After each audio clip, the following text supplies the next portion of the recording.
Thank you. Thank you so much for watching. Thank you. Have you subscribed? Yes, you. Have you subscribed? You. Yeah, before you go, click. It's free. Click. Just that's it. Have you subscribed? You are laughing. Have you subscribed? Have you subscribed? Thank you. Thank you. Thank you. Hey, madam, thank you so much. I can see you. I can see you. We have to get to 100,000 subscribers. This by the end of the year. How are we going to do that if you don't subscribe? Yes, you. Yes, you're about to click off. Why? Have you subscribed? It's free. If you don't, ask your son, ask your daughter how to. Just one click. Thank you. Thank you. I see you. Aha. Thank you very much. Thank you very much. I'll see you tomorrow. And tonight, this gentleman will be making his network television debut. This is his most recent album right here. It's called Spirit of Love. We're very pleased to welcome Majek Feshek.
The pyramid of Egypt, when we used to live like prince and princess.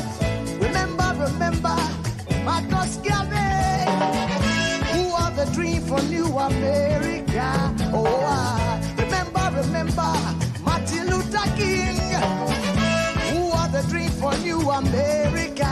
They say you are black, they say you are brown, they say you are black, they say you are brown. Only the angels of Jah is white now. Only the angels of God is white. So long, too long, so long, too long. We've been sitting down so long. We've been a fool around for too long.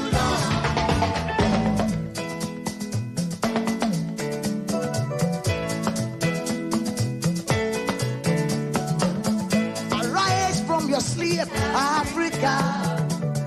Arise from your sleep, America. There's work to be done, Africa.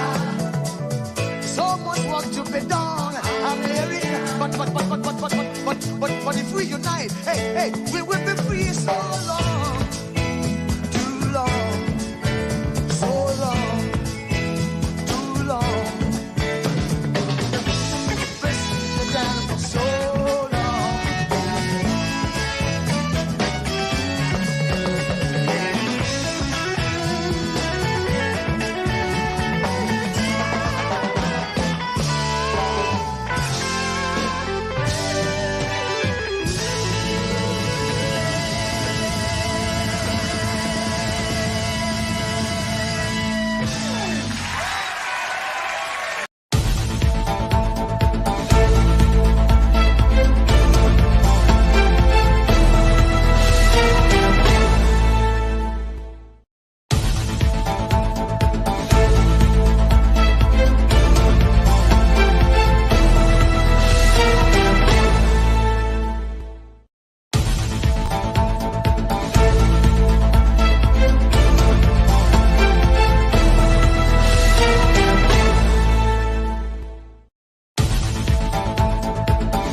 Good morning, good afternoon, good evening, depending on your geographic location.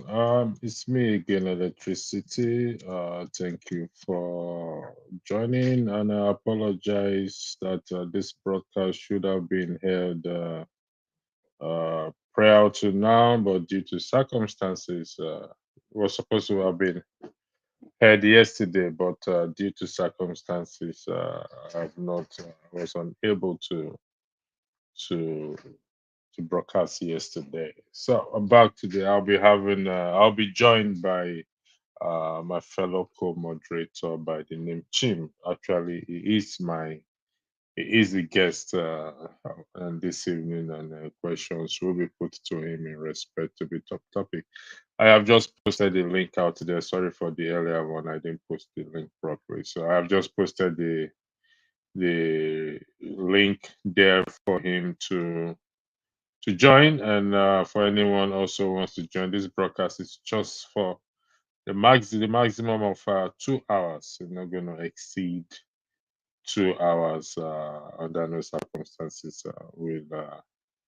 Do I want to exceed the 2 hours? So in one of my broadcasts, it was claimed that we don't talk much about Deborah, and we talk other things. So I disagree with that argument. However, we have to practice democracy. So, in keeping to democratic practice, I decided, okay, let's have a chat on it to know if this is actually true, or to discuss more as to this religious intolerance. Is a death a matter or victim of religious intolerance? While we were waiting for Chim earlier, the broadcast today, I did announce that uh, uh, going forward, it to be a solution-based, it's to be a solution-based broadcasting I will be doing, and God willing, we will find a lasting solution to the issue on ground. Jim, welcome to this platform. Yeah, Uh, thanks for having me. as it stands, you are the guest, so questions will be thrown at you. If you just, that will save me a lot from talking. So I remember the last time we had this issue, there was a slight altercation between you and I. Okay. On Matter, and I've set it up for about a week now. I was supposed to broadcast it yesterday, but I just couldn't, and also I was supposed to do it this morning, Hmm. but I couldn't as well because something else came up in my life, so I had Somebody's to. asking for context. Is it Okay, the Black Beauty so is asking for context? can you give us context, please, Chim? You are more knowledgeable on this issue. I told you are the guest. I broadcast today, so you Okay. spare me that. Please give us context. Thank you. Okay. All right. So thanks for having me, Andrew, and greetings to every other person who's going to be joining us, especially on the chat section. So I'm not an expert in this, but at least I understand a few things that is happening. So one is Deborah is a Nigerian lady who lives in Sokoto. And I think she was a student of the University of Sokoto, or I'm not sure if it is the University of Sokoto, but the university in Sokoto State. And her class has a WhatsApp group where they share common academic related things. So I think what they do there is they share their assignments, discuss, help each other to improve on academic related things. And then on this occasion, some group of the students began to share prayer related things. I think they were predominantly Muslims, and they started praying on the group. And so Deborah reminded them that this is wrong, that is not why they set up the group. that she's not against them praying, but if they wanted to do that, they can create another one for themselves where they can go and discuss it, because there were other people who were not Muslims on that group. So I think it got messy, and she probably said something that they didn't like, and then they had to go look for her, and they lynched her, and 2-3 of the students were seen battering her, with clubs and all those kinds of things. But for anybody who followed this story, this was before the 2023 election. I think it happened in 2022, and she died. Now, the matter went to court, and eventually those people have been released. Justice was not served on them. And so a lot of us and a couple of other people have questioned if our judicial system is doing its work. So that is the much context without going too far into this thing. A Black Beauty, I don't know if that gives you an idea of who Deborah is. So someone here said justice for Deborah. I think the guy who came up or who challenged that we don't talk much about it. His name is David, if I'm correct. Even though I tried to let him know that is not the case. 1, 2, there are several deaths in Nigeria beside this one, which also falls under religious intolerance. And if we talk from it to thy kingdom come, only actions will bring about a change. So here we are today, Chief, talking about Deborah. What else can we do besides talking about? All right. So John Abba has joined us. So at some point, I'm going to have to share stage with him. Yeah. So okay. So first of all, I agree with you that if somebody says we haven't been discussing much of it, that's not true. Yeah, I think we were very fair on this platform. We spoke a lot about her. We've spoken a lot about her. People should also realize that our platform, for now at least, not that we can't take it beyond that. And of course, Andrew, where there are a lot of background work going on for people to be more actionable. You know that. So we're a talk shop. That's why when people come here and say we are talking too much, I'm like, that people don't understand. The media's job is to talk. The media's job is to project issues, to bring it to the fore, to make it something that is being discussed. And sometimes in the course of discussing it, it makes the authorities responsible for either execution or withdrawing the policy. You put them on the what's it called? Puts them on their toes for them to act, which is what civil society media does. And we on this platform, we do try a lot to be able to do that in our own way. But that being said, at the end of the day, it is Nigerians. You understand? Those of people, if I was living in Nigeria, for instance, like when let me take one example, like when Jonathan increased fuel in 2011, 2012, if I'm correct, and people went on the streets. Now, whether we were right then or wrong is a different issue altogether. But Nigerians were galvanized and people hit the streets. So it's also for Nigerians to, when government policies or when actions like Deborah's own happen and they want a change. Now, in this instance, maybe they want to force the government to be able to take the right steps, or you want to force the judiciary to be able to pass the right judgment for Nigerians to hit the streets and demonstrate. We saw that during the election when they came up with all those slogans like all eyes on the judiciary. That's what the citizens are supposed to do. Now, if you do it effectively, most times it actually puts the authorities on the reversal for them to be able to do the right thing. So it is not for this platform to go and do a luta. What this platform is there is to discuss pertinent national issues, bring them to the front burner, which we do, and then sensitize people, and sometimes perhaps influence action, and then Nigerians will now be the ones to take the legwork. Nobody's going to change Nigeria for Nigerians except for Nigerians by themselves. So I think I will leave it at that.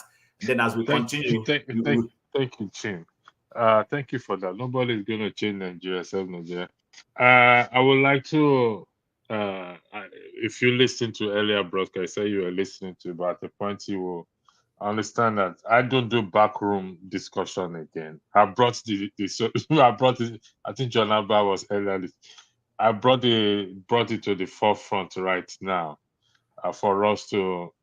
Yes, it is. We discuss issues here, but let's be realistic that we just don't discuss issues here. We are concerned Nigerians in diaspora that we want to see a change in Nigeria. So we have to go beyond the usual discussion. So we're coming up with a solution there earlier. If you listen to the video again, that going forward, my broadcast will be solution based and action based and everything, because we don't want to sit down here every day talking and not exercising, not using the power that we have in diaspora to help to see if we can effect a degree of change in the life of Nigeria, particularly in the area of awareness, education, creating awareness. I mean, we're not going to buy a bag of rice for them, so that ain't going to happen in a million years. But where we can see, at the moment, we're going to talk about the confab conference document in 2 weeks time. Janaba, welcome. The floor is yours in respect to this. Chim, I'll ask you some questions after Janaba has finished speaking. Janaba, the floor is yours. Thank you. Good afternoon from this end, and good afternoon, fellow panelists, Pastor and Chim. Deborah issue is whatever you make out of it. It's intolerant, it's ignorant, it's injustice, it's whatever you define it. End of the day, we want to use that just as a contact point to others that are still going through such a painful experience in the religious arena. When I say this, I mean both Islam and Christianity, even the traditional believers, how some people shackled. Even if you go to some areas in Nigeria, you will see what people are going through, and that fall under the category of the ignorance of the people and the injustices that about our judiciary system that completely biased and selective. And also, as we make progress towards perfect union, we must understand that we must carry the women along, because end of the day, women in our society are considered to be less in some ways, some society. So it's all about creating awareness, using this not just because of her, but because of what she has been through. Others should not be going through such untimely death and the horrific, painful death in our society or in under Nigerian space. Thank you, Janaba. Chim, let me put on my questionnaire gown. I think we all agree that such barbaric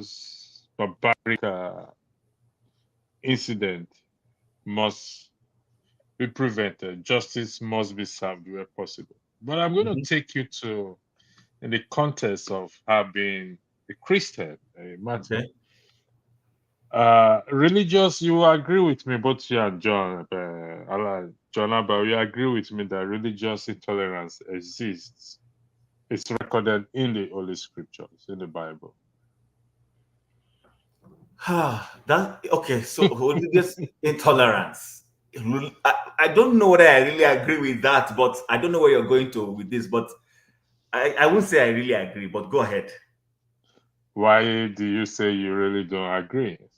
Okay, because I need to understand the context, and maybe if you give me specific incidents. Okay. I mean, Let me give yeah. you specific incidents. The disciples in the Act of the Apostles were jailed for preaching Christ. Were jailed. Yes. Some were killed. James and John were killed. Stephen was done to death. Paul was to be killed. He escaped several times because his time was not yet. But there's this particular one, I think it was James, Peter, I can't remember those two fellows. They were flogged publicly and were asked not to preach the gospel. But they said we'd rather obey God than to obey man. Okay. Is that not religious intolerance? Yes. In that context, I agree with you, yes. Okay. So, Deborah, if that is the case, you will agree that she's in a better place. Oh, yes. Oh, yes. Yeah. Now, I'm going to draw you we've had this conversation before. I'm going to draw, I don't know if it's okay for me to do comparison, but I'll try my best to. Or I'll put it out there. She couldn't escape, according to the reporter, and she was killed. But today, some years back or last year, an archbishop was kidnapped in Nigeria. I don't know if John Abba will know. And a ransom of 100 million was claimed was paid. I don't know if you heard that story. Is that the one in Abia State? I really don't know. The Methodist. I know there was a Methodist. Yeah, I think it's a Methodist. Okay. 100 million naira was paid as a ransom. Do you think that is proper? Okay, so is that a question, or should I? Are you still? It's a question. Okay. So here's in my the context of religious intolerance and following Christ. Okay. So I might not be able to quote it accurately, but I'm sure you know the scripture where Christ was telling his disciples that they will first face persecution. He faced persecution. He didn't run away from persecution. He stood his ground.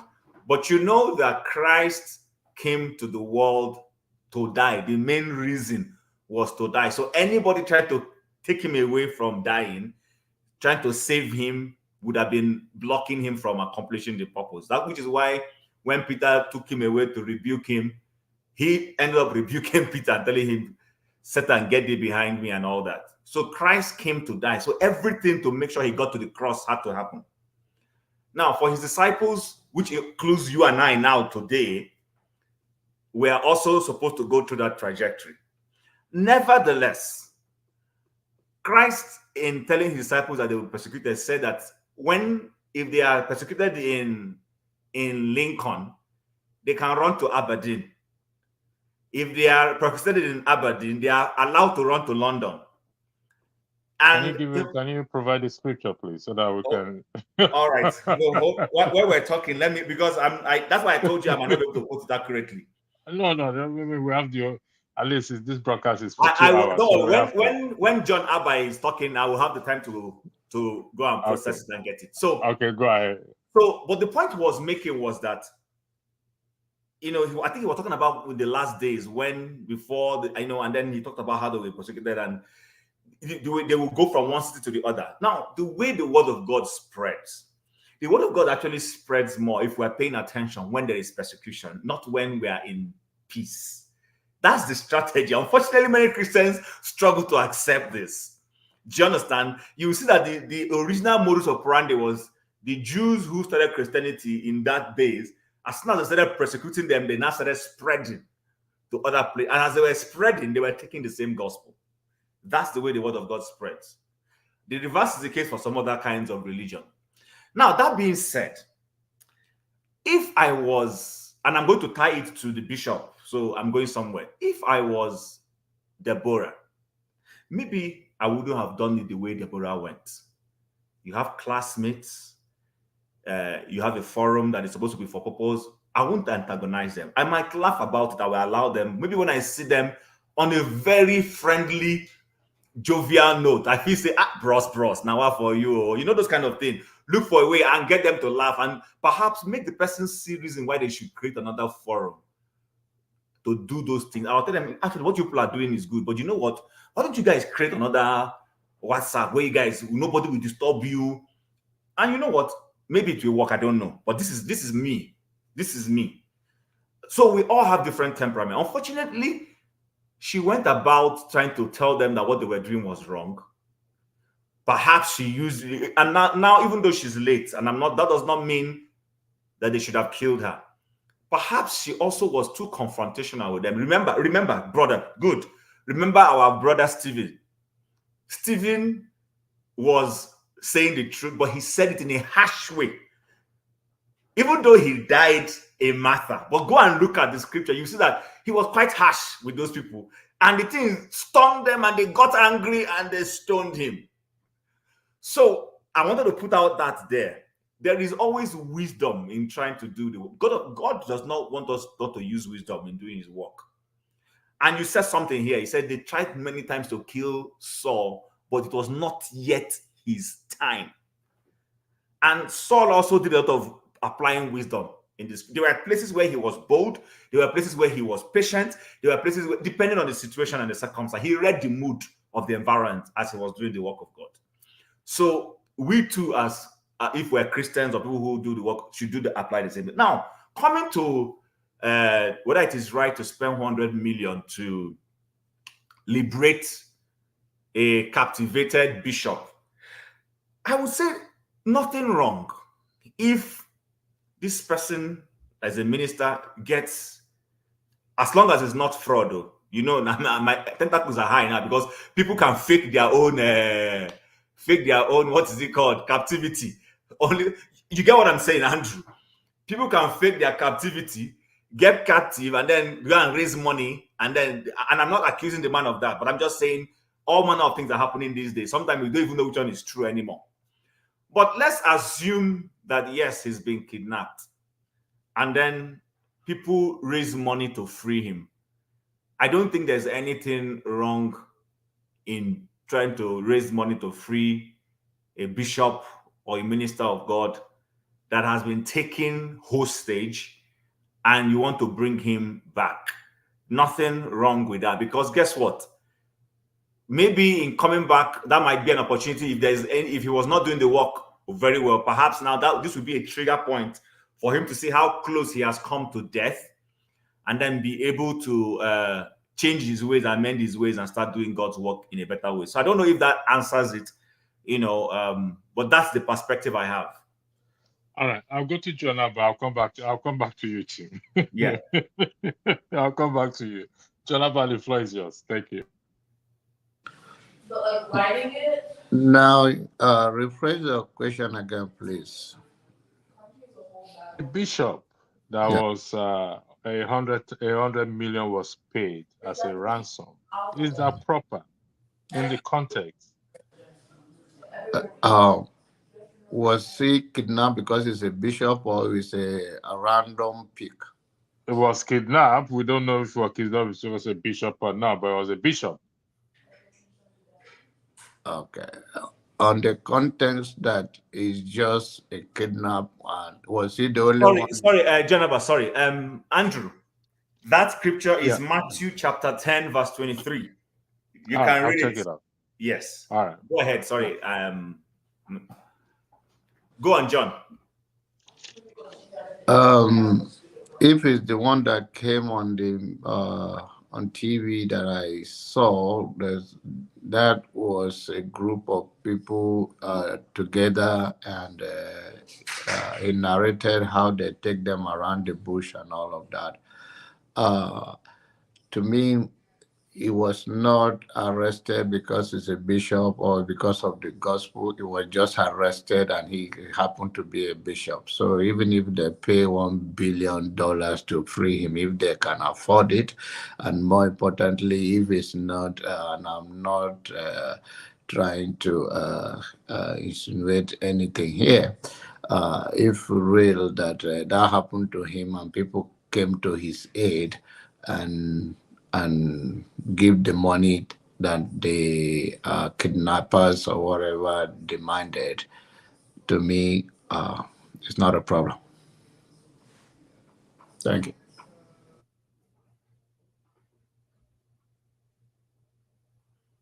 We can't hear you. Can't hear you. Apologies, admitted. You Okay. said it's not a problem. Even though government, they always say we know that it's not. They don't negotiate or they don't pay ransom to kidnappers. Now, they may say that in words, but behind back doors, we know it happened. If the gospel, like you said, what's your name, Chim? Persecution leads to the spread of the gospel. True. So how is paying ransom promotes that, because there is an opportunity for that bishop at that moment, at that time, in that place, to preach the gospel to them. That means the consequences at the end of the day. That's a question? That's a question. Okay, so Andrew, first of all, you remember that we cannot say, I think John said it here now, we cannot say for a fact that the man was kidnapped because he's a minister of God. He could have just been a victim of being in the wrong place at the wrong time. He wasn't necessarily doing the work of God. Maybe he's strolling on the road, or maybe he's driving from the church to his house, or maybe he's even driving to a function or whatever. And then, you know, these guys just straight kidnap and they kidnap him, and he ends up being a bishop. Now, that being said, now I don't know what transpires when he's in captivity. Maybe he's talking to them, oh, my children, my children, you know, I know that Nigeria is bad and all those, and he's preaching and he's in the word of God. Maybe he's doing it. We don't know. We don't know. But that being said, the circumstance is not exactly like in the days of Peter, Paul, and those apostles. Those ones were preaching. They were preaching, and people were not liking what they were preaching, and people started fighting them. And in the process of fighting them and persecuting them, they started fleeing. And in fleeing for their lives. So fleeing for your life is the human instinct. When there is danger, you flee. You understand? You flee. That's why we say in local parlance, he who fights and runs away lives to fight another day. They flee. But the good thing about their fleeing, where they are fleeing, they're not fleeing and suddenly say, can you imagine? They almost killed me for preaching Jesus Christ. I'm not going to preach Jesus Christ again. No. They flee. And when they get to safety in the new place, they continued preaching the word of God. So in this man's case, he can't flee. What he can do is, if they've hijacked him, taking him into custody, and then he's cooperating with the hijackers, they tell him to kneel down, he kneel down. Maybe there's more than 10 people there. They tell him to sit down, he sit down. They tell him whatever he does. You know, sometimes behavior can make someone to say, despite say this man is an old man. You see, even though when we are commanding him, he's obeying. Maybe that might open the door to say, okay, what do you do for a living? Say, I'm a bishop. Bishop. now they come preach to us. And you say, yes, my son, we try our best. And in the process, perhaps he now starts sharing the word of God to say, but my children, if you guys don't mind me asking you, it's okay, go ahead and ask. Why are you people doing this? Bishop, you're asking, can't you see that there's no job in society? Can't you see? And then maybe, I don't know, he starts trying to mellow their hearts, talk to them in a nice way, and cheapen the word of God. You never know. There was one video I saw. I don't know whether it was a true life story or it was a movie of kidnappers who kidnapped lots of people. And in the midst of them was an engineering professor, but who was a Christian. But these guys were hooded. And then they took the man away, and he thought they were going to kill him, only for them to take him. And then the guy who was asking him questions was asking him, do you remember so-and-so? He said, yes.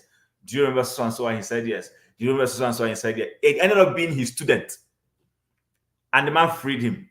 Cut the long story short, they freed him. The man told him, you know why I'm going to free you?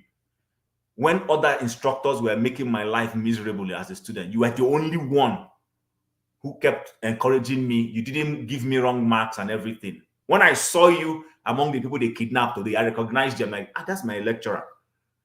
And then he started begging the man to pray for him, that he knows that he has gone into a deeper mess.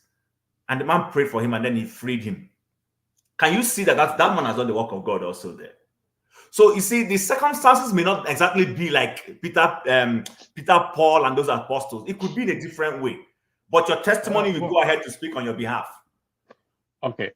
John, do you agree with Chim? Chim, let me see if I'm quoting you right. Go ahead. Jonathan, you said we don't know the circumstances. He was kidnapped. Probably find out that he was a bishop after he was kidnapped.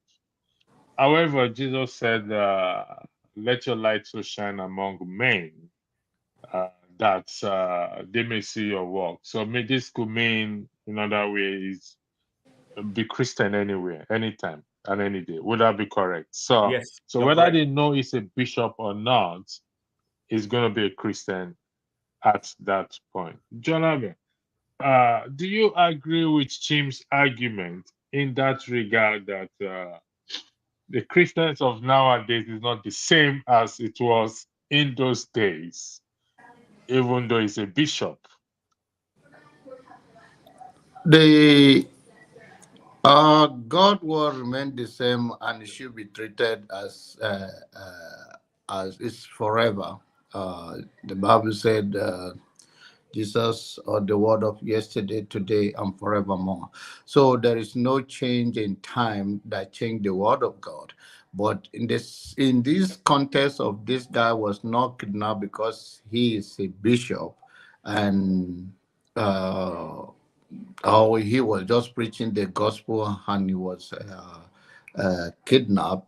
If it was a random pick, and to what I'm understanding is that is the payment of the ransom. Is it a Christian word to do?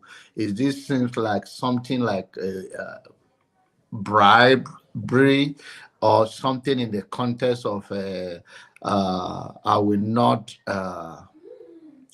if you're going to kill me, this is who I am, and I'm not going to give you anything. Is that in that context, is that's where you are coming from? We don't know if that is what actually happened, but no, in the the point context is of that him being a bishop, I'm saying your argument is that is it okay to pay the ransom? That yes, yes. And yes. In the my context of him being a bishop, being a not just bishop. a random person. Yes. Okay. On that context, depends on what you define what that ransom payment is all about. Do you think if you see that, oh, it's a bribe for your life, that okay, please take this, don't kill me, or kill me, I'm a man of God, I will not compromise it, I will not have money to give you, or God that I'm serving is going to save me from this, just like the 3 Hebrew boys were thrown into the dens, and they say, if you are, so how he exercises their faith, should this guy do the same thing, or God should have miraculously saved his life without paying of the bribe or the ransom, or whatever you want to, I think, let's say ransom payment, all of that. You can put it in the context, and some people have died because they could not even afford settlement or whatever, the money that the kidnappers demand. Sometimes people have died in their custody because they couldn't afford it. So I don't know whether the bishop have such faith to say or exercise. I think his faith that saved him was that money. And in the context of Bible, the Bible says money and answered all things. So maybe that's what worked for him in this case. Jonathan, when it comes to kidnapping and paying of ransom, there's usually something at stake, which is life. Do you agree with that? Come again. When in the case of kidnapping, there's usually something at stake. Most of the time, it's life, or give me this information, or I'll kill this person, or whatever it is. There's always life at stake. Generally, do you agree with that? in general, but in this context, these people are looking for money and they specifically demanded for money. So they do not demand that. Can you imagine that if, I mean, just hypothetically, that it's possible for them to say, if we don't get this money, we're going to kill you. The possibility is that. Yes, yes. And so let's also go with the argument that that is what actually happened. That they say, if we don't get this amount of money, we will kill you. We've seen it happen even in Nigeria, in other parts of the world. So we can argue that his life was at stake. We can agree on that his life was at stake. So as a bishop, should he have paid for that rant? Because I want to put a scripture on the platform now for us to read in respect to this issue of ransom or bribe or to free somebody. So I'm going to ask again, as we all have agreed that when it comes to a case of ransom, life is at stake. He is a bishop. His life was at stake. Should he, or whatever it is, encourage or even told his people to pay that 100 million for his freedom? Go ahead, Chief. Okay, so it's not a very easy fine line to define. Now remember that when you're being kidnapped, I mean, by the grace of God, we hope that none of us gets kidnapped. So I don't have a kidnapped experience to come and tell you. But remember, in that situation, he's not the one making the decision. They take your phone, they seize everything, and they start calling your relatives. They will even ask you, who is your wife here? Or who is your son, or whatever. You will point to that one. And then they call the person. They tell them that they have you, that they are asking for so and so amount of money. If they don't send that money, they will kill that family member. So you are not exactly under control. But to also answer you, because I've had two experiences I know. One was a journalist somewhere in the north who was kidnapped, and they were taking it for days inside one of those forests in the Kaduna-Kano axis. They were taken by. Eventually, he got saved. His family paid ransom, and he came out when he was telling this thing. You could see him shaking. Then the other one, if my mind serves me right, was in the east in those days when there was one particular character they called Osisi Kanku or something that was terrorizing the Owerri Aba area. And this old woman, her children live abroad. They kidnapped her, retired civil servant lady with finesse, and they kidnapped her and they called her children. And she was put on phone to speak with her children. And the woman, I think the one was 80-something going to 90. And she told her children in Owerri language that they should forget these stupid people. Don't worry yourselves. Go and live your lives. Enjoy your money. Let them kill me, but you will enjoy your life. And the kidnappers were stunned and had to release her because she told her family, don't pay any money. Let them kill me. You understand? So, it's easy now. We can laugh about it now. When I heard that story, I was alarmed. I'm like, they said their mother told that first she started abusing the boys, that they are stupid children that don't have respect and all those things. And, so you see, not all criminals have this soft heart. I think somewhere when they realize that this one is not going to help Martyr, so they release the woman and told her to please go away and not be bad market for them. Do you understand what I'm saying? So you see, sometimes depends on the situation, depends on the distance. But like I rightly said at the beginning, the bishop was not the one negotiating. These guys had held him and were negotiating with his loved ones, maybe the church or whoever. And fortunately for him, the money was available for them to raise. They raised the money and paid them, and they made the exchange. It's the same way like what you said, Andrew, that even the US that tells you that they don't negotiate with terrorists. We saw what happened recently when they were all negotiating with Hamas to free people, do exchange and all those things. They do these things. You understand? So it all depends on the situation. But trying to relate it to persecution. Remember, I said I cannot claim that bishop was. This is not persecution. He was just a kidnapped circumstance. It wasn't like. But we don't know. We don't know if it was targeted, then that will fall under persecution. If it was targeted, regardless, that will fall under persecution. But I think most people. Sorry for interjecting. Yeah, go ahead. I think such people, they must have known them or know their kind of their caliber in the society. So not a random person like you. And actually, I've told people anytime I go to Nigeria, I say, listen, if they kidnap me, don't even bother yourself. You want to come here. I will tell them to employ me so that I can join them. No problem. So they should not even bother to take the money. She not go drop for anywhere. You see, why I said this is if you look at that scripture there, Acts 24, verse 24 to 26, emphasis on verse 26. Okay, This I'm was when trying to open Paul, it where you go ahead. this was when Paul was in prison. Mm. And I think Festus, if I'm correct, was expecting bribe to be given to him so that Mm-hmm. he can release Paul.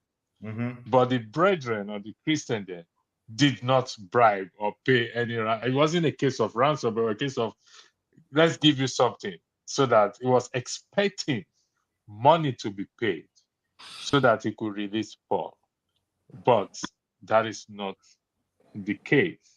And I think you and I have an issue, a discussion once in respect to ministers of these days Mm. seeing themselves above persecution. Any small thing that people talk about them, they complain or they go to the extent that Suleiman went to court and won a case of, is it 110 million naira or 100 million? I've forgotten the amount that was awarded to him. Mm-hmm. And Jonaba, I think I had the discussion with you. Let me get Jonaba's view. Was it right to sue the woman, Alima Abubakar, to court, as in the context of what we are talking about? Anybody can sue. Let's establish that. But in the context of a preacher, was it right for him to sue Alima Abubakar for defamation? Under civil society, a lot of things are done according to the law of the society. But when you talk about in a moral, in a religious setting, where you use a Bible as to judge or to make your case, it's all that you make out of it. I believe that many people should have they take things into their hands, and they contradict to my own thinking. It contradicts even when people kill in the name of God. I don't think anybody should kill for that God that is the Almighty. I think God could have his own way of dealing with issues as a man of God. What is the difference between you in a religious setting and the people that are not Christian, or they don't have that leadership role to play in the society? How do you live to show them example that you let it go for God and let God take control? So to me, I will not do that. And that's what I believe, that I won't take her to court for any reason. I will let it be. Thank you very much. Seko, thank you for joining. I'll come to you. I spoke about you this afternoon in the broadcast. I reached out to Mr. James. You guys were not here. I don't know if Jonaba was in the broadcast. Mr. James wasn't his character. We all know Mr. James is a cool-headed man, full of history. But there was a bit of altercation between himself and Seko. So I had to reach out to Mr. James because, like I said, it's a characteristic of him. And I didn't even bring the issue up with him. I was just checking on him genuinely. And Are two of you, are you and Sakol in the same room? I was the moderator. I was moderating. No, I'm saying right so. now, are you people in the same room? You look like you're in the same room. Oh, no. Okay, it's just the background. Yeah.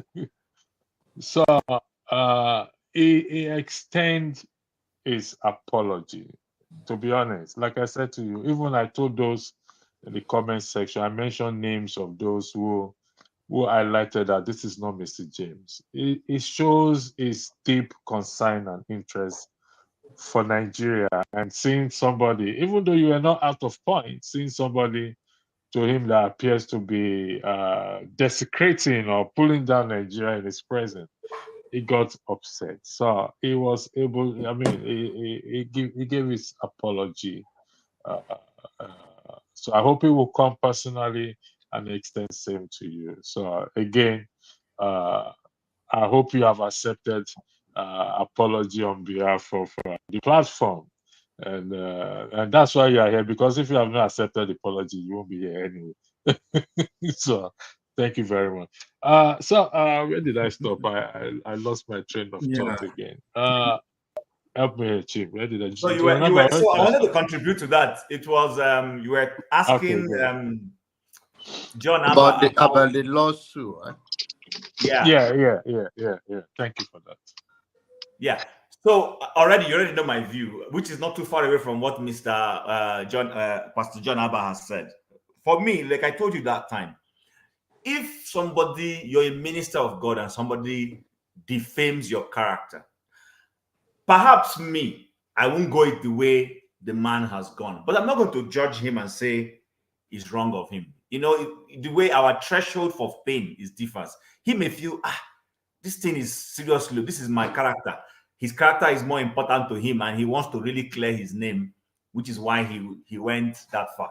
Let me even add this to you, Andrew. You know, assuming I do the same thing he did, and I win the case, and they declare that the man needs to give me 10 million, I can choose to say I don't want the 10 million. My joy is that that I have won the case and my name is clear. Keep your money, I don't want it, and walk away. Do you understand? It depends on your motive. If the motive is say no, let's not encourage that somebody will just go on a tangent to start just accusing people nilly-willy. I need him to realize that he can't do that. Do you understand? But you're not interested in the monetary compensation that is coming from the lawsuit.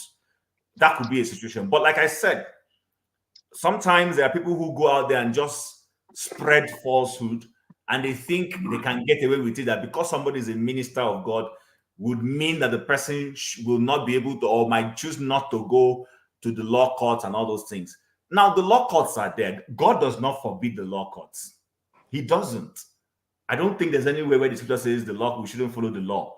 But like I said again, for me, it is in the context of why he is doing what he's doing. If what he is doing is to get to the bottom of the truth, so that at the end of the day, the world will see that this is the truth, I'm okay with that. But if he is doing it to suppress, I'm a pastor, I have power, I have access to police, to law, I can influence things, that's where I have a problem with the person. Because if me as a pastor, I win a lawsuit on defamation, I might choose to say, you know what, I'm just okay with the judgment, I don't need the money.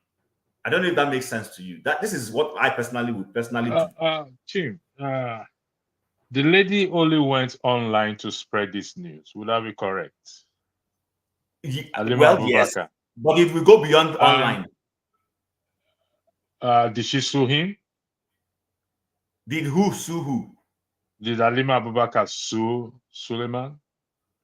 No, but it's the Suleiman that sued Halima now, isn't it? But do you also realize that Suleiman's wife also took to social media to defend her husband? Okay, yeah. I don't know, but yeah. Should that not be enough? Andrew, honestly, it's not for me to say. I don't know whether that's enough. See, and I don't want to drag this for too long. No, we're not going to drag it for too long. Yes. So I don't know. Maybe, like I said, it depends on each individual. Jagun, sorry for interjecting you, Tim. Jagun, we're eating while on the stage. Could you? Pardon? We're not hearing you. You're muted. All right, thank you. Go ahead, Tim. Yeah. So I don't want to hold forth for Suleiman. You and I know, I've told you my views. Maybe when they said it, I'm with you. I belong to that your school of thought that says, if I'm a minister and I believe I'm doing the right thing and someone is defaming me, I can choose to leave it for God and say, it's okay, no problem. As long as I know that I'm not doing what is wrong, I'm doing what is right, I will leave it there and let God judge. I'm with you, I will do that. But that being said, I'm not against the person who says, no, come, hold on. Why is this guy spreading lies against me? If they believe his lies, and I don't want these lies to go far. So I'm going to go to the law system and ask for a redress and get this person to come and recant and apologize. And of course, the law being the law now says not only are they doing that, ask the person to apologize, now award him compensation monetarily. If he is a good man and he believes, okay, what I was asking for was my name, he can say, after he can say, decline this thing, even though the judge has passed, he can say, don't worry, I don't want the monetary compensation. I just wanted my name to be cleared. Now, if his wife was going and clearing his name, but was clearing it and was now using the opportunity to also accuse the lady, and the lady feels, okay, she too has said something that is wrong, then it's within her right to also sue if she wants to sue. Please, my comment. Sorry, Go ahead, John. On that. Sekou, sorry, I'll come to you. I want to change the topic now, but I'll come to you. I'll be very brief. The Bible says that God is God of knowledge, by whom action is way. He knows our motive. End of the day, whatever is the motive for both of them, how they go about it, their conscience is where God lives. He will judge them by it. That's all I can say. Thank you very much. I'm going to bring the next topic on board, which is this. So we'll time ourselves on this one because I know Sekou have a lot to say about this. The Tinubu government, original report is to reduce, how do you use that English word? Borrow me that English word. Sekou have cost of governance. Cost of governance. Thank you for borrowing me the English word. I'll give it back to you someday. Sekou have left, so we will come back. Tinubu and Shettima spent 8.6 billion naira on travel expenses in 3 months. Source, Punch newspaper. Now, we don't have the record to know what did they spend, what did they do for fuel or for feeding or for extra costs or what? But is this money not too much for 3 months? I don't understand. I don't know. I will you to John first. Let John go first. John, you start first. You have 5 minutes, please. Thank you. All right. Of course, if we want, we all know that politicians sell what they want you to hear, but when it comes to reality of carrying it out, it's difficult. In that case, I say talk is cheap, and this is why places like this media outlet here is very crucial, that we enter into the household of people to speak to such thing, that this is unbelievable. People that have been in governors this team for a long time. They have been around in politics for so long, and they know how much they have been spending. And for that reason, that's why they created that talking point that they are going to cut down the costs of governance, but they are not a good example in these 3 months to spend such a huge amount of money while Nigerians are struggling in everything.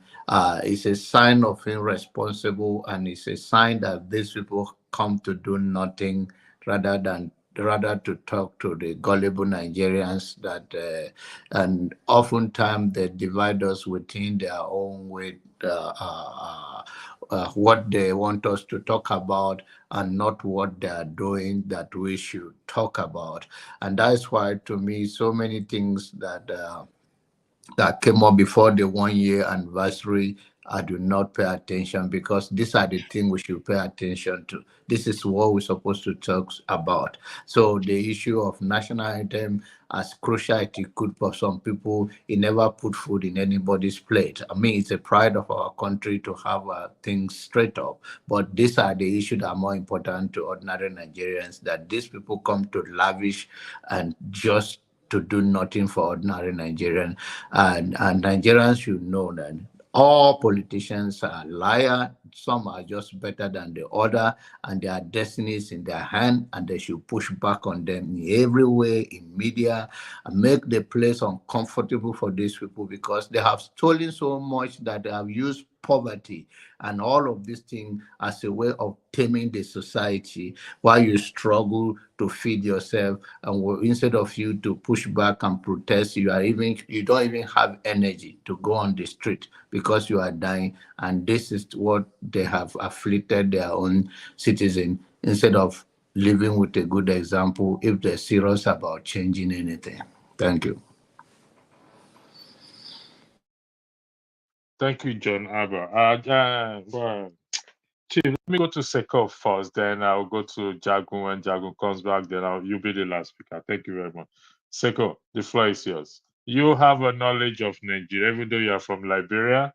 It appears that you hold a governorship position in Nigeria, so you have some knowledge of it. So, in respect to what is on the screen there, what do you have to say? Can you hear me clearly? Okay. Thank you very much for inviting me again, even though I invited myself. But I mean, thank you for the introduction. Honestly, I thought we are discussing Deborah. That's why I came in. Oh, you can go ahead. Go ahead. The flyer about. No, go ahead. Okay. Let me put it back there. It was the Deborah topic that interested me. That's why I actually came. Okay. Right. Yeah. So on the issue of Deborah, I think we have to ask ourselves the question of freedom of speech, the question of democracy in Nigeria and West Africa as a whole, because we are speaking at a time when we see the war in the Sahel region, where a group of extremists are trying to take over democratic countries.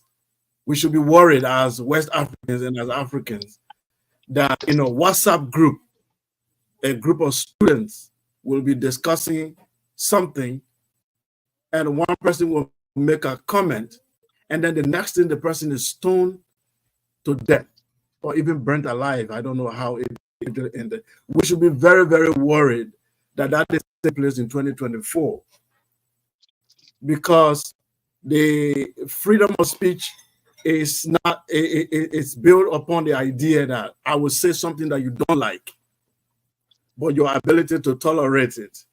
And the society that we live in is able to judge between us, not we being taking law into our own hands. So I think it's a question of religious extremism, which is very serious in the northern part of Nigeria, which is being overlooked because most of your southern politicians, they don't like to mention it because of votes. Your southern politicians are coward. I would like to say very clearly to you, they are they are coward, most of them, because they fear the votes, the numbers. Because if you speak against the extremist north, then your national political career is dead. I remember Atiku Abubakar, when Deborah was killed, he tweeted, and he said he was against the killing. And when the North came after him, he said he didn't tweet it. He said, in fact, he recanted the tweet. He said, I didn't tweet that. That goes to show, if that happens, any of us that live outside Nigeria, that live in these Western countries, if that should happen, the entire government will come out and condemn it. There will be solidarity march in support of this person. But what do we see? We see silence. I'm not supporting anyone to insult anybody's religion, but I think if we will live in a multicultural society, then we should learn how to tolerate each other. we should learn how to tolerate opposite views. I think that's why Nigeria, the last time I came here, I asked you whether Nigeria is a democracy. Because if we have blasphemy law in any country, that country is a theocracy. In Iran, you have a blasphemy law because it's not a democracy. So you cannot have a democracy where you have blasphemy law. Okay? I can stand up and say, I don't believe in, I'm not a Christian. I don't believe in Jesus Christ. And I don't believe that Jesus was the Son of God. Should I be killed for that?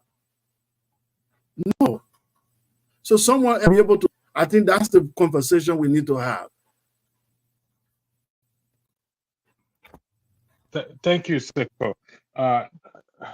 During the earlier broadcast, the broadcast I had earlier, the decision is going forward. It has to be not just talk, it has to be a solution based where we start to act. I beg your pardon, where we start to act. So we're having another broadcast. I'll come to you, Jonathan. I'm just, I just want to bring Seko up to speed. And I hope you will be around next week when I will do the part 2 of that broadcast where we talk more about solutions and how we in diaspora can help to bring about solutions to our people, and where we can have our own say in respect to the voting rights that belong to us, we in diaspora. So going forward, it's not just talk, and it's just solution based. And I did say that whatever financial implication that would cost, I will bear that financial implication on my own by the special grace of God. So, Jonathan, the floor is yours. You wanted to say something? Thank you. Yeah, in regarding to what my brother just said, I want you to understand that you put it eloquently across well. But it's not about the Southerners being cowardice or afraid of the consequences on the national politics. But also the reality is that we are all African, and we can acknowledge that in as much as what happened to Deborah is horrific, should be condemned in all ramifications, there are brothers and sisters that are chained down in the houses of Kabbalists, in the houses of even pastors in Nigeria right now. So, and some even to death. And some claim that they even heal they are healers and all of that. Sometimes happening in the church whereby even a pastor can just slap anybody. So let's speak that the religious intolerance is one is out there as well, as we all have condemned it. But in fairness to everyone that is going through such oppressive and horrific religious bigotry in our under our watch, we should speak to it, because they also died in another way in such similar issues, sometimes very painful as well. So let's bring civilization to all of those things, and the ignorance that make our people go down to that level. It may not be stoned to death openly, but there are many people that are chained down under the pretense or pastor taking advantage of some family, or that they are doing some healing and they also die in the name of religion. Thank you. Thank you, Jonathan. Jagun, do you have anything to say in respect to the topic, or I move to the next one? Why do you want to move? Jago, before you speak, Jago, someone said Iran is a secular state. I don't think that's correct. Iran is referred to as Islamic. I don't think it's correct. Iran is not a secular state. Iran is not a secular state. All right, go ahead, Jago. Sorry. You blaspheme in Iran, you know what will happen to you. Yeah, you're right. We have a supreme leader who is not elected. He's supreme. Yeah. In fact, it's going to dictate who is the next president, whether I will like it or not. Jago, the floor is yours. Thank you. You know, somebody mentioned to me, I won't say who it was, but he's on our stage, and he proposed to me personally that there is a giant in the room that we are ignoring. And having listened to John Abba's statement, which was trying, I suppose, to balance things in terms of what Seko said, but I have to really refer to what the elephant in the room is, where Nigeria is concerned in this religious circumstance. Now, I think that we have problems generally with faith, religion, or whatever you want to call it in the country. Having said that, there's a level of intolerance that comes from a particular religion that I don't know why we fail to speak about it. Which is why, in listening to John Abba, I'm thinking, John Abba, man, are you just balancing like everybody's equal? Everybody's not. No, I think I'm not interjecting you, but I don't want you to get into messing up with your brain. I'm not saying that. What I'm saying that this thing is happening in our country, that people are chained down under the basement in the house in the church, that we should give also attention to it. We as it happened to Deborah in the open space, and it's very horrific. But then, if you refuse to look at that, okay, simply because Deborah, I don't want to use the word simple, that Deborah died in our open eyes is still happening today. Whether it's in another intolerance is happening today, we should be more forceful and more.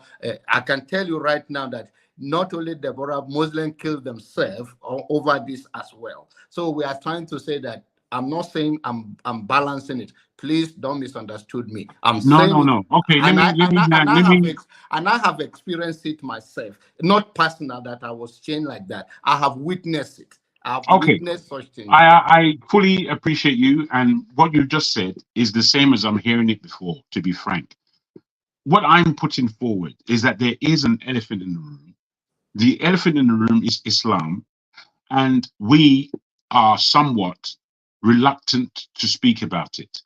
And I will posit that the reluctance is almost understandable, because for me, who likes to say what I need to say, I believe that this elephant in the room has to be spoken about by those who are Islamic, by those who have that faith.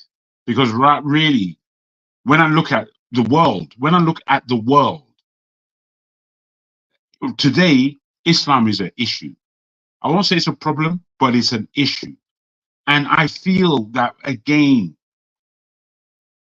given the history of Nigeria, there has been a lot of tolerance within the religions at our very beginnings. Most of us have both faiths in our family. Me, as a Nigerian, I have Muslim and I have Christian, and there are one or two traditional folk in my family. Now, with where I'm from in Nigeria, with the Ifa, with Christianity, and with Islam, it's not that there's not peace, but there is an intolerance. And this intolerance has to be spoken about. Deborah, may the Lord rest her soul, is the most disgusting issue that we can come across, but it happens not once, not twice, it happens often. Now, Nigeria is not as bad as so many other countries.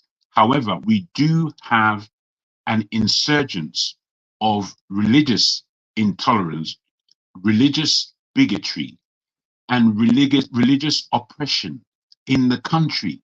And I don't know why we don't want to just be clear. Why can't we be clear? Why do we want to balance everything when everything is not balanced? It's not balanced.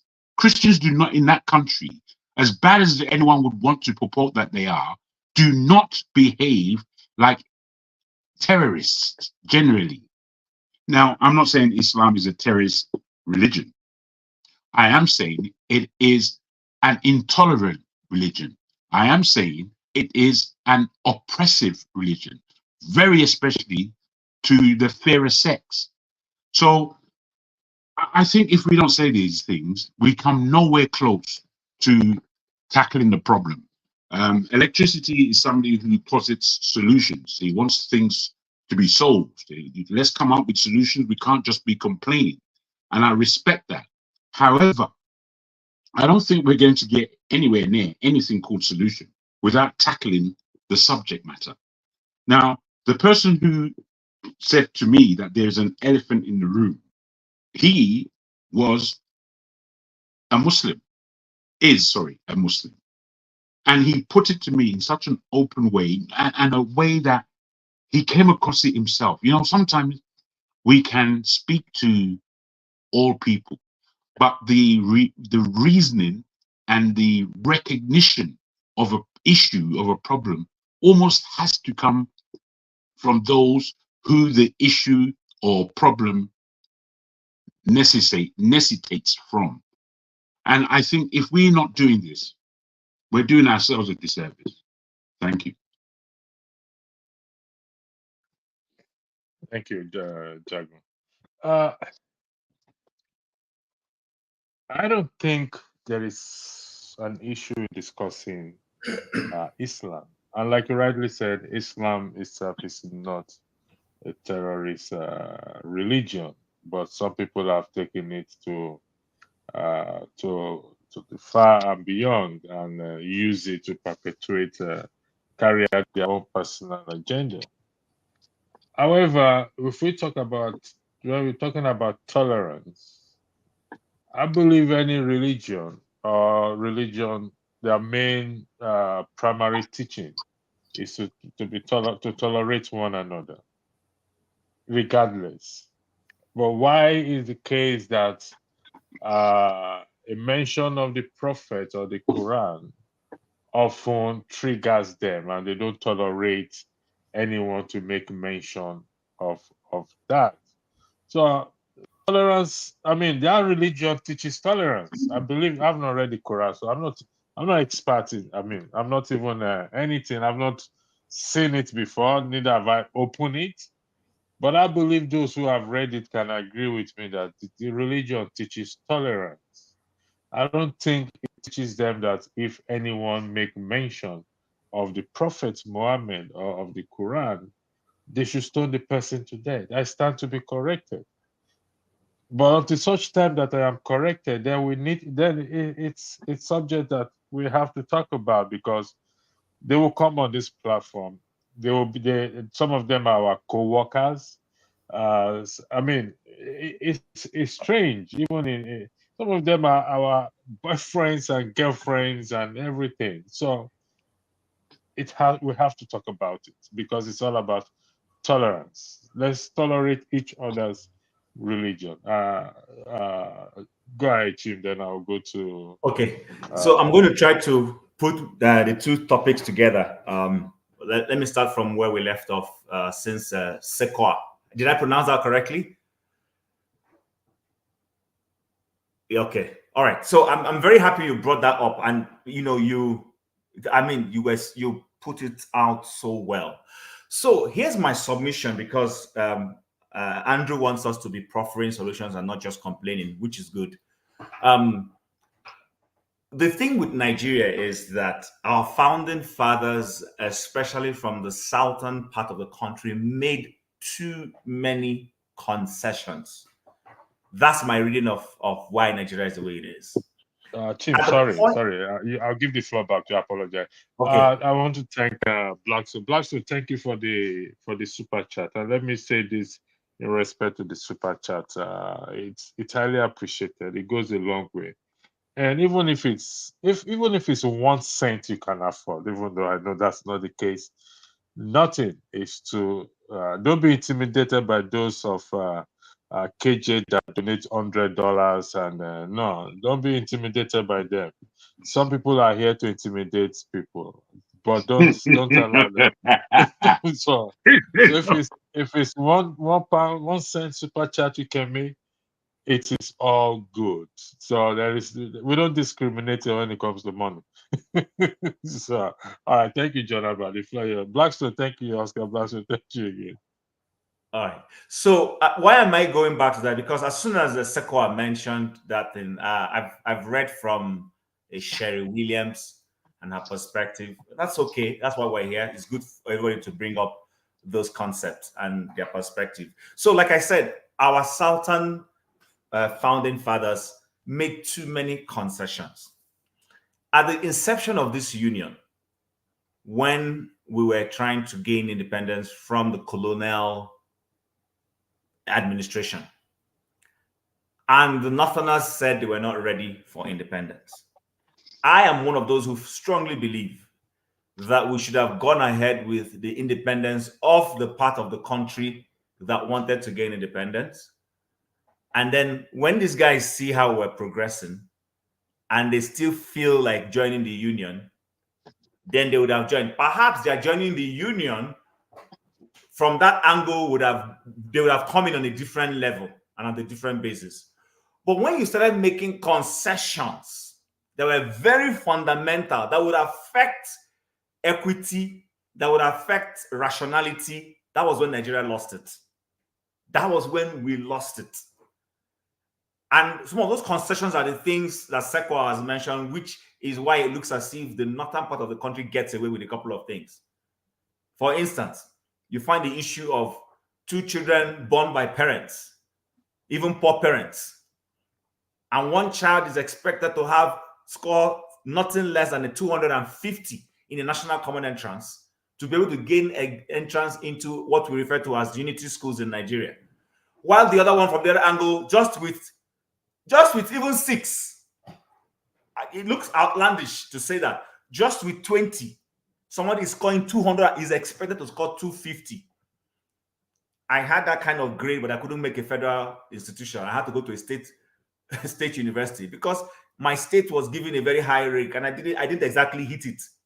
But somebody from another state whose figures were not in anywhere half mine, scored that thing and still made the same institution I was told I couldn't go to. And that's where we are, which is why, I keep saying it, the constitution, when people say that our constitution is a problem, I say our constitution is not a problem. What is a problem is the way the country is being administered. It is not the constitution.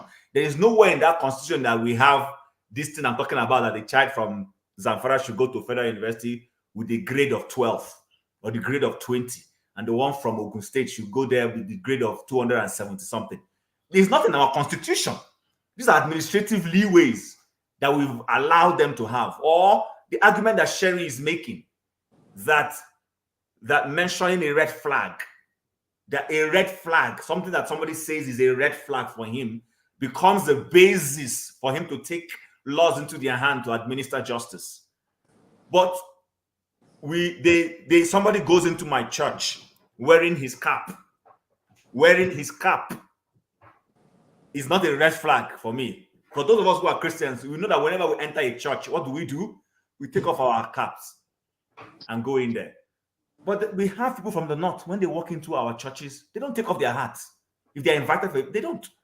But they go in there and we tolerate them. We feel okay because, our modus operandi as Christians that's not, for those who understand what Christianity is, it's not all those remove your hat, remove your shoe, lie down 3 times a day that makes you a Christian. We understand it from that angle, but we allow it. So that's what I want to say when it comes to this issue of this. I totally agree with you, Sekwa. In a diverse state, people should be able to air their views, disagree, and then you say, okay, I don't agree with you. That's fine. That's your view. And you leave it there. You shouldn't say because somebody has touched on something you define as a red flag for you. And that now gives you the leeway to lynch them. So it all boils down to the fact that at independence, we didn't design the country in such a way that everybody had equity. That is what we need to go back to right now. Not creating states, not national anthem, is to go back to sit down to say, okay, if we're Nigerians, we must be governed by the same national laws. However, we can allow each of the federating units to own their sub-constitutions, to say that within Zamfara state, because we are predominantly Muslims, we want to be governed by Sharia. But that being said, that governing by Sharia would mean that only those who subscribe to that religion, when they have offended the law, will be judged by that particular type of law. those who are not Christians will be judged by the law that covers the whole country because they don't fall under your destiny. That's what I see in other places. I've visited Dubai a couple of times. When you go to Dubai, you will think you're in the Western world. They have pubs, they have clubs, they have strip this thing. They do. Some of their Muslims visit it if they want to, and those who don't want to visit it, that's fine. But they are allowing people, because listen, I said it here, with all these boxing that promotions that are going on in Saudi Arabia, every year Saudi Arabia wants the big boxing competitions to come to Riyadh or to Jeddah or to wherever they take it in the kingdom. Are you telling me that all those men who go there that love to drink their whiskey are going to Saudi Arabia and they're not allowed to drink their whiskey? Let someone go think about it. Ajago, you know what I'm saying? Are you telling me that you take Tyson Fury and take what's the other gentleman, Josh, to go and exchange blows, and then people come from all over the world, Ronaldos of this world, everybody who take alcohol, and they're not taking alcohol in Saudi Arabia? That I'm leaving that for our people to think about it. Now, coming to the other issue of the amount of money that the presidency spent. No, please, quick. I'm sorry, my brother, because I'm going to go for a meeting. To you, Chim, I want to interject you on the issue of the score rate of students or people from the north comparing to the south. I want you to know that it was done mainly to encourage them and to come up because they were not catching up in terms of the Western education. And it's mainly even substituted by the state of that. And many of the Southerners have been a beneficiary in many ways in going to school there, because most of their universities, they don't even, they use that to encourage them to go to school.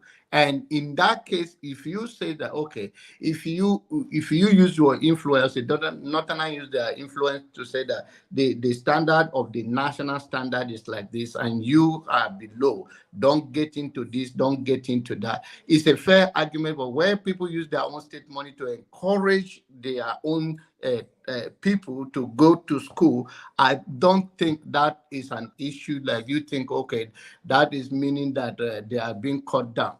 Even in America here, there are places where you go and they leave people from poverty in one way or the other to whether you substitute something, whether you build a school there, just to make sure that the people life are elevated. So for you guys to think that is, whether the standard should be higher, we can discuss that. But the fact that they use that to encourage their people to go to school and we still complain, and at the end of the day, we are still the one that called them and Martyr and the rest. I don't think that is fair. Okay, let me quickly correct something. Thank you very much, John. So I'm very happy to have civil conversation with you, and I'm grateful you brought that up. Now, in trying to encourage people, sorry for interjecting, Jim. While you are doing that, can you take over the moderator for a few minutes? I'll be back soon. Okay, no problem.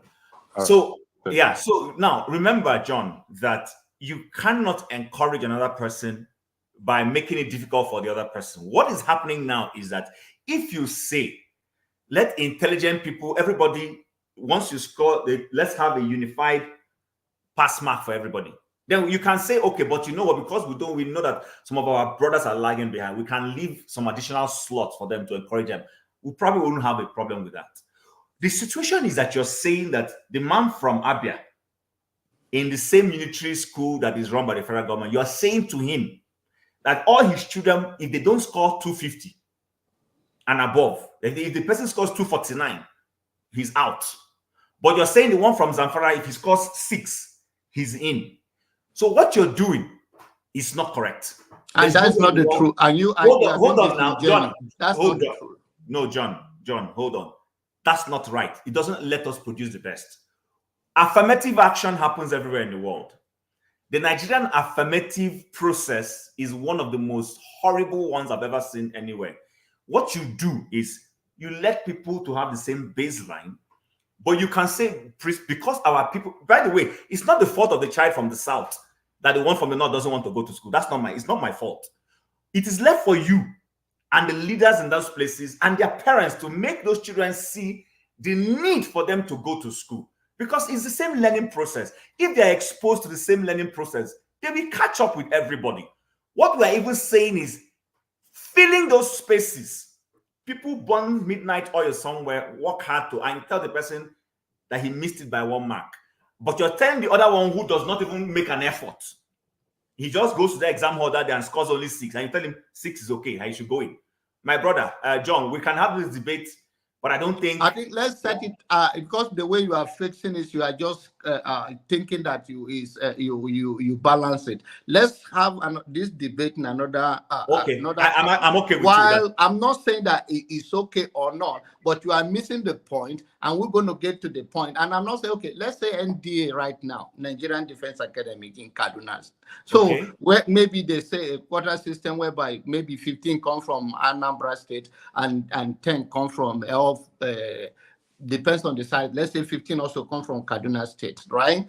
If that is the expectation to say, okay, we have all of this to balance that everybody participated or whatever, and they use that and the child from they bring the 15 people from Anambra State and then the Kaduna State. If they bring them to school based on what the standard or expectation that is not on the federal level, but now these people cannot get to that. You understand that before they are using this to bring their own people, just like it happened in Lagos recently, whereby there are some Northerners that came to join the police, and we say, okay, if the slot is there, nobody is trying to occupy it, and you are faking your name as a Northerner, and you come to Lagos to be recruited under Lagos, that is condemnable, because that is taken out of the number of the people that wanted to join, if I thought they want to join. So we're going to go into this debate later, because the way you are putting it and put it across. Okay, John, so because my time is running, yeah.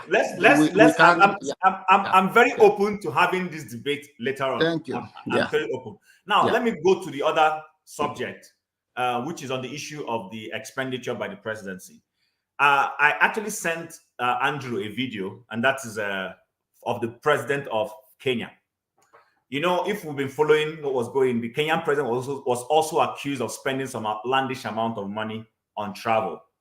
But the man has come out to address it very intelligently and debunked it totally. He actually, number one is that he felt his citizens, he owed them an explanation on the news that was flying about. And he came out and told them he did not spend that kind of amount of money. I've sent it to Andrew. If Andrew feels we have enough time, he can play it. The man said it clearly that, listen, if I'm telling you, Kenyans, he said, Kenyans, be aware that if I am asking you to tighten your belt, be aware and be sure that I, who is asking you to tighten your belt, I am already tightening my own. And he went about to debunk the amount of money he said he spent, and he told them how much he spent and how they arrived at the amount of money he spent, and that was it. In the case of Nigeria, we have a president that finds it beneath him. Beneath him. Listen, when I say these things, maybe people don't look at this, but look at this man from the angle I look at him. Look at his mannerism. Look at the way he talks. It tells you that he just look at like the issue of the national anthem. What did he say? He said, it's not a priority for you, but it was a priority for me. Your president who is representing you says what majority of Nigerians are saying they don't think is a priority. He says, he's literally saying, stick it up to you people. I will go ahead and do it because it's a priority to me. You are one individual running a country of 200 and something million people. And majority are saying this thing is not a priority. So my point is this. You know, it's good to hold them accountable, but we are being led by a group of people who feel that we are making noise.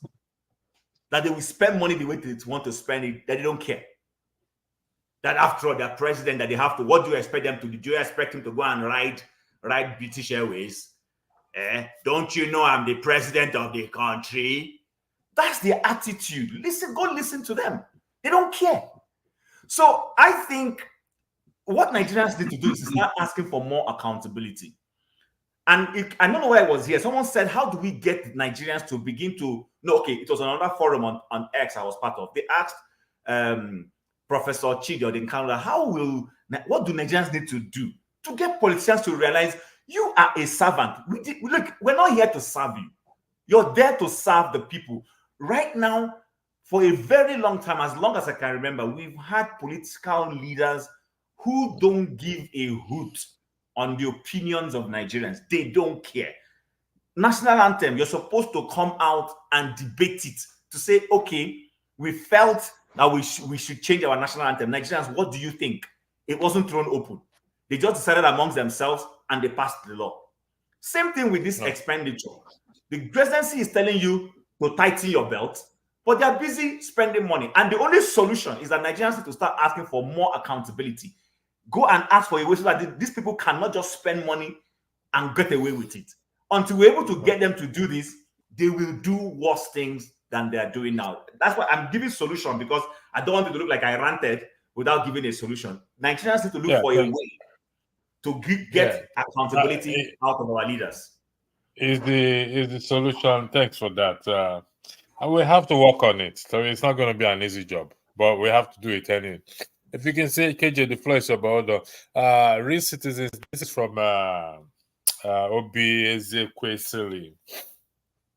Real citizens are those who know that, as it is in other lands, our democracy gives the people constitutional right to demand accountability from anyone occupying a public service, regardless of rank and position. They can't take the full sentence. So, but I think there is a regardless of rank and position. While I occupy this public office, if it is a public office, it is. I have to give account of my stewardship. All right, KJ, the floor is yours. Thank you very much, Chim. Thank you very much, Chim. I don't really know where to start from. To tell the truth.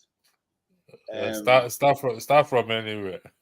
Okay, so I will circle back to my dear brother and friend, Mr. John. Yeah, he said something. He made something very interesting, and much as the fact that that is not the topic, but let me start from there, because I grew up much of the north. Much of my life was spent in the north, or I spent majority of my youth, my childhood and youth in the north. When we talk about this issue of two sets of rules for we as citizens, it's really touchy for people like me, because I haven't gone to being born in the north and grew in the north, primary, secondary, and university. I knew the problems I faced. My family being one of the first, very very first Igbo people who moved into the north after the war. They all returned back to the north. And so when you talk about this thing, especially that of the unity school thing, even as at 5 years ago, I couldn't get my nephews and nieces to federal schools because their state cut off, the cut off that they had for their state. They they couldn't go in, even though they had 240 for the particular course. They couldn't go into those schools. They all ended up, just like Jim said, going to state universities. And that issue has remained. And I totally agree with Chim. You see, there's no place where you don't have, government trying to intervene. What they call it, I'm trying to remember the name they call it in America. Okay. And that happens, but it does not negate the standard. Okay, it does not stop people from being able to ask. Let me give you a funny story, which majority of people may not know. When we were coming out of secondary school, majority of the states in the states in the east didn't have school of basic studies, because you are not allowed to start school of basic studies. So if you could not score outrightly to get into the university, you couldn't go to school of basic studies. You couldn't go to any of those schools. Okay, KJ, it's called affirmative action.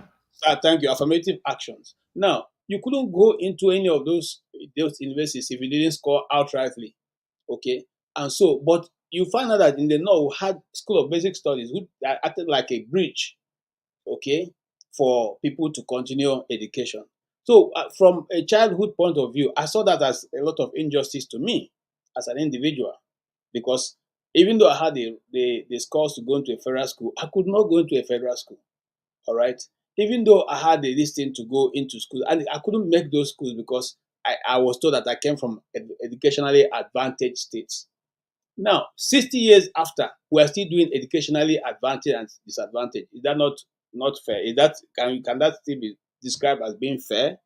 I don't think so. So if we are building equity into the system, if we are building justice and fairness into the system, some of these policies need to be looked at again. And I'll give you an example coming back to, circling back to the topic we have been discussing.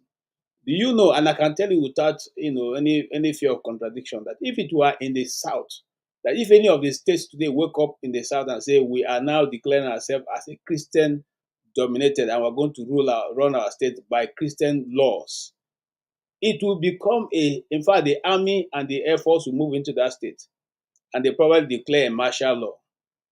But for so long now, they have declared Sharia law in majority of the states in the north, and nobody has said anything about it. They are operating it and doing as they want. They are treating people the way they want according to the law that which they chose. Now the question be, is it possible for a federating unit that some part has a different law and other part don't have? And that's why some of us agitated that we have a confederacy where people can govern themselves the way they want. So if I don't want to come to your state, since you say I can't drink beer, and you cannot sell beer in your state, and I want to drink beer, I'll go to the state where I live, in the state where they drink beer and where they go to disco. Okay? Now, these are the things that are bringing division in the body politics of Nigeria. As for accountability, no, if you see the state, the term accountability stopped with the Shagari administration. It was in Shagari administration that ordinary people, I can remember then a very good friend of my friends, Ape Aku came into the governor, then later governor of Benue State, came into limelight because of petitions he wrote against people who were being corrupt. These days, you can't do that. If you do that, what happened to Abumini in the National Assembly will happen to you. You become irrelevant. You'll be taken off of the system. You'll totally be made to come even back and apologize and kneel down and beg those who you have accused of corruption. So it makes it difficult for you to hold leadership accountable. More so that you can't even hold leadership accountable. As we're talking now, very few Nigerians can even have the opportunity of watching you or even listening to you because they don't even have the money to buy data. Or even if they have data, they can't charge their phones. Okay? So which system, how do you even get to educate or even pass information to those in the rural area? Because 19 out of the 24 hours, they don't have electricity, they don't have nothing to be able to work with. So you find out that since they realize that Nigerians, as poor as they are, cannot hold them accountable any longer, it became they went to market. They went to market with whatever they can do and do. It's only in Nigeria. I keep saying it here. It's only in Nigeria that you hear the government official elected by the people who tell you that these are masses. Please allow the poor masses. Where else do you call your citizens masses? You know what masses means? Have you ever tried to check the meaning of masses? When you address your people as masses, and then the National Assembly, which you are elected, come back and tell you, oh, since you have elected us, you no longer have power. The sovereignty of Nigeria rests with us. So whatever we say is what you do. It is only there. And they say these things and get away with it. Because if you try to fight them, at the end of the day, you yourself will either run out of Nigeria, just like some of us have done, or you find a way and keep quiet because they will have so intimidated you, just like they are trying to do to Obi now. You remember Obi said it here. His friends no longer call him. He can't go to party any longer. Nobody invites him for any occasion. So he has to now be going to rural areas to go and dancing with the rural people because that's the only people who can hear him. His friends have abandoned him. If you don't abandon him, your business will be destroyed. Your economy will be destroyed. Your family will be. In fact, you won't even be able to live There was a time that some of my friends, I won't call their names, when they are leaving their house, they carry all the members of their family in their car and go into town.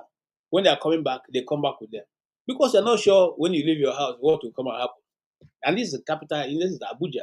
So why am I saying that? I'm saying that to say that that is the situation some of these guys find themselves. Coming back to the story of Deborah. See, Deborah was not the first person. Brother, I interject you. When you fit your political talking point, you grow in the north.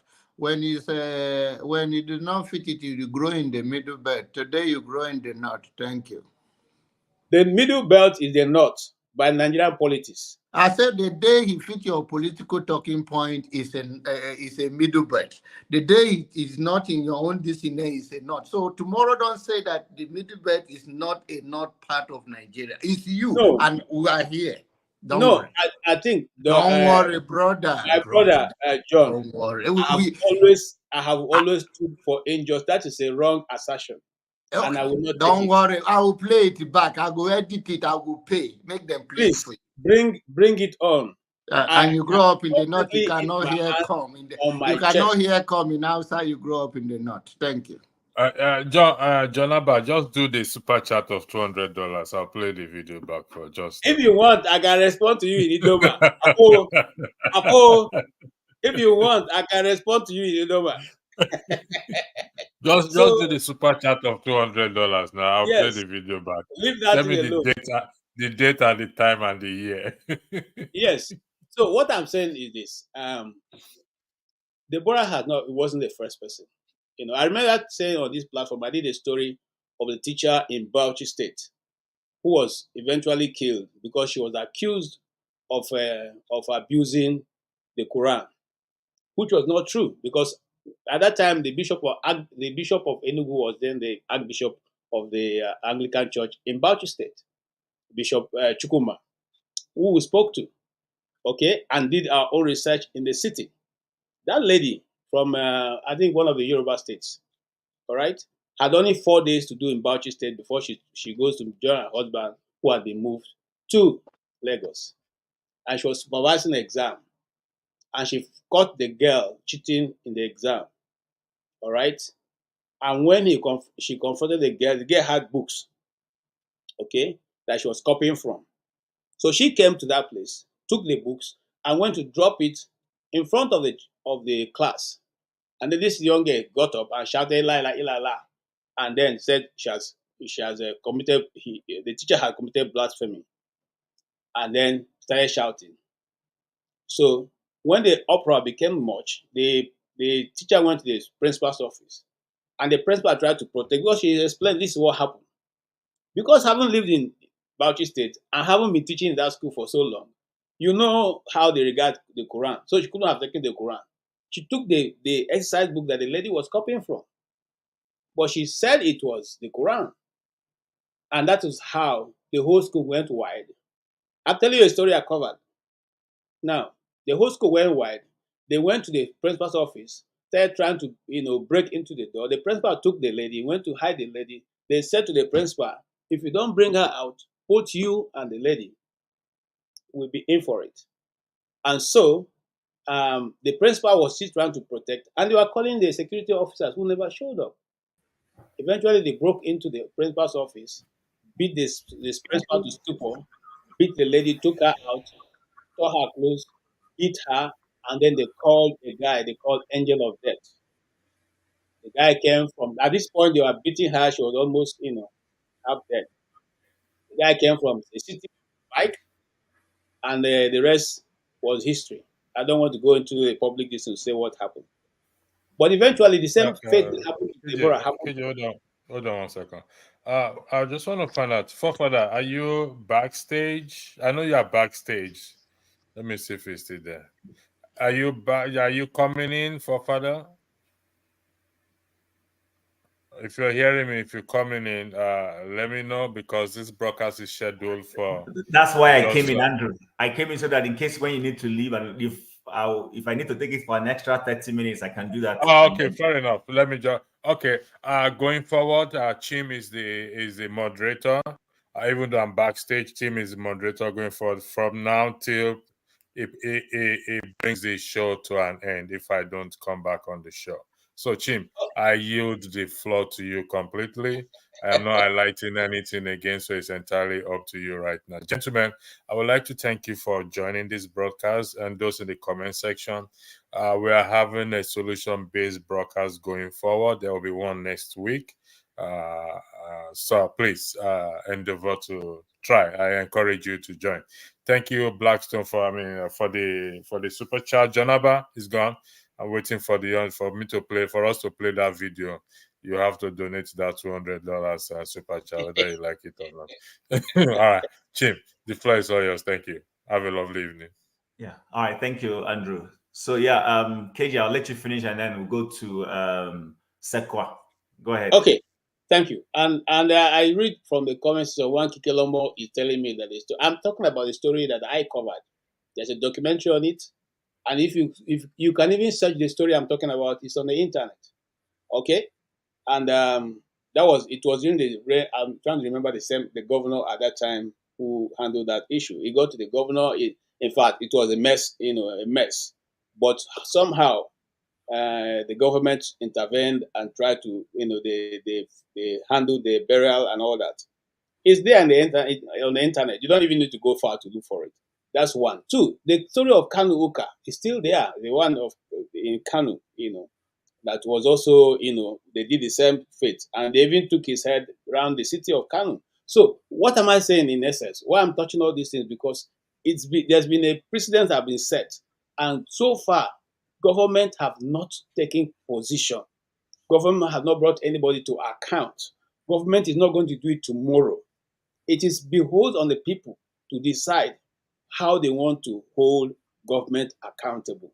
Because as long as you say Owole Komi, it's still not going to commit anybody. We will continuously to suffer the same fate from now till only God knows how long. Okay? And we can't have a nation where you cannot hold those you have elected. Once you elect them, they become Lord and Master. We cannot have them. Somebody who cannot even, live in a two-bedroom, when you elect him, he now gets a mansion and then behaves like he owns the whole world.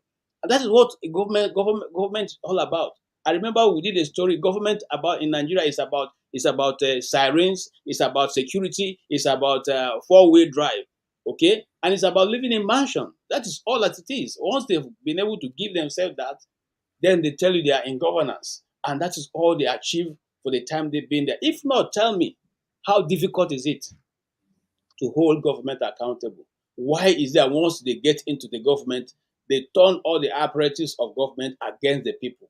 Okay, and I said here many times, if we were alive to our responsibilities, we should have been able to move a motion by now to turn around the police force. It should no longer be police force, okay, but it to become more of protecting the people, not the people in authority, but the people of Nigeria.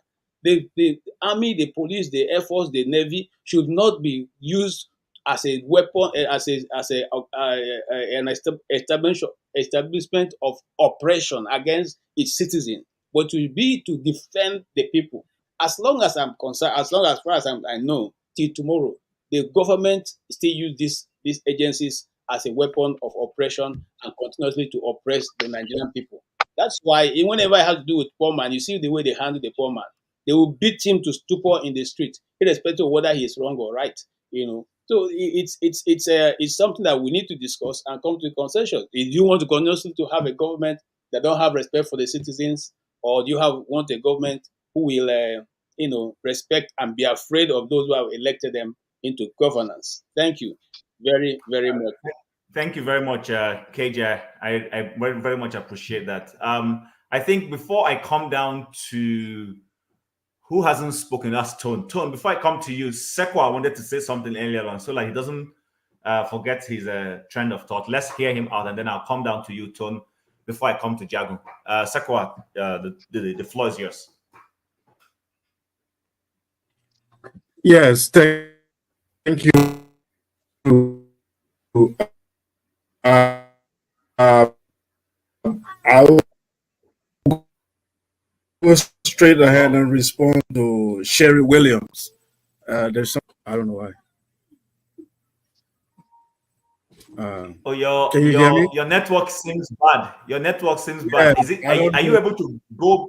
Are you able to go out and come back? Then I'll once you come back, I bring you in. Let's see if it will get better. Right. Okay. Yeah, just exit and come back. Once you come back in, I'll try. I'll bring you in. All right. So Tone, the floor is yours. Go ahead before he comes back. Yeah, I was just trying to greetings everybody. I was just trying to catch up on. Are you speaking on the on the girl that was murdered? So we have two subjects of conversation. The main one is on Deborah. You know who Deborah is already. Yes, And then the yes. other one is the on the accountability issue with regards to the what's on air. I refuse to remove it. On Tinubu and Shetima spending 8.6 billion on travel expenses in 3 months, and the source is the Punch newspaper. So you can choose whichever one you want to start with, or you can just choose to speak on one. Depends on you. Okay. That of Deborah is this is the sort of thing that that's it's this sort of thing happens and you start to think, are we really the same in this country? Are we really equal? Because until now nobody has been prosecuted. They know the people that killed that murdered her. I won't use the word killed. She wasn't killed, but rather she was murdered gruesomely. And the video evidence was there. The police decided to look the other way. There was no investigation because it seems to me in the north, the rules and the law, the penal system in the north is quite different from Nigeria. Yet we say we live in the same country, and that's what I want to see Tinubu do. He says he's trying his best. Yeah, I mean, with all due respect, sir, you're not trying your best. You're not doing nothing. Let's even forget the economy for now. So even sanitize the country is in terms of justice, equity, and security. You're not doing nothing. You're just not doing anything. So till now, the poor girl paid the ultimate price for just nothing. And those guys that killed her they're still walking about, still gloating over it. And more will still happen, unfortunately, except a leader that will come out and be bold.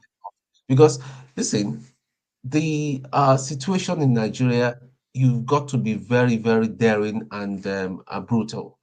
And personally, I don't think Peter Obi he will not do that.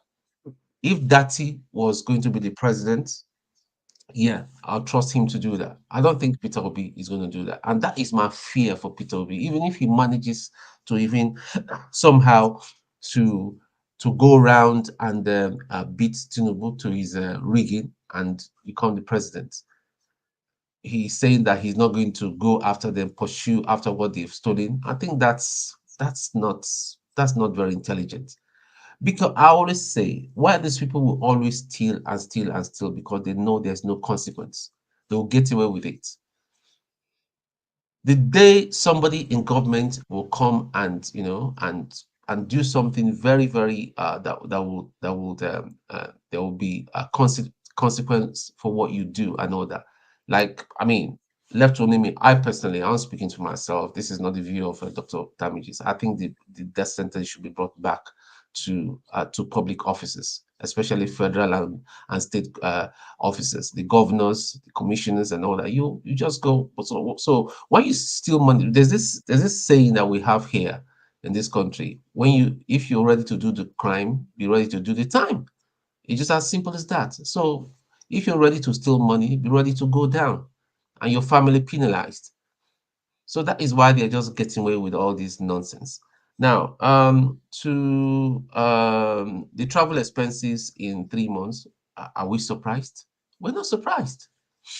When they were gallivanting, going all the way, look at the party that went to America last time, and they had escorts in their rooms and all that. And yet, Mrs. Tinubu cannot talk about that. She came during Children's Day to start bashing girls that were doing hookups and Olosho. Her own. Let me not just go there. So the thing is, it's just all hypocrisy. We need at this minute in time in our in our polity, we need a very high-handed individual, a very high-handed administration that will say, you know what, we don't care what the West will say. I know that penalize us, but we are going to get our country right. Today I was going to church. I wasn't driving, I was in train. And I saw this Nigerian man with his two kids. The two of them were so unruly. They were just jumping on people's phones and all that. One of them came, and the way I looked at him, he moved back. But that's part of the thing, because there is no, people are not people, the leaders we have, the leaders that we have had are just not responsible at all. They're just not responsible. Let's even forget party lines that is APC or PDP or whatever you want to call it. I know that it's accountability. Accountability is not there. Labour Party that we're talking about. Look at the party chairman. Look at that guy is meant to be in jail. He's meant to go to jail. Let's call it spade a spade. The chairman of the APC is a big criminal. He was caught on camera putting monies in Babariga and all that. So these things cannot just continue. See, a lot of work needs to be done. That's my take for now. Thank you. Okay, thank you, Tone. I'm going to have a question for you, but I will give you the floor after Sekwa has spoken, because I want to take you on the issue of you said we need a high-handed person. I'll come back to that. So, Sekwa, the floor is yours. Please go ahead. Unmute yourself. Unmute yourself. Oh, we can't hear you. Can anybody hear him? Do you want to try one more, going off and coming back? Don't worry, I'll give you time to speak. Okay, so Tone, before he comes back, Jago, I didn't forget you, please. Don't I didn't forget you. So you said we need a high-handed person. Yes. Wasn't Buhari supposed to have been seen as that high-handed person? Do you think it's about high-handedness, or what we need is an honest person that is ready to live by, what we have is we have leaders who say, do what I say, but don't do, but not as but I'm excused from what I say. Exactly. And I give you an example. We see our president talking about that he will not, I don't know whether people make those things up. I've seen some highlights that says Tinubu says he will make laws against forging of exams, certificate, and all those things. And you know why I'm mentioning that. I mean, does he have the moral right to come and tell Nigerians not to do that? Do you understand what I'm saying? So, can you speak to this concept of we need does Nigeria need a high-handed person? Seriously? Okay, I'm happy you mentioned Buhari. I think you and I are one of the few people on this panel that said hands on heart. I think you, or if I'm not mistaken, but I voted for Buhari.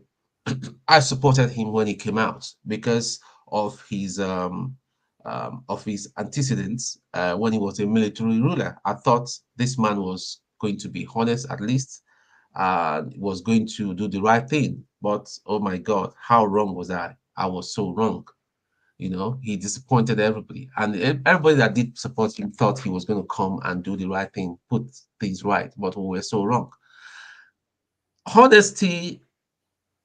Honesty is, I don't know, is there a barometer to measure honesty? Because honesty in Nigeria is like a very, very scarce commodity until the man gets there, and then you then begin to say whether he's honest or not. There's been a lot of people now that are in government that we thought they were going to do better, but they didn't.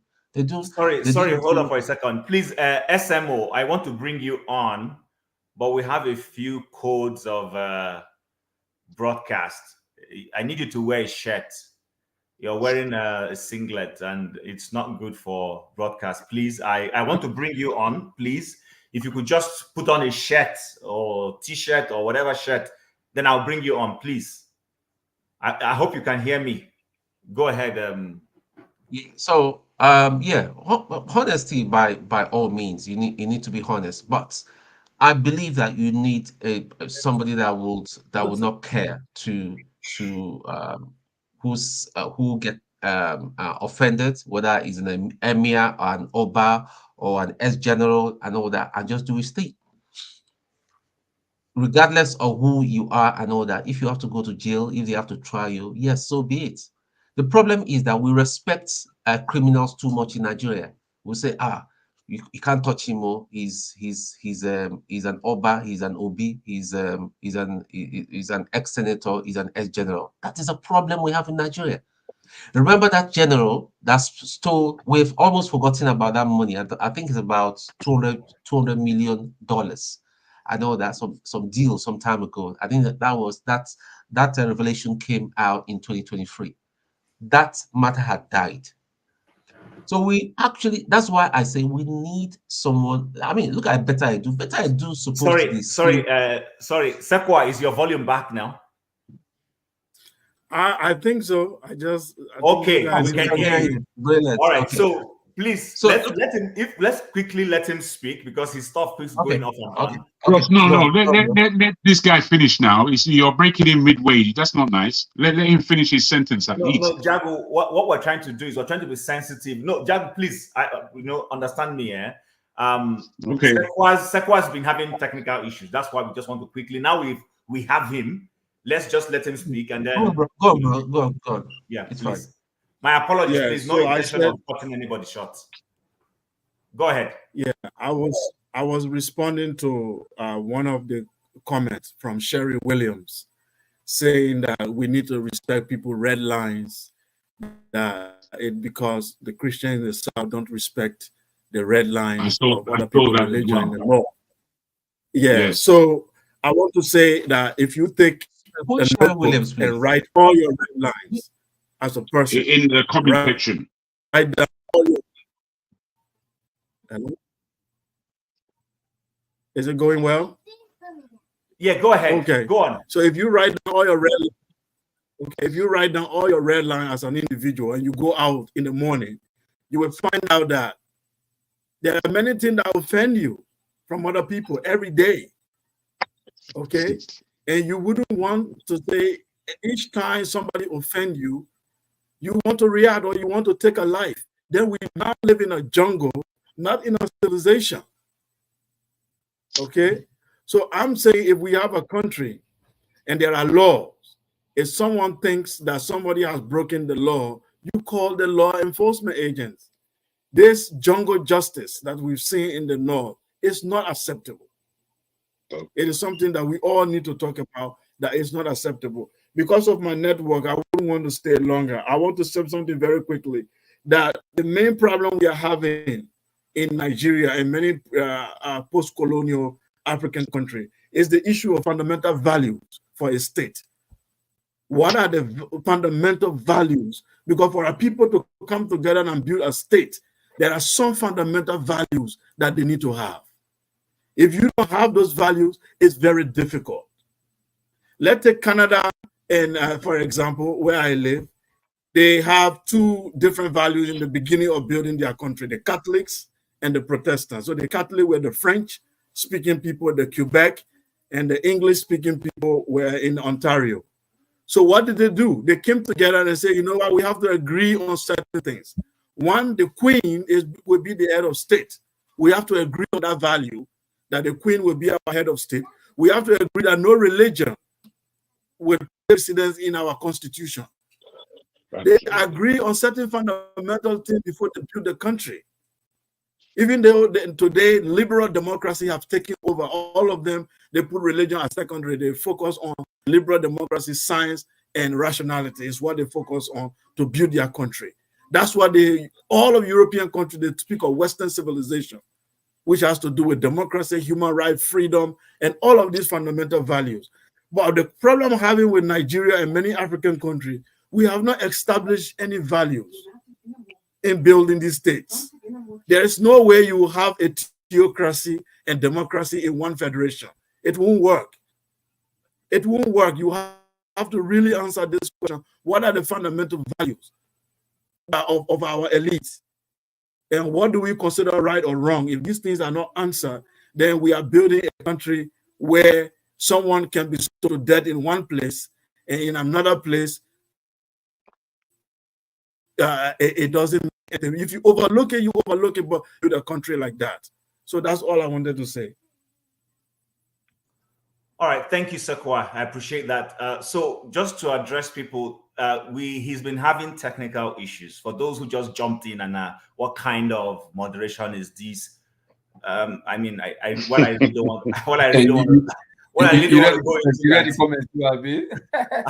I really don't understand. He was speaking and he had an issue, and we're trying to give him precedence to be able to complete his line of thoughts. That's why, and thankfully, Tone conceded to that. It wasn't intentional to jump anybody, because actually after Tone, it should be Jackson speaking.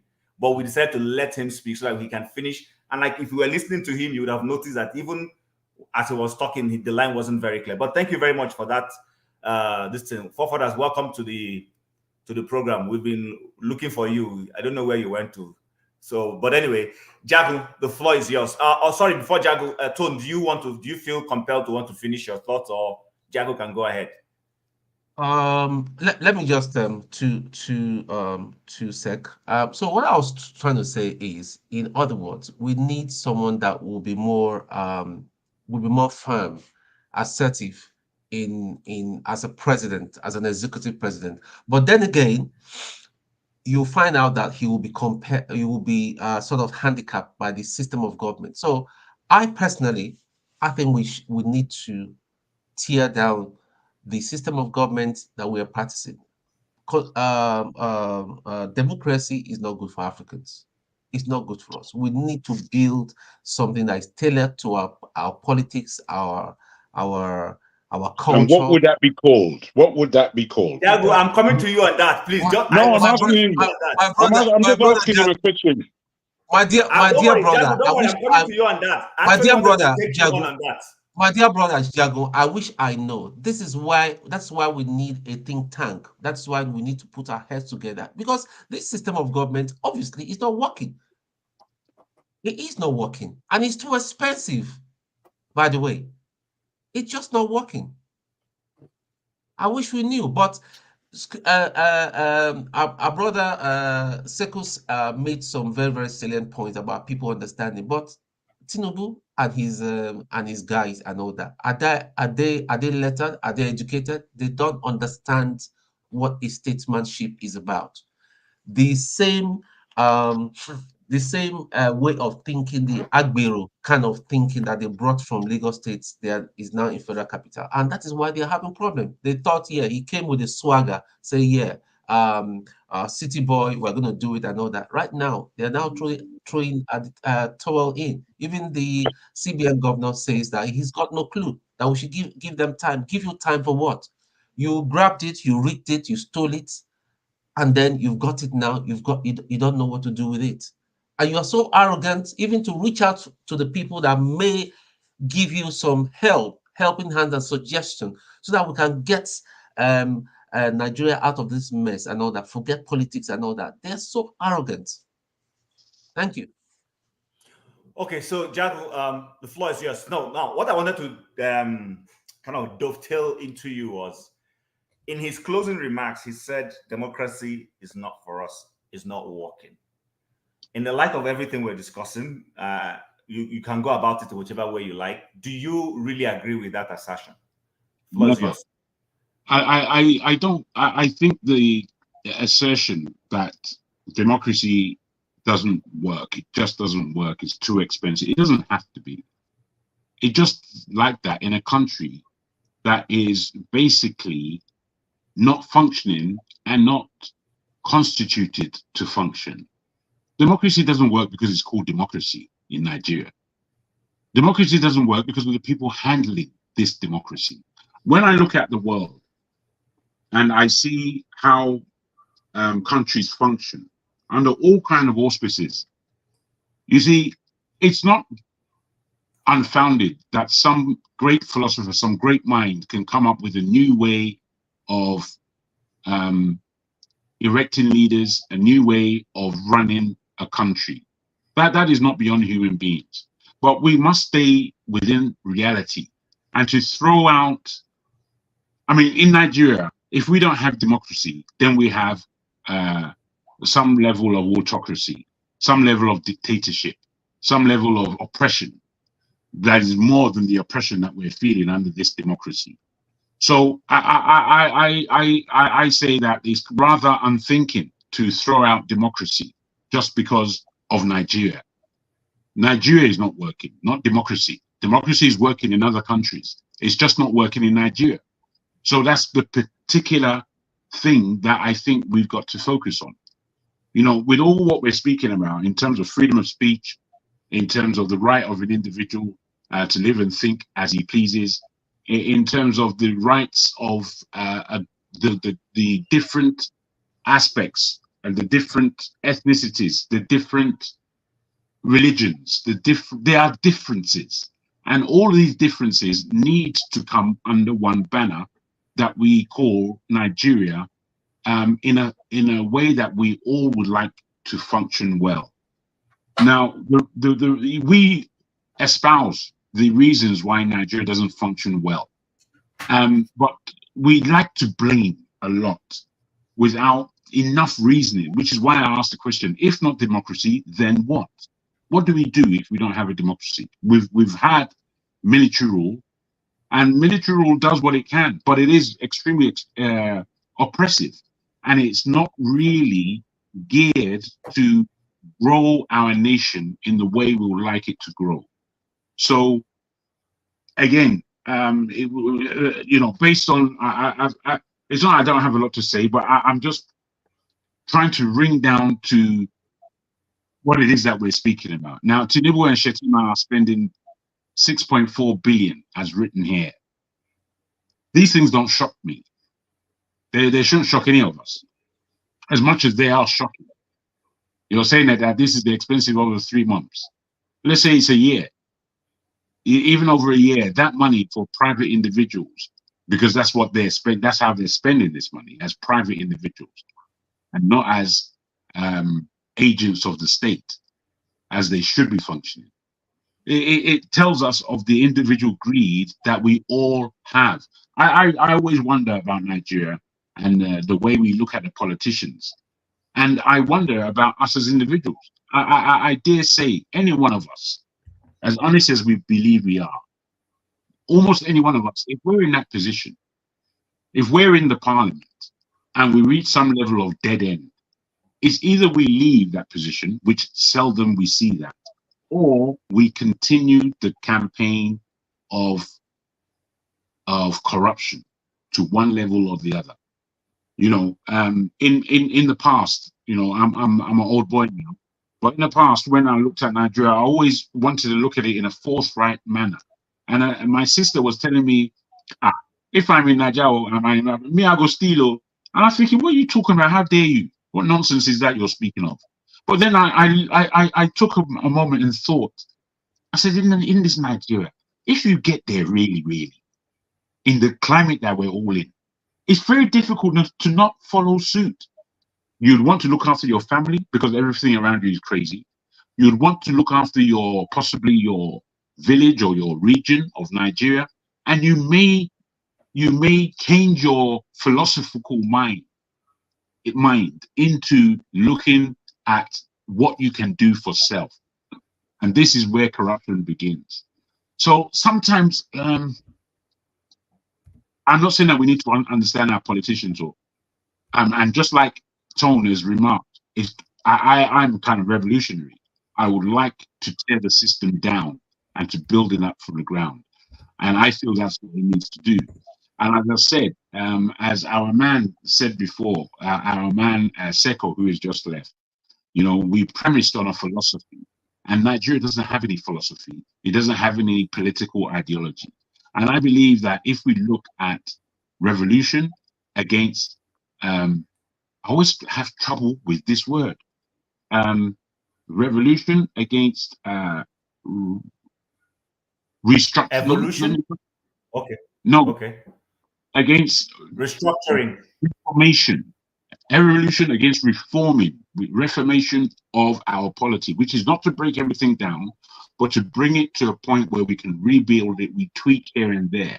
Now, the aspect of Obi, he seems to be more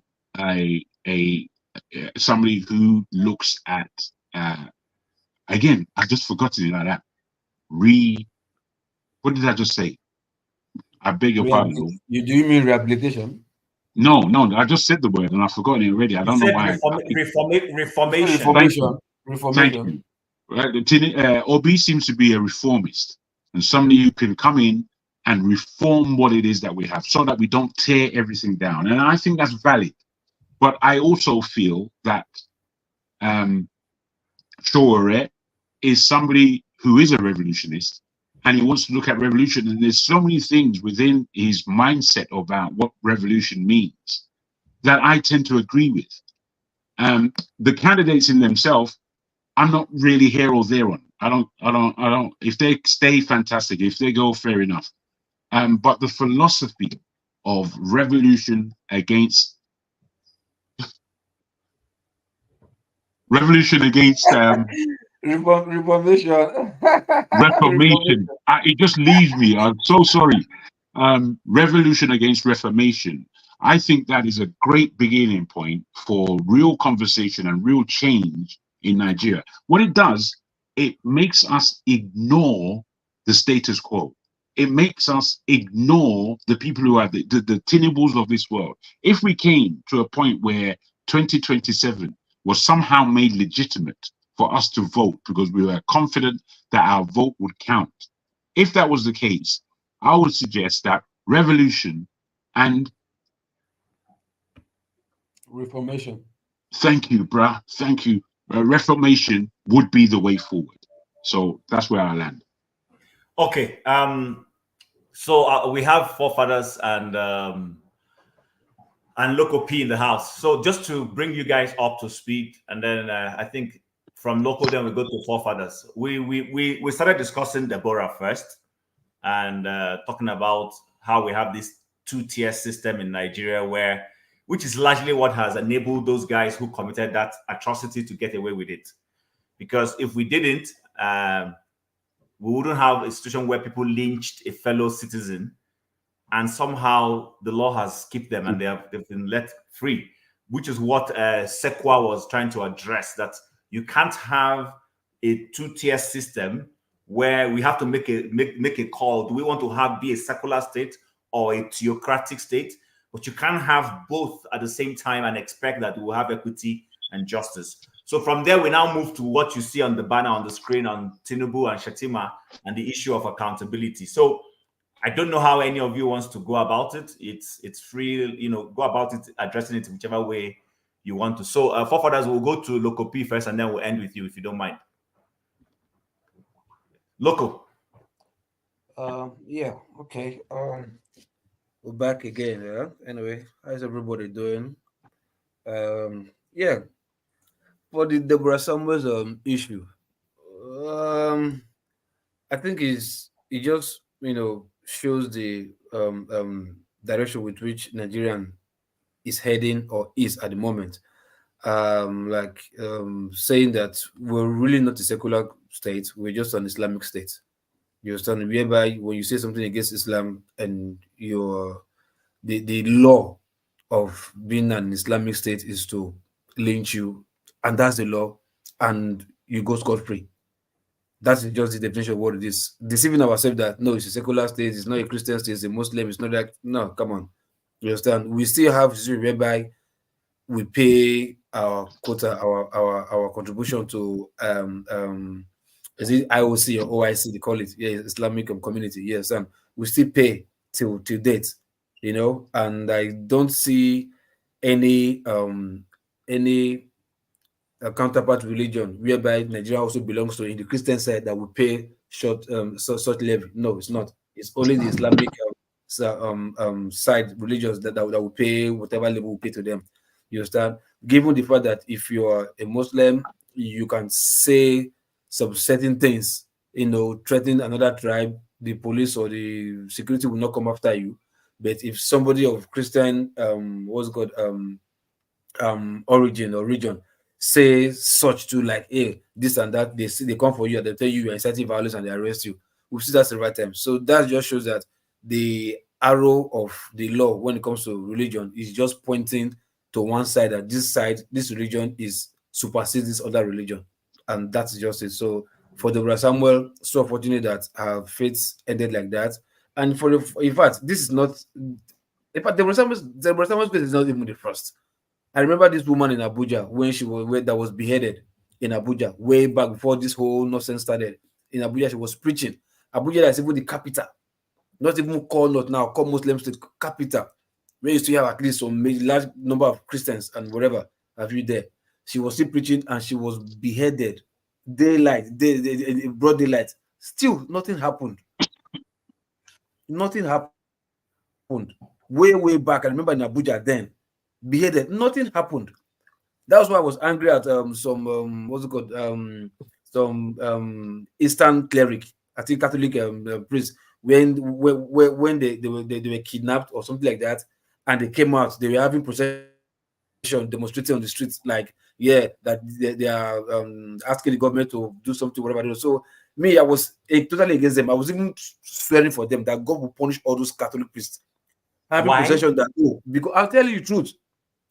Because this has started a long time ago. Because it now happened to one of your priests, that's why you're not coming out. When it happened to that woman in Abuja, when she was beheaded, no priest, no Catholic or Christian, whatever the religious body came out. Even did not even came out to say, like, oh, no, we are aggrieved. They didn't make any position for that woman. Her family bear the cause, and that was the end of it. No Christian body, this CAN or PFN or whatever, Catholic, whatever, nobody came out. Nobody protested. They didn't even make any statement. Oh, police, you are the investigating, and that was the end of the matter. So when it got to their own tongue, when one Catholic priest was beheaded, all of them came out to start protesting. No, we are this way. They're like, shut up, because it's one of you now you're coming out. So the other woman that happened to, because she's nobody, nobody cared. That's the country that we have in Nigeria. That's why I said the arrow of religious, whatever, tolerance, whatever, points to the north, that the northern, the Muslim are the real ones, because we've seen the excesses that they've done, and nobody has come, no security agencies have come from them, or arrest them, or contain them, or whatever. But if it's any statement made from the Christian side of it, you see them say, yes, it's maybe cyberbullying or yes, anti-violence, and they come after you, DSS, first thing tomorrow, they know where to find you. Military have come and made several statements threatening against some certain region in this country. Nothing happened to them. It's not the first time now. So we know this over and over happens. So if it happens once, it's a mistake. Second time, coincidence. Third time, man, this is real. This is the real deal. There's no mistaking about it. So, like I said, there were some sorry for the family and sorry for the losses. It is what it is. We're just a victim, and that's it, of the nonsense country that we find ourselves, and nobody's doing anything about it. Okay. So for the on the second one, hold on. Let me help you and forefathers. There's a video I want to play. After that, then two of you can comment on it. Just give me a second, please. I am a very responsible steward. Believe you me. There is no way I can spend 200 million. There is no way. In fact, let me disclose here that it costed the Republic of Kenya less than 10 million. Because, let me tell you, I am not a madman. When I was told the cheapest plane was 70 million, I told my office, go book Kenya Airways. Yeah.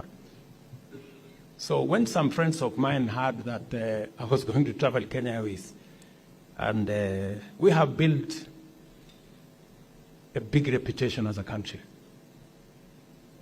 We have built friends. Some friends told me, how much do you want to pay? I said, I'm not ready to pay more than 20 million. They said, bring 10 million, we will give you the plane.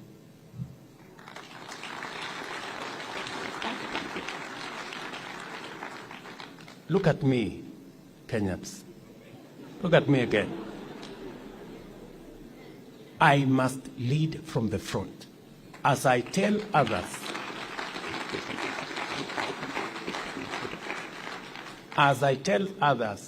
to tighten up their belt, mine must be where to begin.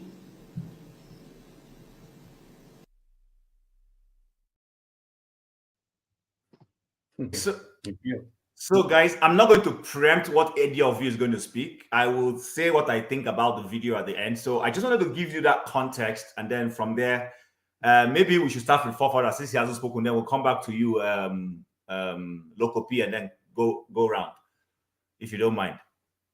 For this, speak for this second topic, or yeah, this second topic, because that's what I played that video because it relates with the second topic. Yeah. No problem. Okay. Thank you for having me, Chim. Greetings to everyone on the panel, the chat, the viewers. I can see Local P is there. That abandoned me in cold violation of our covenant. You abandoned me. It's all good. All right. But regarding the topic of before I forgive you, go ahead. I tell you, because I was pained. You reached my blood. Oh, so I'm sorry. You see, yeah, it's a bit of a shame. But regarding this matter of the lady that lost her life, I think most people have said, what needed to be said. We all know there is a problem to an extent in the way a lot of some people choose to pursue the Islamic faith. That is true. That stands out actually even more than the way some people, hunt witches in the south, or somebody that is accused of killing her husband and stuff like that. Because they actually kill Muslims too. In that same year when that lady lost her life, there was another Muslim that died because he said something wrong about out of place, and some of these extremists attacked him. It's a problem. It's a problem globally, not only in Nigeria. And it's one of the reasons why a lot of people just put up their back against some Muslim nations, even when it doesn't make sense. This is what they are reacting to. And I think in the context of Nigeria, we have to understand how to take this part out of it and leave the part that makes them Nigerians in place. Because it's a very Islamic people that are into that faith, they hold very strongly to the faith, and the only thing I see that can get them to at least see reason to an extent is to let them understand that they have to learn to put their people first, and to do that you have to show them that, hey, look at all your fellow people in the Ummah, they are all doing the same thing, don't make any mistake. So, because now you're not measuring them against Christians, you're measuring them against within their faith, the things that are going on within their faith too. You're just pointing it out to them so that they can see for themselves that Muslims are being killed in Sudan because they are not Arabs. Why? If that is so-called the Ummah, why are you killing fellow Muslims? Because they are not Arabs. And that should let them understand that they shouldn't be killing their fellow Nigerians just because they are not Muslims. It's not worth it. Because those some people that you are killing your fellow Nigerians for, tomorrow they could come and kill you. Or maybe your children, or your children's children. Because by that time they would have spread down here. Because they are not Arabs. The entire North Africa has been Arabized, and they are coming south. So I will leave it at that on that one. I think the other, what was the other topic again? I think I missed it apart from Ruto. Was there something else apart from Ruto? Yeah, so it's tied to Tinubu and Shetima spending 8. Ah, I know that one. I think what got Jim, you would have been the first one to start now, since you say it's a No, new. I've spoken on it already because Oh, the okay. broadcast was started by electricity and I spoke, but Oh, he didn't have the video. I just added the video, so I wanted to give you context to help you in addressing it. So yeah, go ahead, forefathers. yeah. Okay, billion naira. That's almost $6.5 billion million dollars. That's a lot of travel expenses. To go and make what money in a world where there is Zoom? I don't know. And most of these travels, I don't know what the point is. You go and ask for people, and most of them don't show up for years. You can send very few people to go and have meetings, and they talk. The people that are decision makers can discuss. And if there is something to really sign off on, you go. I think our president seems to think that traveling around, meeting people is how you generally make things happen for your people. How you make things happen for people is, first of all, you have to decide that you want to fight for your people. And this money, in the bigger scheme of things, it shouldn't matter too much. That's my take. Because for me, when I look at the kind of funds other people spend, sorry, there's an echo there. Yeah. When I look at what other people spend on travels, it's quite a lot. The problem is that we are not making money. We are not generating wealth in this country. We are just spending. And it means that every little you spend matters a lot. 8 million this thing, naira. What that could have done a lot. I can assure you, you could have done a lot in Nigeria, solving a lot of problems for a lot of people. But they choose to use it to waste it on transportation, going all over the place. If they were going there to go and even bring something really important, most of all this meeting is just to go and even further sell us out. And from there, it goes to his own healthcare treatment, and they come back and pull the bills on us. It doesn't, in the end, for me, I'm not even looking at the money. I'm looking at what did he come back with. Because people can travel and they can bring 20, $30 billion worth of business from that this thing, $5 million junket. And if they bring that kind of business back to Nigeria, it's what the trade, because the profit from those businesses will eclipse 100 million this in naira a year. So it would have been worth the traveling, and the jobs and all that stuff that will be created will be worth it. But how many of those people that he has gone to has brought business back to Nigeria? I don't see them traveling to China. But it was the Chinese that were building a lithium factory in Nigeria. They didn't travel to China. So what happened? They managed to use Zoom for that one, but they didn't use Zoom for all the European countries. They are traveling all over the place. I've not seen Tinubu travel to China once. But the Chinese people are here. So what does it tell you? It means that you can do business without necessarily traveling. So that is some of the stuff you see that this one is just a symptom. I think the reason why we are picking up on this is a symptom of a government that seems to be inflicting suffering on the people. The people, I'm not even sure they understand why. Even if they told them that, okay, things are going to be difficult when I come in, I'm going to remove subsidies, life is going to be difficult for a bit. But they don't understand the level of suffering, what is happening now. I can't even believe it, because I think when Jonathan came in and he removed a little bit of the subsidy, there was a lot of protest. People were really angry. But this one, the suffering is on a totally different level. And the drop in living standard is on a totally different level. And you don't see the type of reaction that you expect to see. For better or for worse, my thinking is that the reason why you're not seeing those reactions is because Nigerian youths that are supposed to be protesting, they are occupied with other things. Social media, bigger economy, and looking for jackpot. Some of them are in politics.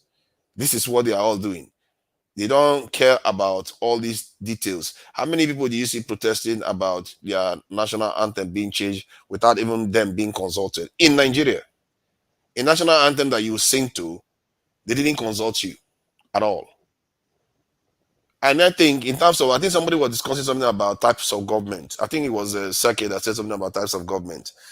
Some people believe in this one. I'm really passionate about this one, because it's quite important in terms of ideology that we are going to need to go forward with.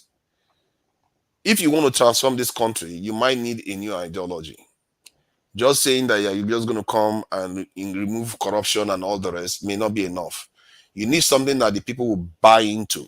They will believe. I say, you know what, this future looks like it's going to be far better than what we have now.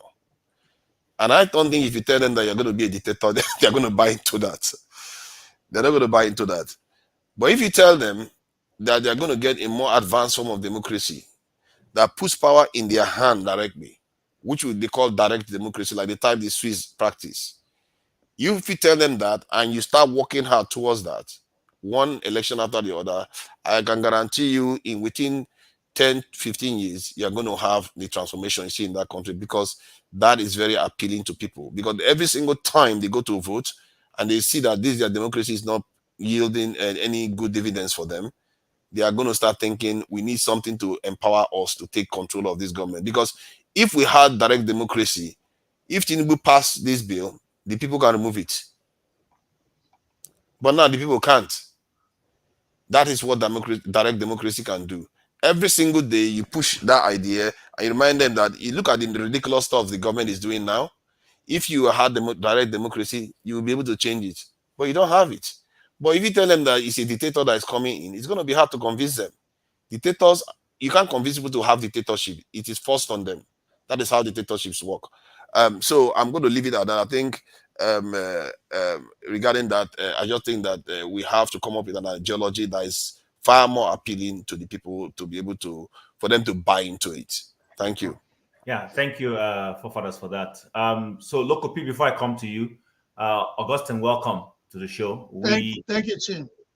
Yeah, so I'm sure you probably know the subject we're discussing, so we'll come to you as soon as Local P makes his point on the next issue. I'll come straight to you. Local, the floor is yours.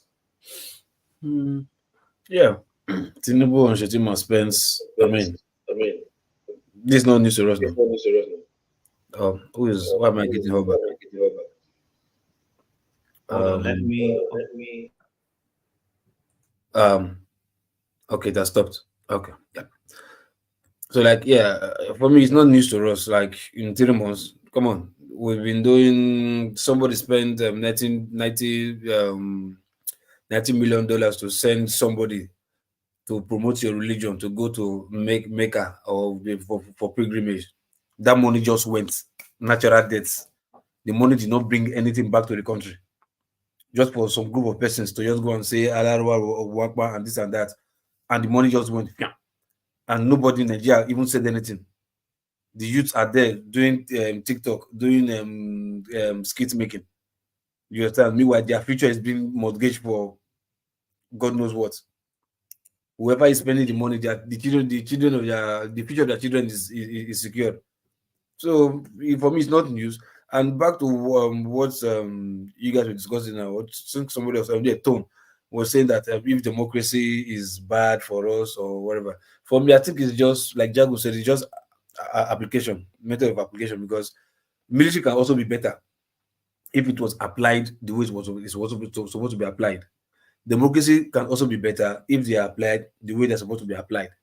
You understand? It's just that the kind of demonic leaders that we have that do not give a hoot about whoever they are leading. That's why we see ourselves where we are right now. And the thing is, it's not even their fault, like I said. It's just the people who they are leading. The led are not even prepared to fight for their rights, to fight for whatever, because they think everybody's going to social media right now. They are hearing what their colleagues are making $20,000 dollars a month, $30,000 a month. They're like, wow, yeah, YouTube, man, we die here. So everybody's now abandoning what they're supposed to fight for, and everybody's going to social media because they think they can make quick money and settle their life. And that's it. So for me, I think it's something, people who have head on their shoulder should, keep on hammering on, talk about, so that at least maybe larger population of Nigeria will, come to terms with it one day, and we'll all do the right thing and fight for the country. Other than that, what we are seeing right now, spending money will always be happening, year in, year out. The time they spent, how much was it? 160 or 190 $190 million or $1 billion for SUVs, for the legislature. It's everybody shouted. Where is it today? It died natural death. Last month, yeah, they said they spent how much for pilgrimage. It died natural death. This money you're still talking about, how much? 8.6 billion for just 3 months. Give it 2 months, it will still die natural death. We move on. You understand? So until we start saying something, electing the people, or people come out to say something, we will always be seeing news like this and nothing will happen.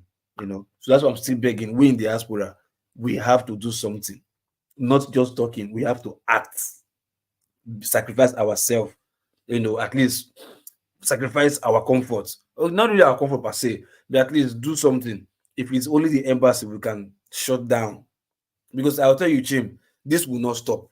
Trust me. These guys are also grooming people like Yaya Bello, Dino Melaye, you understand, whatever, who will still come and continue where they stop. So it's a never-ending cycle. It's a never-ending cycle. It will continue until we do something. The people in Nigeria, pity for them, they can't do anything, because if they try anything, they have the money to bribe some youth to fight them. They also have the command, command to talk to army officers to shoot whoever they want to shoot. They can do it.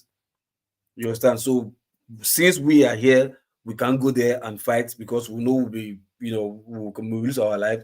What do we do from here?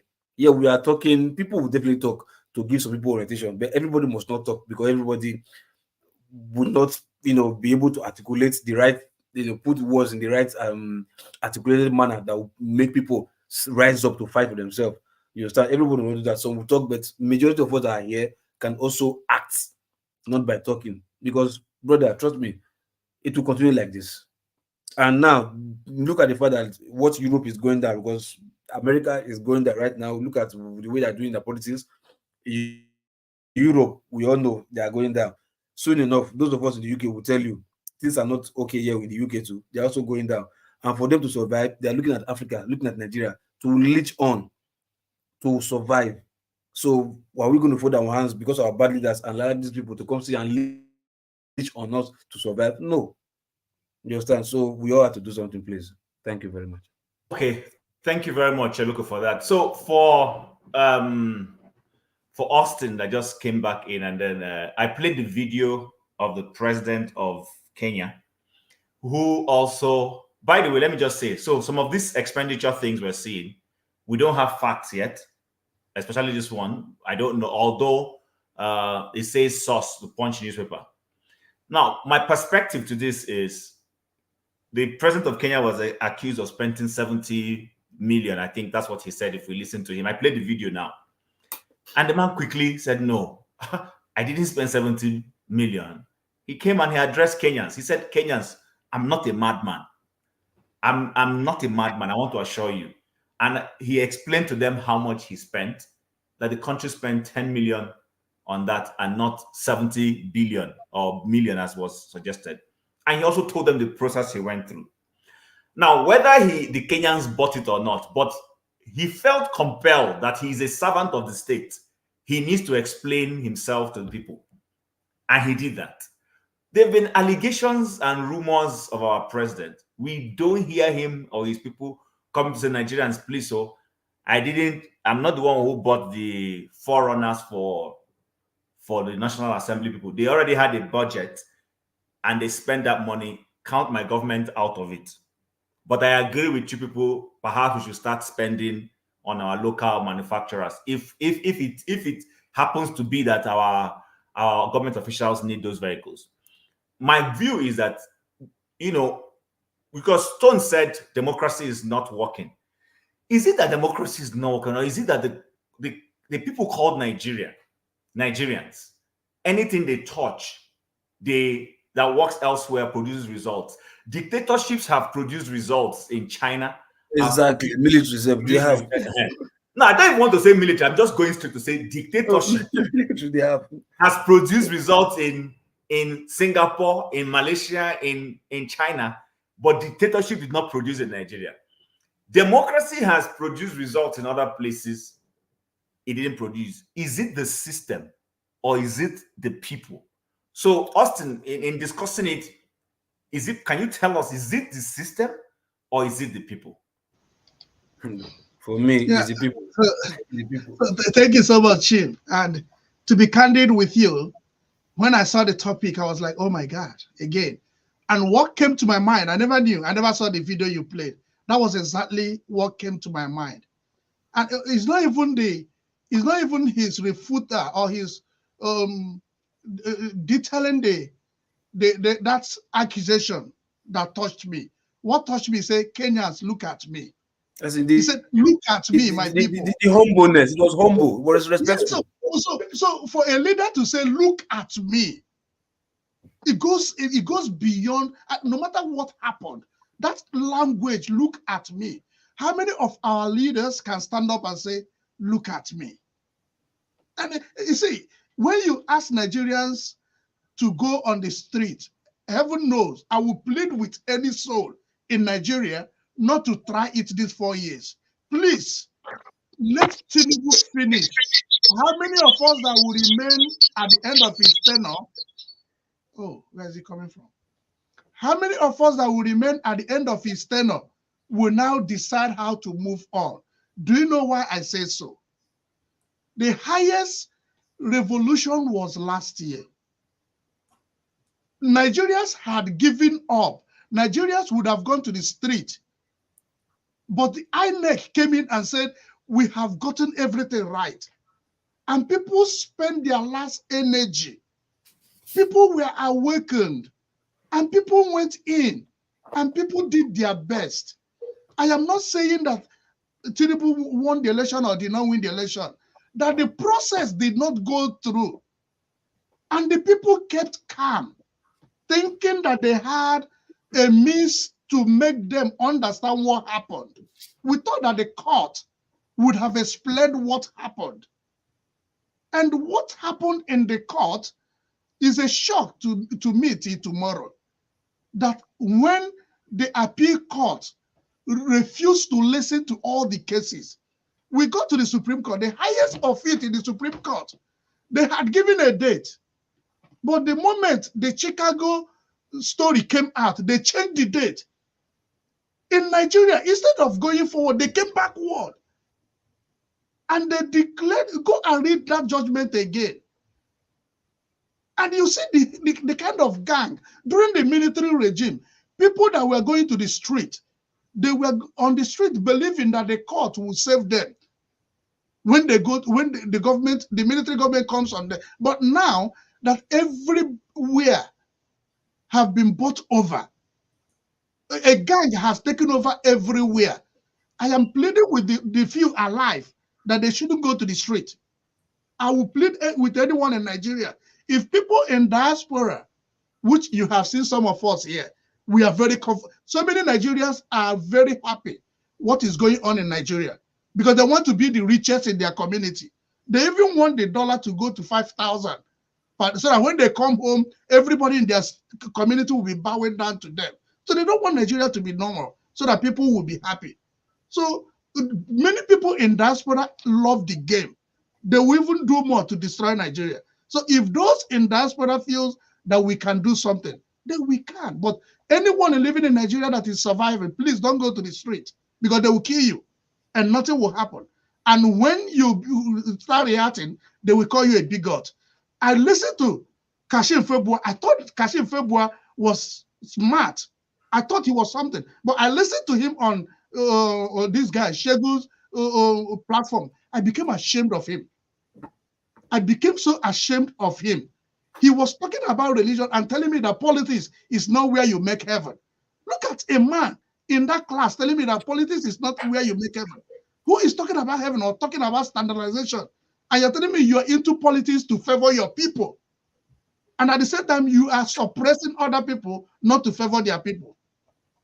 So, beloved, I'm pleading. What happened in Nigeria is still a shock. Where we are in Nigeria today, it will still reveal more. Look at the amount of money, and they don't even care. After 1 year, civil servants are still being played down on. The police, the military that handle this gun, nobody is sitting down to have a conversation with them.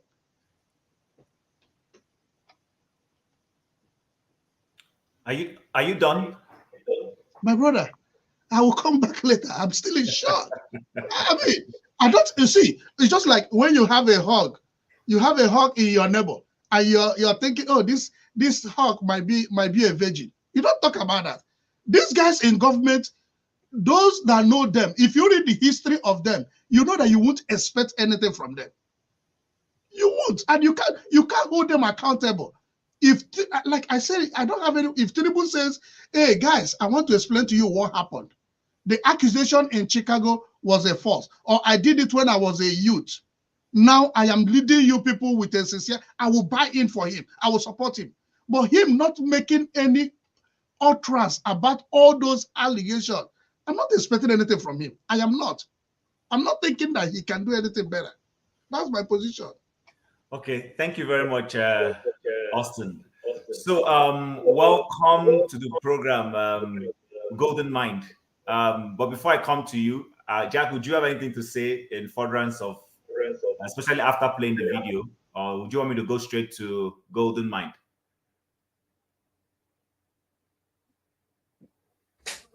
No. Please go ahead. I'll be here after him. Okay. All right. So Golden Mind, welcome to the program. You know the topics we're discussing. So I don't think I need to bring you up to speed. We've talked about Deborah. And from Deborah, we went to what you're seeing on the screen. We started discussing Tinubu and Shettima spending that amount of money on travel in the light of their so-called calling on Nigerians to tighten their belt. But in a sister African nation, there was a similar allegation. I'm not sure if you saw the video, and their president has come out to address it. So you can take the conversation whichever way you like. The floor is yours. Thank you very much, panelists. Well, yeah, I think I started listening about an hour ago, so I captured lots of the things you talked about. But the story of Deborah is just the story of Nigeria, where thousands of things are swept under the carpet. What happens is that something happens today, people will make noise about it. Tomorrow, something else happens. They forget the thing that happened today. It has been the story of Nigeria. So I'm not surprised because in the first place, we don't have the people and the system to effect any meaningful change in Nigeria. And it's going to be like this for a very long time to come. Those who are the helm of affairs don't care. In fact, they don't even know that we exist. We just are making noise. That's what they think we're doing, right? It's going to take something radical, clearly radical, to change things in Nigeria. Somebody was saying that if we have an opportunity to just take high school students in most of these developed countries to go and replace everybody in position of authority in Nigeria, things will change. Because the thing is that it's just like having a dog or an animal, right? And you say, okay, this dog, this animal, I want you to perform this miracle, a task that is completely beyond the capacity of the dog. It's not going to work. It will never happen. When you go to Nigeria and see the kind of leaders people elected at the House of Representatives, Senate, for instance, men and women who are supposed to be in the village, organizing village meetings. And these are the people you want to change Nigeria. That's not going to happen. Most of them are there to serve the interests of the president. That's why a lot of times if you watch them, they sing about your mandate. I mean, if the president brings any bill, they'll accent to it without, any kind of deference to the people that they're supposed to be serving. So when we say Nigeria is bad, people just don't understand that it's not easy to fix Nigeria. Because if you think that there are people who care about Nigeria, wait till the next election.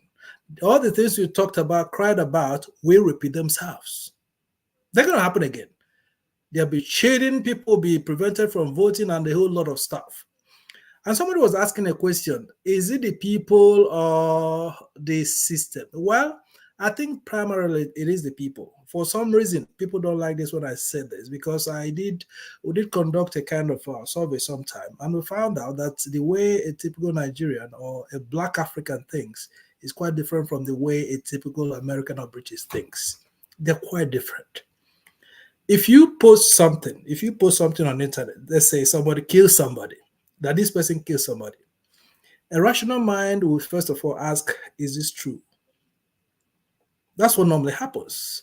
But Nigerians will come there and say, oh my God, yes, I thought it, I knew it, I knew, I mean, stuff like this, without, doing this kind of due diligence. So when we talk about IQ, I do think, and I think I mentioned this last time, if you look at the list of the least developed countries in the world, these are the countries with the highest level of corruption and the lowest level of IQ. That is a big part of it, but people are not thinking about it. Because I don't think that you can have bad leaders when you don't have bad fellowship, followership. Bad followership brings bad leadership. You can't have good followership with bad leadership. It doesn't happen, right? So a system where you have people, the leaders don't check themselves, it's supposed to be that way, that the legislature will check the executive, judicial will check the legislature, and, like that. But that doesn't happen in Nigeria.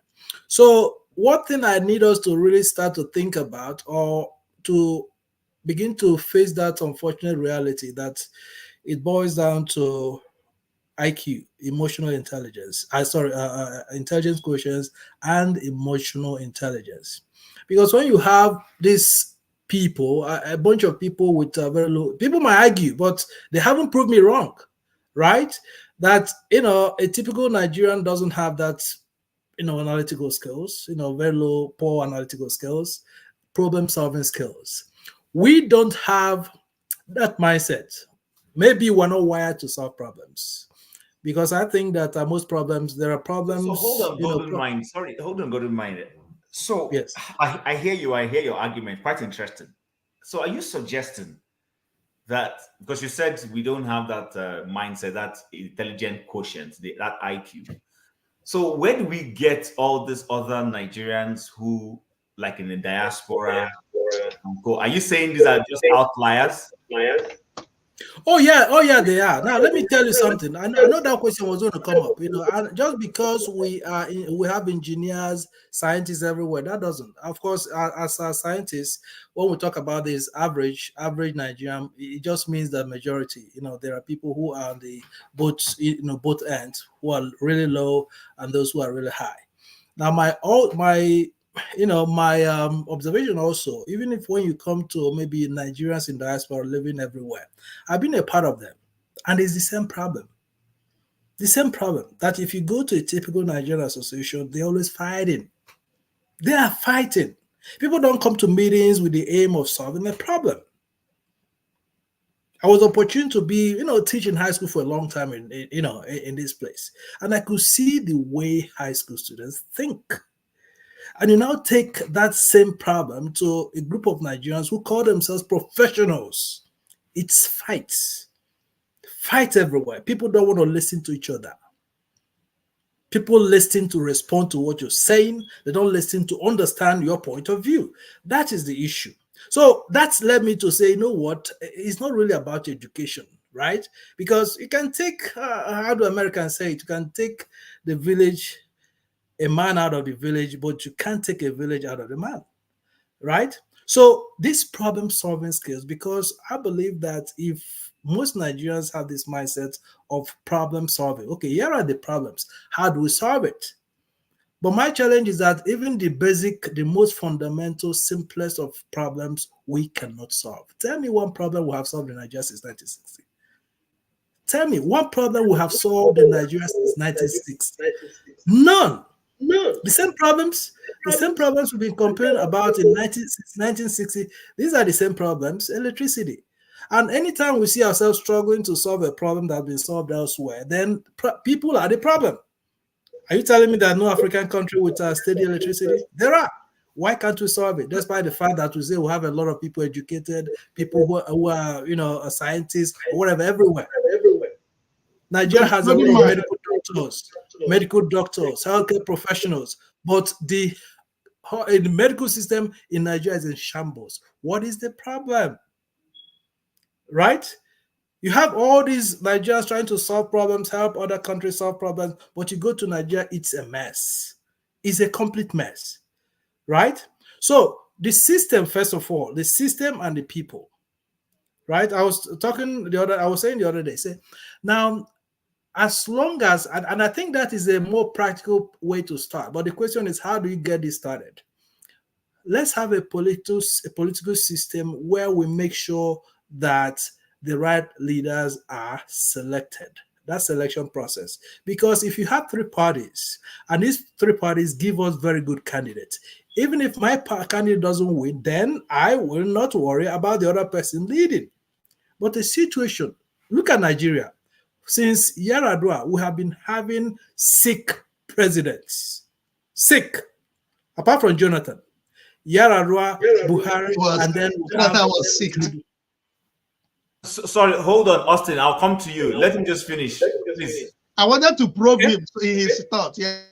Yes. So what I'm saying is that the problem in Nigeria is just beyond. The people will take 80% of the blame because the people allow those leaders. They'll go there. Everybody's scared in Nigeria. Aisha just went to a party and refused to stand. It's a topic of discussion in Nigeria today because she refused to stand for the national anthem like this past weekend, right? Now, and why is this happening? Because we have a president, like somebody said, does not think that the people are important. He can do whatever he wants. Compared with Kenya and some of these East African countries, where the presidents and elected leaders are more responsive. In Nigeria, we have the most irresponsible, arrogant people as leaders. And because we let them, because we allow them. Why are we allowing them? Again, because of that thing I talked about, our emotional intelligence, right? We're scared. Why are we scared to challenge these people? They've been causing all these problems since 1960, and nothing seems to be changing. So let me conclude by saying this. Problem-solving skills, critical thinking, paying attention to details. These are some of the things that we lack in Nigeria. In terms of, most Nigerians have psychiatric issues. If you don't know it, most Nigerians have psychiatric issues. We're not critically minded. Most Nigerians are criminally minded. No checks, nothing. So it's a bigger problem. I've been thinking, what will be the solution? And I was thinking it has to do with a political a revolution first, a situation whereby Nigerians will be forced to join political parties and make sure that they are selecting all these primaries that are conducting. A politician gives them money, they'll just give us a criminal candidate. Okay, so three parties will give us criminals, and we are, we are condemned to select one of the three criminals. Thank you very much, Goldmine. That was quite interesting perspective you came from. I know Austin is waiting to probe a little bit, but Austin, let me just throw one or two things in there, and then you take off from there. So, listening to Golden Mind, and I don't know whether I want to push back on this IQ thing because I'm a Nigerian. I'm a Nigerian. So even though I am intellectually agreeing with him, there is a part of me that is like saying, this guy is pointing a finger at me also, and all those kinds of things. Now, my question is this. We have a system. I was at a family function, family friends in the last 3, 4, 5 days. We had back-to-back get-togethers. And I said something to the effect that we have elders, because I'm also saying this, I belong to my community development union WhatsApp group. And I have issues with people in that place. Some of them may be listening to me right now who do not want to, they are knowledgeable, they are successful in their professional fields. But I also see in them an arrogance of not wanting to be wrong. You're in a group, you've come into this group, yes, you're an elderly person, but you've done things that are not right. But you want to gloss over it using that you gave somebody a job a couple of years ago. You see people boasting, when I gave this person a job when I was in XY bank or this. And because of that, they use that to come out, sort of mask their wrongdoings. And it's not only with the elders from my community. This is a general Nigerian issue. Eldership. Because Tinubu also is an elder now, and he feels that, I'm the elder. Why are you talking to me anyhow? His foot soldiers feel offended that you're talking to Baba. So my question is this: is it necessarily the IQ?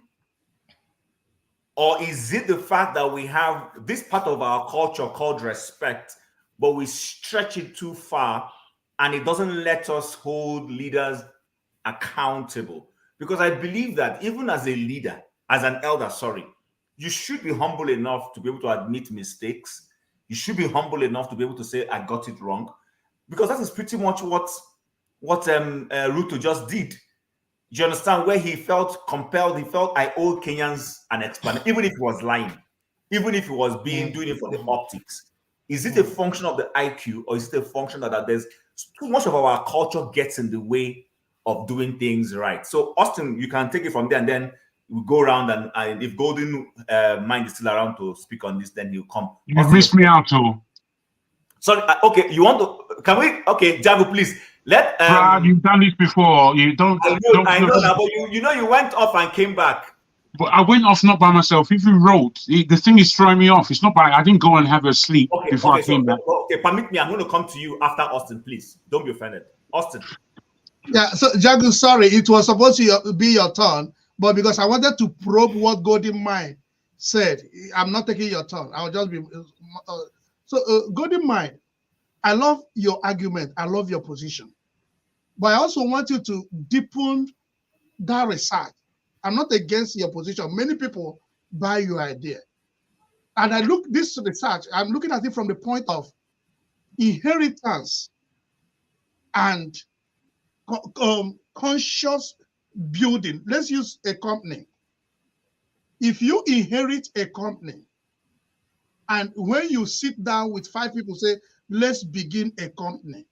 If you inherit a company that doesn't have the ideology that is proper, it is difficult to route it because you inherited it. But if you are building a company, you are putting your ideology. Why I'm using this? I want to use America and China. America is a country that people said, let us build something that is unique and different. You see it from their foundation. Now, China is a country that people inherited, and they have been wallowing. But some people say, no, let's change something. And that is where the leaders came in and restructured. They shot everywhere. People were in pain, but because they were seeing the explanation from their leaders, the movement of their leaders, they followed them. And today, where is China? So what I'm saying here is that when we totally say it is the people, no. The people have gone too much. The people are traumatized. The people have gone, many people do not even know where they are. It is the responsibility of the leaders to refigure a people. If you go to leadership, the people submit their will, consciously or unconsciously. Once you are into a place, you submit your will to those leading you. And it is their responsibility to pilot the affairs of that people. So Nigerian problem, I see it squarely on leadership, because leaders are expected to know more. Leaders are expected. You pay tax in this country for people to sit down and be thinking for you. While you are sleeping, they are somewhere making sure that you are secure. This is not a probe. This is a whole turn. This is not a probe. You're supposed to question the guy. Bruh, my man, I was going to say forefather. My brother, make you understand what's going on here, or make you read the room very well. No worry, well, Jago, no worry, I'm coming to you. Don't worry. Let's give me indulge me a little bit. I'm coming straight to you, please. Jago, I'm seeing his point. So sorry, let me conclude. So I'm looking at it from the point of leadership, sitting down to Nigerians to say, we need to change this thing. But there's no way, even in the United States, there are so many people you will see. You will ask them, when I go to the street and see people, I say, are these people really knowing what they are doing? So there is no way you will get people 100%. But when you have the majority in leadership not thinking, you made a comment. I know some people in leadership as early as 5 o'clock in the morning, they are drunk. How would these people lead the people? And they drive. So when you don't have system that check all these things, we'll still be moving in a cyclic cycle. So I see it from the point of leadership more than on the people, because the same people bring them to where the system is working. My last governor was caught in London in a bus holding his hand. A governor of a state was in London and he was holding he can't do it anywhere in Africa. All right. Thank you, Austin, for that. So you're going to hold your thought. I'm sure you got the question, Golden Mind, because let's go to Jago and then we'll come back to you and then go around to everybody. Jago, please go ahead. Yeah, man. What I'm trying to establish here. I see you. Go ahead, Jago, please. What I'm trying to establish here is real line of understanding. Where Golden Mind has left it, he said a lot of things that are of interest, and I could agree to a large part. Yet, I disagree at the same time. You know, you ask open questions about the black man and the black IQ, which I don't agree with. We are men, just like any other man on the planet. You know, we are not subhuman. And the way you put certain things across is as though we are subhuman. And if we are that we are subhuman, then we may as well just give up, to be honest, and let someone else who is actually human run the show for us. If we can't do it, yes, we are proving that we can't do it, but there are reasons. And if you have an analytical mind, which is what you're underlining, the level of our IQ, then we all know that the case of Africa and the case of black people around the world is rather conjunctified. Much has happened to us. You made mention that we are sick. It was our man up top who said that there's illness within us. Now, I put it like this. Problem solving is the duty of humanity, because with the atmosphere, with the terrain that we live in, it is fraught with dangers. At the same time, it is also lush and plentiful in terms of the abundance of the fruit of the land. Now, where Nigeria is concerned again, globally, you see, we have to really understand. We like just to, you know, when we come to a point, it seems that we put everything there. And that's not where everything is. Where we are contributing a lot to the world, we do it a lot more outside of Africa, particularly outside of Nigeria. But we are still Nigerians doing that outside of Nigeria. So to say that our IQ is low, I don't think that's sufficient, man. I don't think that is even reasonable, really. You know, farming techniques across the world, and when I say across the world, particularly in North American and Southern American states and the Caribbean, most of that technology has come from the African. But because it's so long ago, 400 years, we forget about it. What has happened in America in terms of major inventions that we use today, we don't even know who developed it. The ironing machine, the ironing board, traffic lights, combustible engines, fuel, that peanut fuel that can enter into petrol engines and work. All these are black inventions, but none of us speak about it. What we want to say is that we have no IQ. I beg to throw that away, really. I don't like it. We have IQ. IQ is simply mathematics. That's all it is. Maths comes, where does maths come from? Where's the first calculator? Where was that? You know, the way we read ourselves, I find it quite poor. I don't want to call forefather's name as he's not here, but similarly to him, we compare ourselves, not understanding that we are handicapped. Now, I'm not one who wants to bring excuses, and I'm not one who wants to blame the white man. I'm not really on that level. I am one, however, who wants to be quite particular about who it is that we are. And as I keep saying, because of this identity crisis that all Black people across the world suffer, we don't know who we are. So we espouse all kinds of things that really, for me, it's like, I don't know about that. I'm not sure about that. I don't know how you can conclude that we are basically of low IQ just because of the rubbish that we have assumed. Since Nigeria's development, since Nigeria's beginning, we know there were minds. We know there were great brains out there. However, they were stifled in developing what they wanted to develop. But as you rightly say, because we sweep so much under the carpet, we have actually forgotten more than we know. So what we're using is our lack of knowledge without remembering who it is that we are. And I find this a fundamental error in the way we think.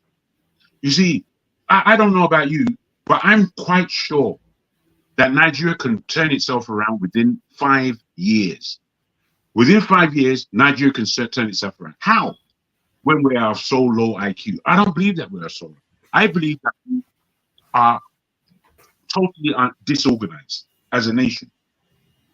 And that disorganization is stifling us. It is not allowing us to develop. It is not allowing us to think, because largely our thoughts are poor. We have the thinking of a poor man. A poor man is rather desperate. Desperation within the polity is where we are today in that country. It's a desperate state. It's a desperate state. But I don't think we should make all the rather articulate arguments, but they don't really lead us anywhere. They don't lead us anywhere. Because as I said, to say that we are of low IQ as a people really means that we should go to London or go anywhere and give up. It means we should give up and hand the country over to those who we believe can run it. So I'm not in that aspect in thinking that we as a people are of low IQ. I don't know. I went to a school, a private school, full of everybody in the world, or Chinese or Japanese, Arabs, Persian, Pakistan, India, you name it, they were in the school. But when it came to end of year exams, Nigerians, that see Black people, generally Ghanaians and Caribbeans, we ran the show. We ran the show. We ran the show. We beat them hands down in everything. I think the only place where Chinese were above the Nigerians was in physics, maths, chemistry, the sciences, basically. The sciences. They were slightly above us, but we were on par at the same time. That's one. When it came to any kind of physicality, there was nobody in the school that can handle us. Not one race. We like to, because we have big problems, we just like to put ourselves down as a whole. And I don't think it's educative. I don't think it's forward thinking. And I don't think it gives anything to the spirit of moving forward. So I reject Goldmine's position on our low IQ. Thank you very much. Okay, thank you, Jack. So, Goldmine, hold on. I'm happy. I'm seeing you're taking notes. Please, thank you very much for that. But if I jump to you straight off, some of this, my elder statesman here will chop my head. So let me allow KJ speak, and then hopefully we'll give you the space to sum up everything everybody's going to say. KJ, the floor is yours. Thank you so much, Chim. Goldmine, I appreciate your analysis and what you've come forward with. I totally really appreciate what you have put forward. And it's a good cause for discourse. I mean, very interesting also. And the first time I came across this idea was in the university. A particular lecturer of ours had gone to the college board and presented his college paper, which is entitled that "What is Wrong with the Black Man?"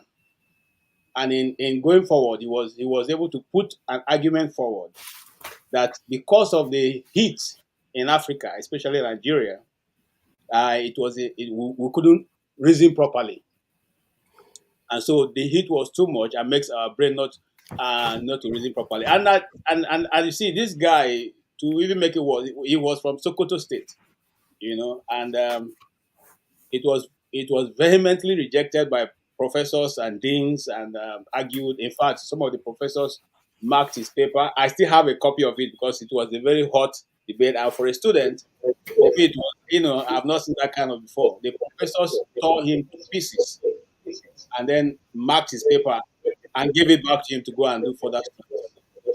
Now, why am I saying that? We have always had this argument that we probably not, and I agree totally with what Jago has put forward. No, we don't have any lack of ability to think. We're people that have been abused over years, over centuries. Okay, we have even been taught that our names are not fit to be answered. I mean, that's why you tell a foreigner, "What's your name?" And you say your name is Chuku. They say Chuku. They don't know, why not just call it Chuks? I mean, But you tell me your name is in Livingstone, I'll call it Livingstone. I will not have any problem with that. Okay, so we have been bastardized mentally and otherwise, and so we are just trying to recover. And that's why some of us, when we leave and come to their own ground where we now have one-on-one, think about it, my brother. Some of us went to secondary school, not even being able to enter a chemistry lab, not in our ones, never entered a chemistry lab, but will come out, write the same exam that they're writing, come to their nation, where we now, for the first time, see these things with our eyes, and we're able to still beat them on it. That means there's something unique about us. Okay? Now, secondly, the situation we find ourselves is such that our own people have not also helped us. And that is why you see, leadership is all about pointing people to a direction. Where are you seeing and where are you taking your people? If you notice, every of the leaders in the world have made any difference with their society, it's people who knew where they want to go. We used to have a bit of that when the military, and that's why I don't have any problem with the military, coming back to Nigeria. We used to have a bit of that when the military was there. At least they were not totally holistic, but they could tell you, oh, you know what, we want a federal capital. I want a particular hotel called Hilton Hotel, and they built it. We want a particular international conference center where conference will be held, and they built it. Now, since the military left, those kind of things we saw have never again taken place in our nation. So when we are discussing this, let's not hold too much blame on our people. We have been abused. Majority of us don't go to bed with 3 square meal. In fact, if you eat one, you are lucky. You praise God. That's one. 2, the black man's mentality has been so bastardized that everything good about us no good. We are called black. The devil is black. Everything that is evil is black. Everything that is good is white. It is a mentality that we are fighting. In fact, to tell you how bad we have been bastardized, even the continent, the world map as drawn by it reduces African continent to the point that it looks as if Africa is so small, but whereas we are one of the largest. Okay, so everything is aimed, and as I'm talking to you now, that wrong education has not stopped. And that's why our leaders, when they come to the West and they mix with people and they feel they have arrived, that's why when you see if America invites our president to the White House, it's like we're going to heaven. They celebrate it and they make sure they go there, even grant interviews. I remember Buhari never granted interview, to his people, but he was able to do that outside of the shores of Nigeria because he doesn't see you people as anybody. And if you don't treat your children properly before me, you don't treat your wife properly before me, why do you think I should give your wife more respect than you ordinarily, giving to her?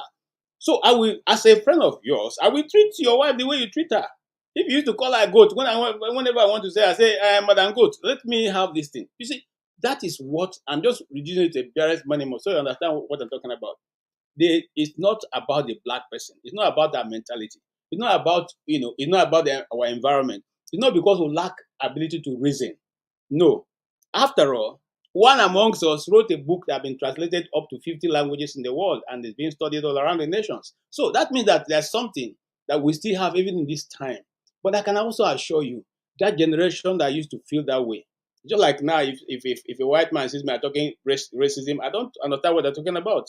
I don't even understand the language because I don't have that mentality. Do you think I came through the ships? No.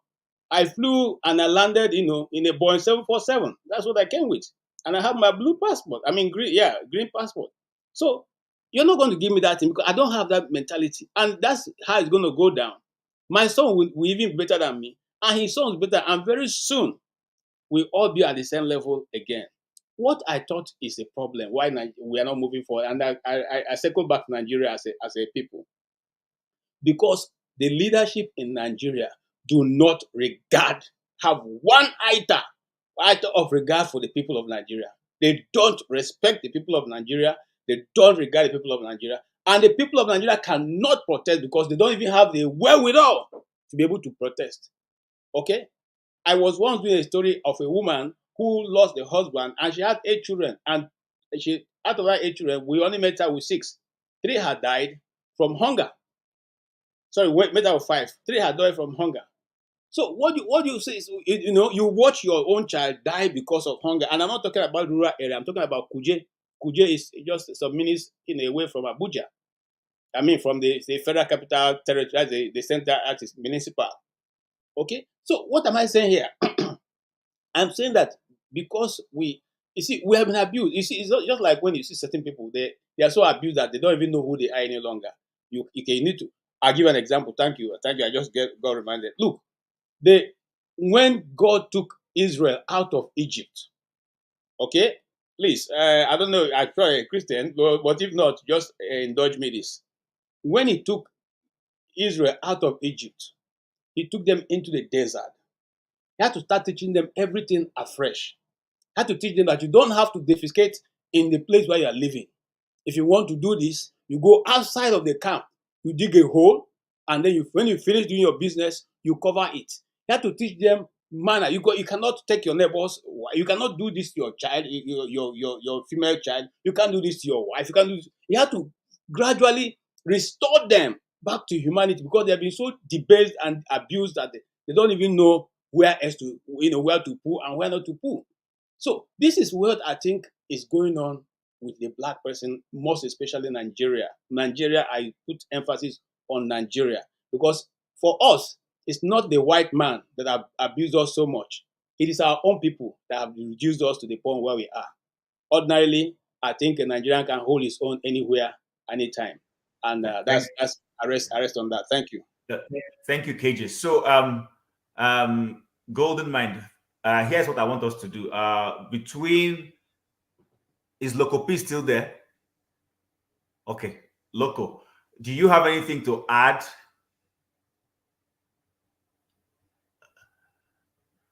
And then Forefathers, if both of you have anything to add, you add it. I want him to address everything. We'll give him enough time because he came with a concept that, as much as we might all want to push back, is worth discussing about. I'm totally open-minded about it. I have no problem about it. Yes, I might have my own misgivings, but I think it's something for us to all ponder about. Loco P. Sorry, bring me to speed a little bit. Sorry. Okay, so not only are you lying down. I wasn't. No. I don't know. I was doing some. Yes, of course. Absolutely. Okay, so Loco P, Golden Mind came with a very interesting perspective to our conversation. By way of summary, Golden Mind is saying that we Nigerians, that we have a fundamental issue with the way we reason. And now our reasoning process, our ability to process our reasoning, process issues, is at the core of why we are unable to lead ourselves well. Jago has put up a little pushback to say that he doesn't agree with that although he understands where Golden Mind is coming from, but that he still does not think the foundation on what Golden Mind is building on is correct. And KJ similarly also has pushback. I think Augustine agrees, but Augustine is saying is that our people have been traumatized. And I think that's the same perspective that KJ has, if I'm really reading both of you right. That it is not that we don't reason well, but that our leaders have put our people in a position where our people are so focused on survivalism. I If get there's it. any word like I that. get it.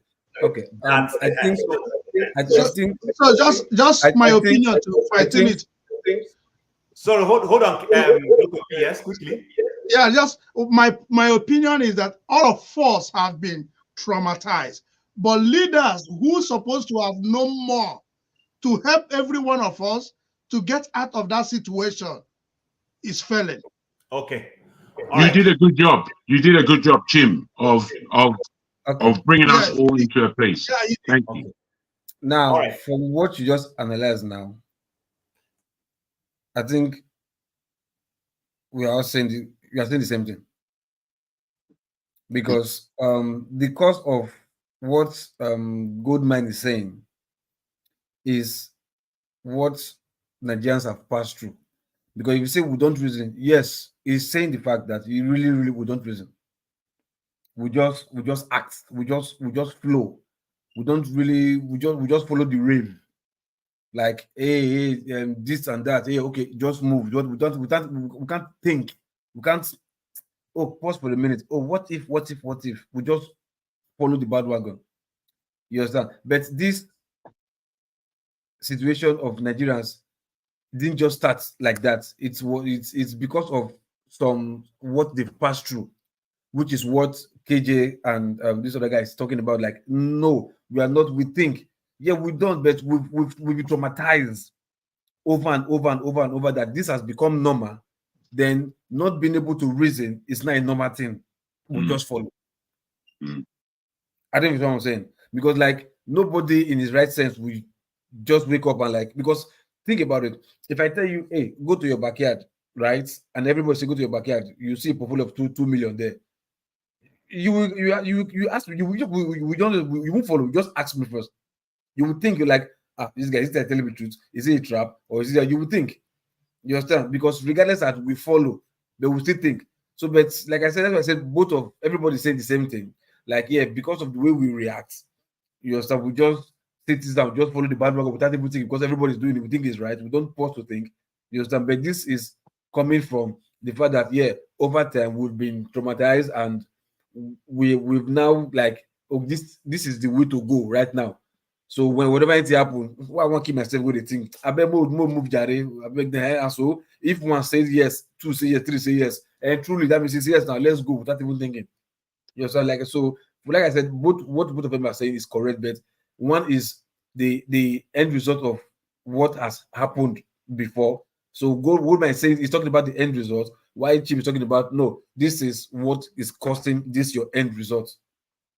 Yes, so it's the trauma that these guys have passed through over and over and over and over that nobody cares about anybody anymore. It's not like survival of the fittest. So whenever something happens, it happened. No problem now. We believe now. And we believe and so not be today, it started to happen now. And are true. Without even trying to think, oh, can this particular one be true or not? So that's why I say, yeah, like both of them are saying the same thing, Brett. One is like one happens or one gave birth to the other. I don't know if you understand what I'm saying. Yeah. Forefathers, I'm sure you're following us. I don't know if you have anything to throw in before I hand over the floor to Goldmine. Yeah, let me add something to it.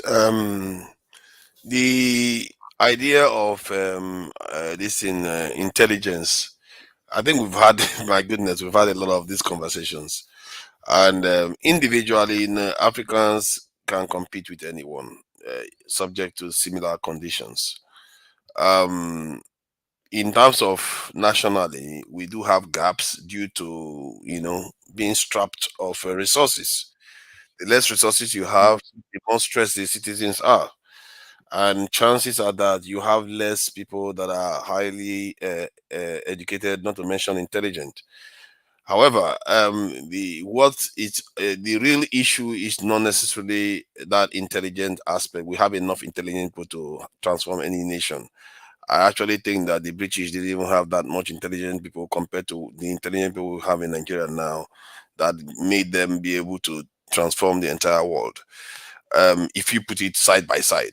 But obviously, times are different. But at the core of the problem is something else. Is what we call collective intelligence. That is where the real issue is.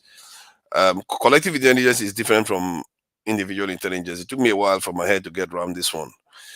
Because every time we keep making an individual, it's not an individual thing. Collective intelligence is different. It's something that occurs when your people are subject to certain conditions. And you can argue that people's collective intelligence improves, example, when they are facing common threats. Can you imagine you're in a house, you're a group of 5, 10 people arguing and amongst yourself, fighting over a woman, whatever you want to fight over. Then suddenly you find out that your house has been surrounded by criminals that want to come and rob you. Guess what's going to happen? Those 10 people suddenly will become allies and they will act intelligently to forestall that challenge. Hence, collective intelligence improves when you are subject to pressure. And I think that pressure is what is missing within our populations. And can I just put this in for Father? I like what you're saying a lot. But is it pressure or is it a focus to a goal? How do you describe?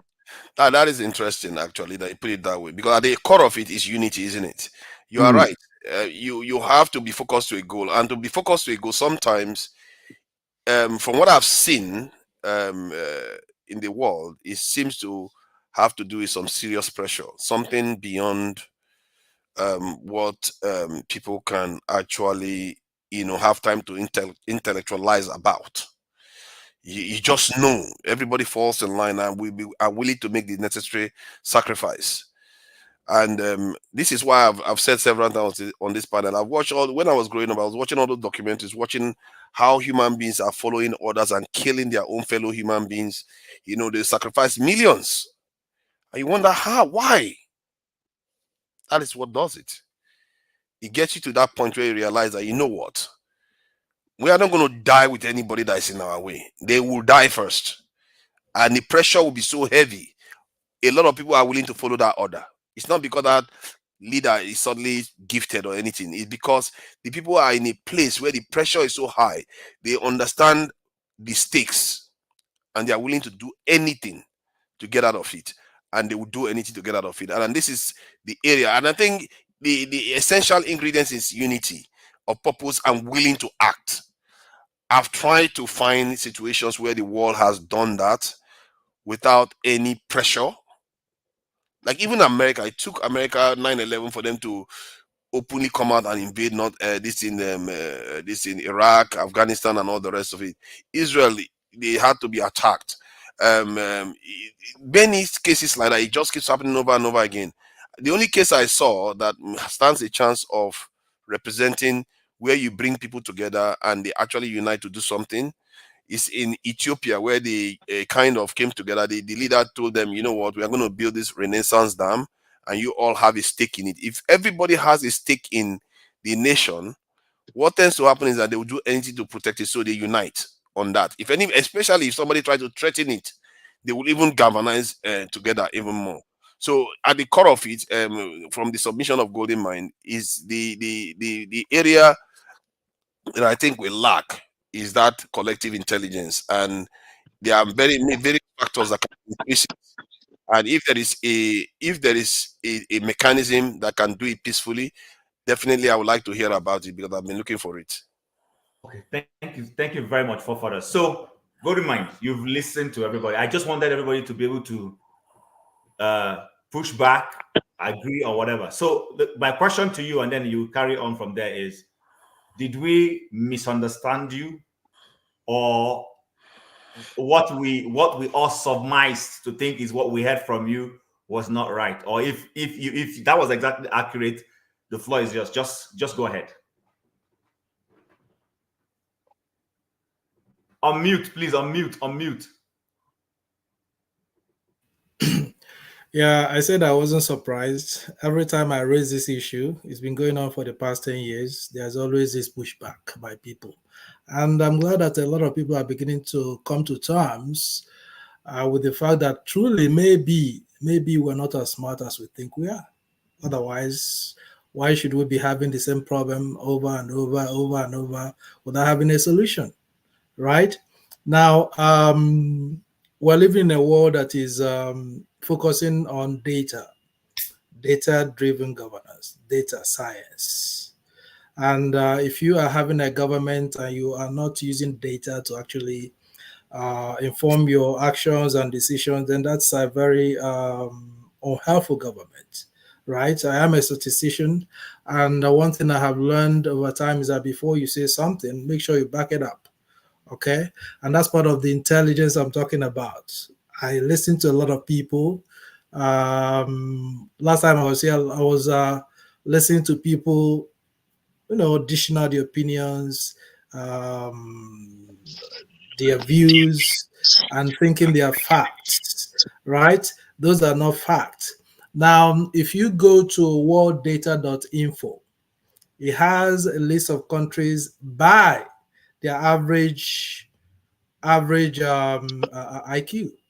Nigeria is ranked 113th, right, with an average IQ of 68. There are a few African countries that are higher than Nigeria: Morocco, South Africa, Zambia. These are science. This is not just me talking. My thing was, could it be that because we have this low average IQ, that's impacting? And that makes sense, because if you connect this, these countries with low IQs, average low IQs, these are poverty-stricken countries. These are countries with the highest level of corruption and all those negative indices.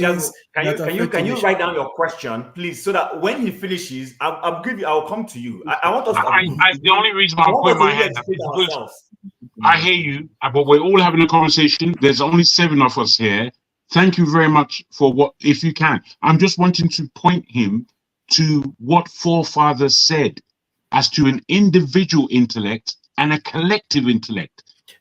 How we read data and what we extrapolate. Wait, please. What we extrapolate from it is very easy to say, oh, I've been saying this for 10 years and no one agrees. I expected a pushback. Pushbacks are reasonable in anybody's thinking, unless you're going to just throw away everybody's pushback. Because it's not that you're totally wrong. It's that where you balance our failings, it's not scientific. So I'm asking you to include what forefather has said. Otherwise, we're not really speaking to each other. Well, again, I want you to understand this very clearly, that I want us to make this an educated discussion. In other words, we want to make sure that when people are saying stuff, that they are backed up by kind of evidence, right? That is what I do. If you tell me something, and that's one of the things I learned early, that opinions don't count, but facts, scientific evidence.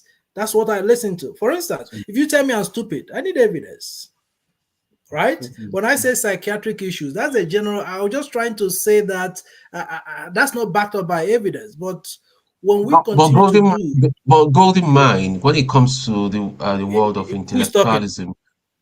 Hold on. Let me finish. Now, when we talk about psychiatry, now look at what I see on the screen. Tinubu and Shetima spend 8.64 billion on travel. Do we think that normal people should be doing this? Do we think that people who don't have psychiatric issues will be doing this?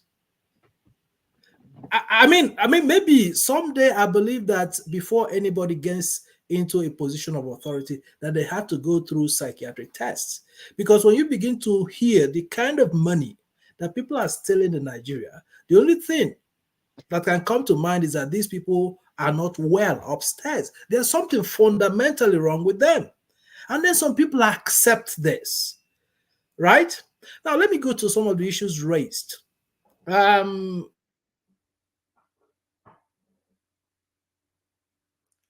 Hello, Golden Mind.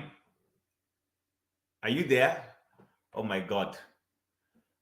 Can you guys still hear me? Yes, we can hear you. We can hear you. What happened Hello? to him? Yeah. Okay. All right, you're back. I'm here. Okay. I'm here. Okay. Okay. Somebody said that the leadership, the problem lies squarely on leadership. That is not true.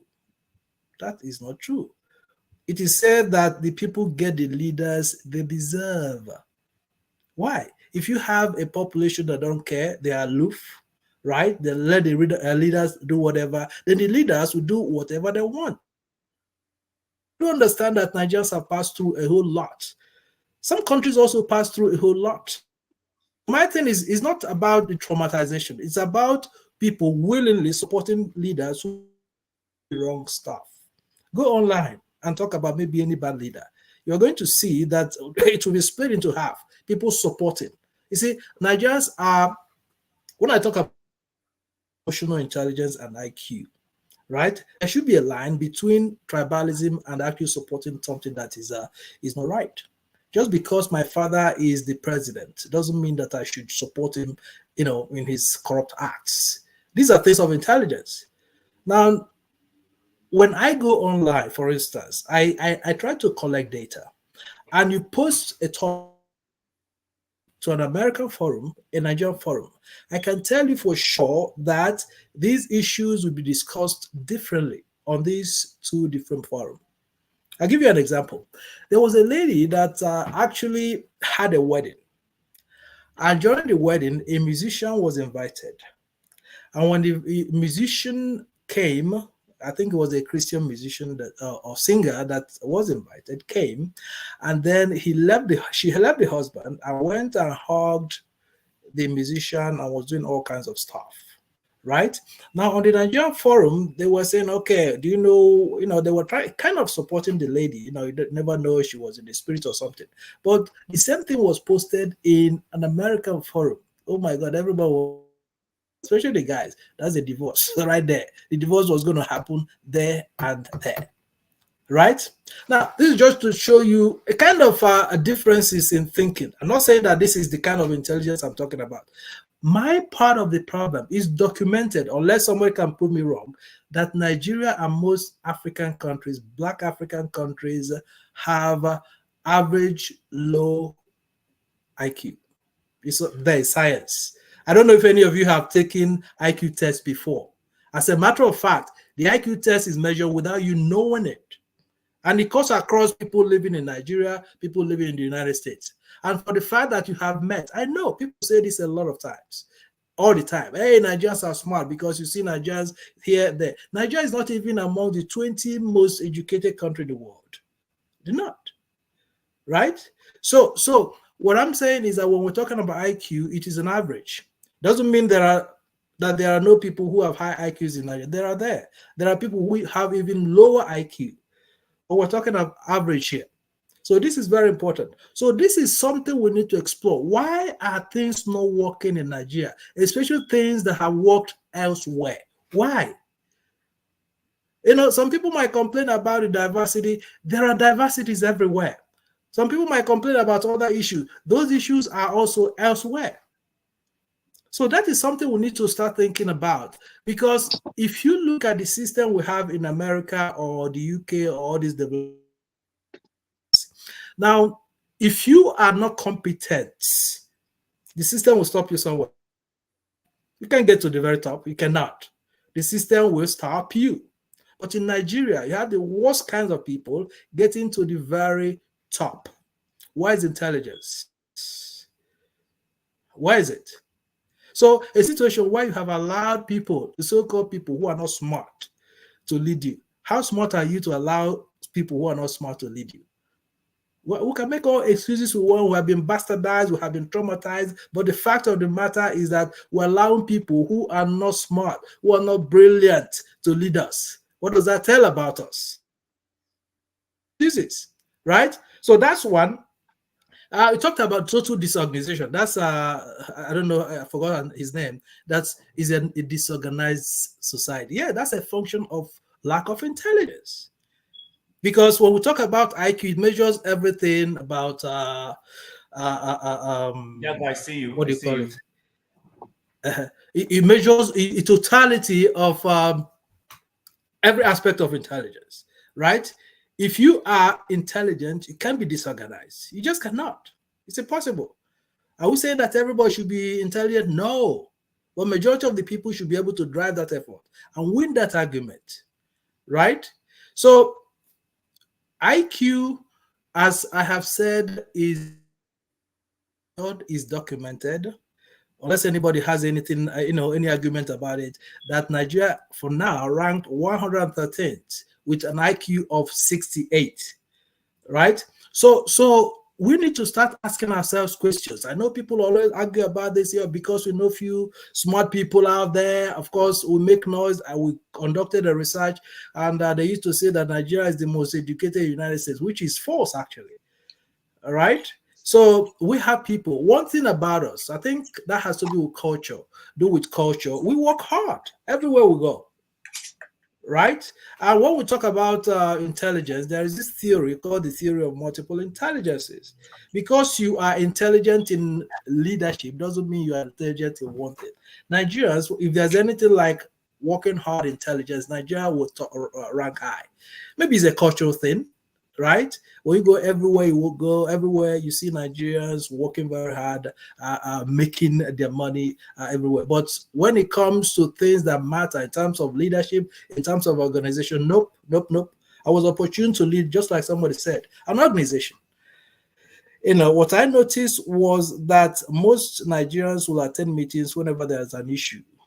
A very big issue, they will show up to cause troubles. Well, when it comes to developmental stuff, you don't see them, right? So I don't know. I mean, there's not much I can say about this, but that is something I really think and consider. Why is it that everything that works elsewhere doesn't work in Nigeria? Why is that? Why do we keep on electing bad leaders?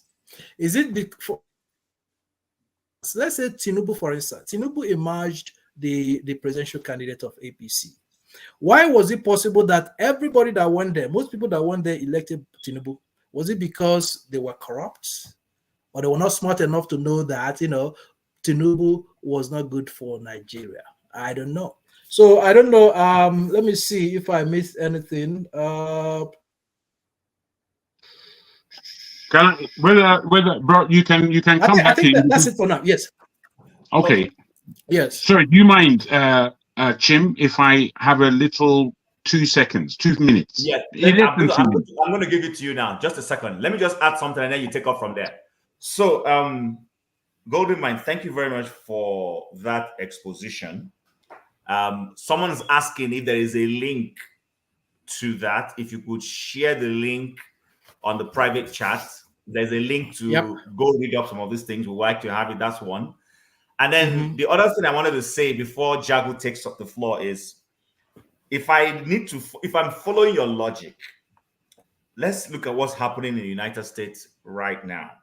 You said if someone is not intelligent and his IQ is low, that the system has a way of throwing them out before they even come to the fore of leadership. Now, full disclosure, I have sympathy to Trump. Now, that doesn't mean that I agree that Trump should necessarily win the election or should be the person to be elected. No, I just have sympathy to him because of the way I interpret some of the things going on. But being that this guy has been thrown up, and a lot of people say he's a bigot, he's a racist, he's a criminal, he's been dodging the system, gaming the system and everything. Following your argument, wouldn't you now say that 50% or more of Americans have low IQ? You don't have to answer it now. You can put that down. And then when Jago goes at you, then you can address that. Jago, the floor is yours. Well, I mean, if you wish to answer that, I don't mind. I don't want to necessarily go at you. I really just want to come to, what is your fundamental point? Is your fundamental point that we are failing because we have a deficiency of intelligence as a people? And if that deficiency is inbred, is with us, is us, is that your point? Well, my point when I was talking, I think I was listing some of the things I think impediment to us as a people, and it has affected aspect of our lives, including governance, right? Our inability to question those in authority, having that intelligence to question them and tell them that enough is enough.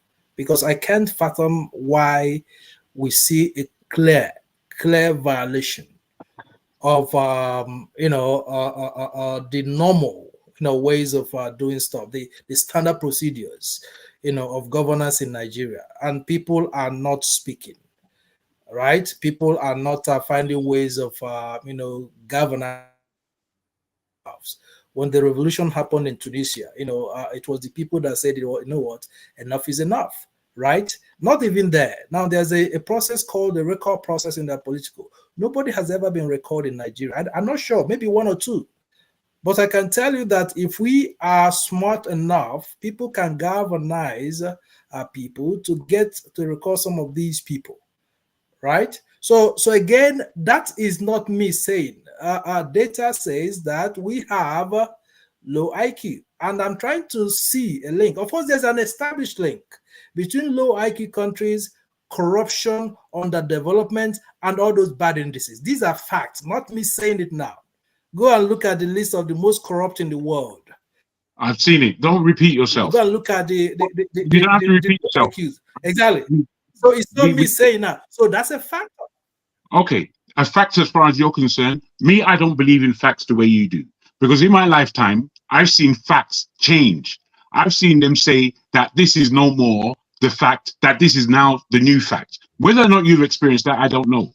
Now, what I want to put to you, my brother, do you know, in terms of your own intelligence and understanding what IQ is, where you have put Nigerians based on your data, this is how it goes, Kim.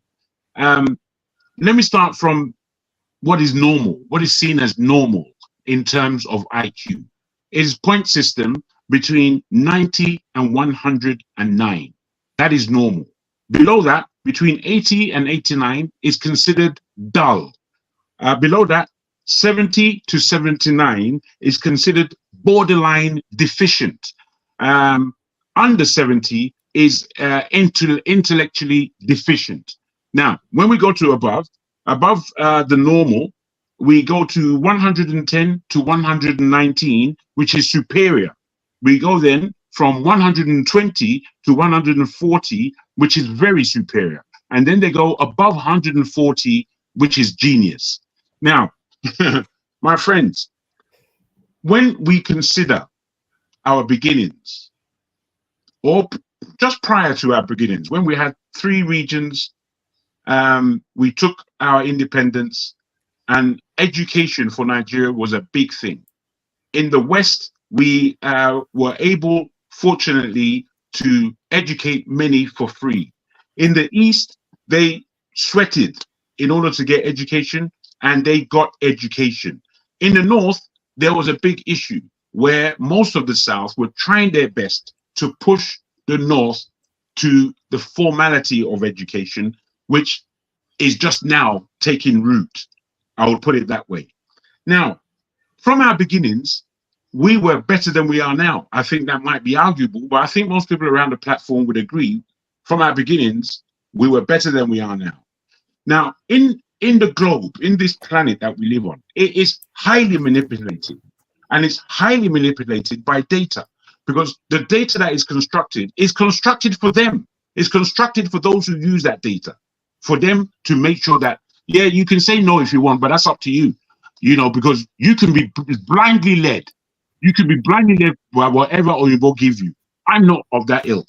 So I will go on to say, my friend, that given this paradigm of intelligence, would you say that Nigeria from its beginning, and somebody like Awolowo or even Zeke, if either of these were actually the leaders of that state properly, would you think, and this is a small question because I haven't finished what I'm saying, do you think that we will be where we are today? Yes or no? Do I think if we're going to be where we're today, if Zeke and Awolowo did what? If they were the actual premiers of the country from our independence start, from our independence.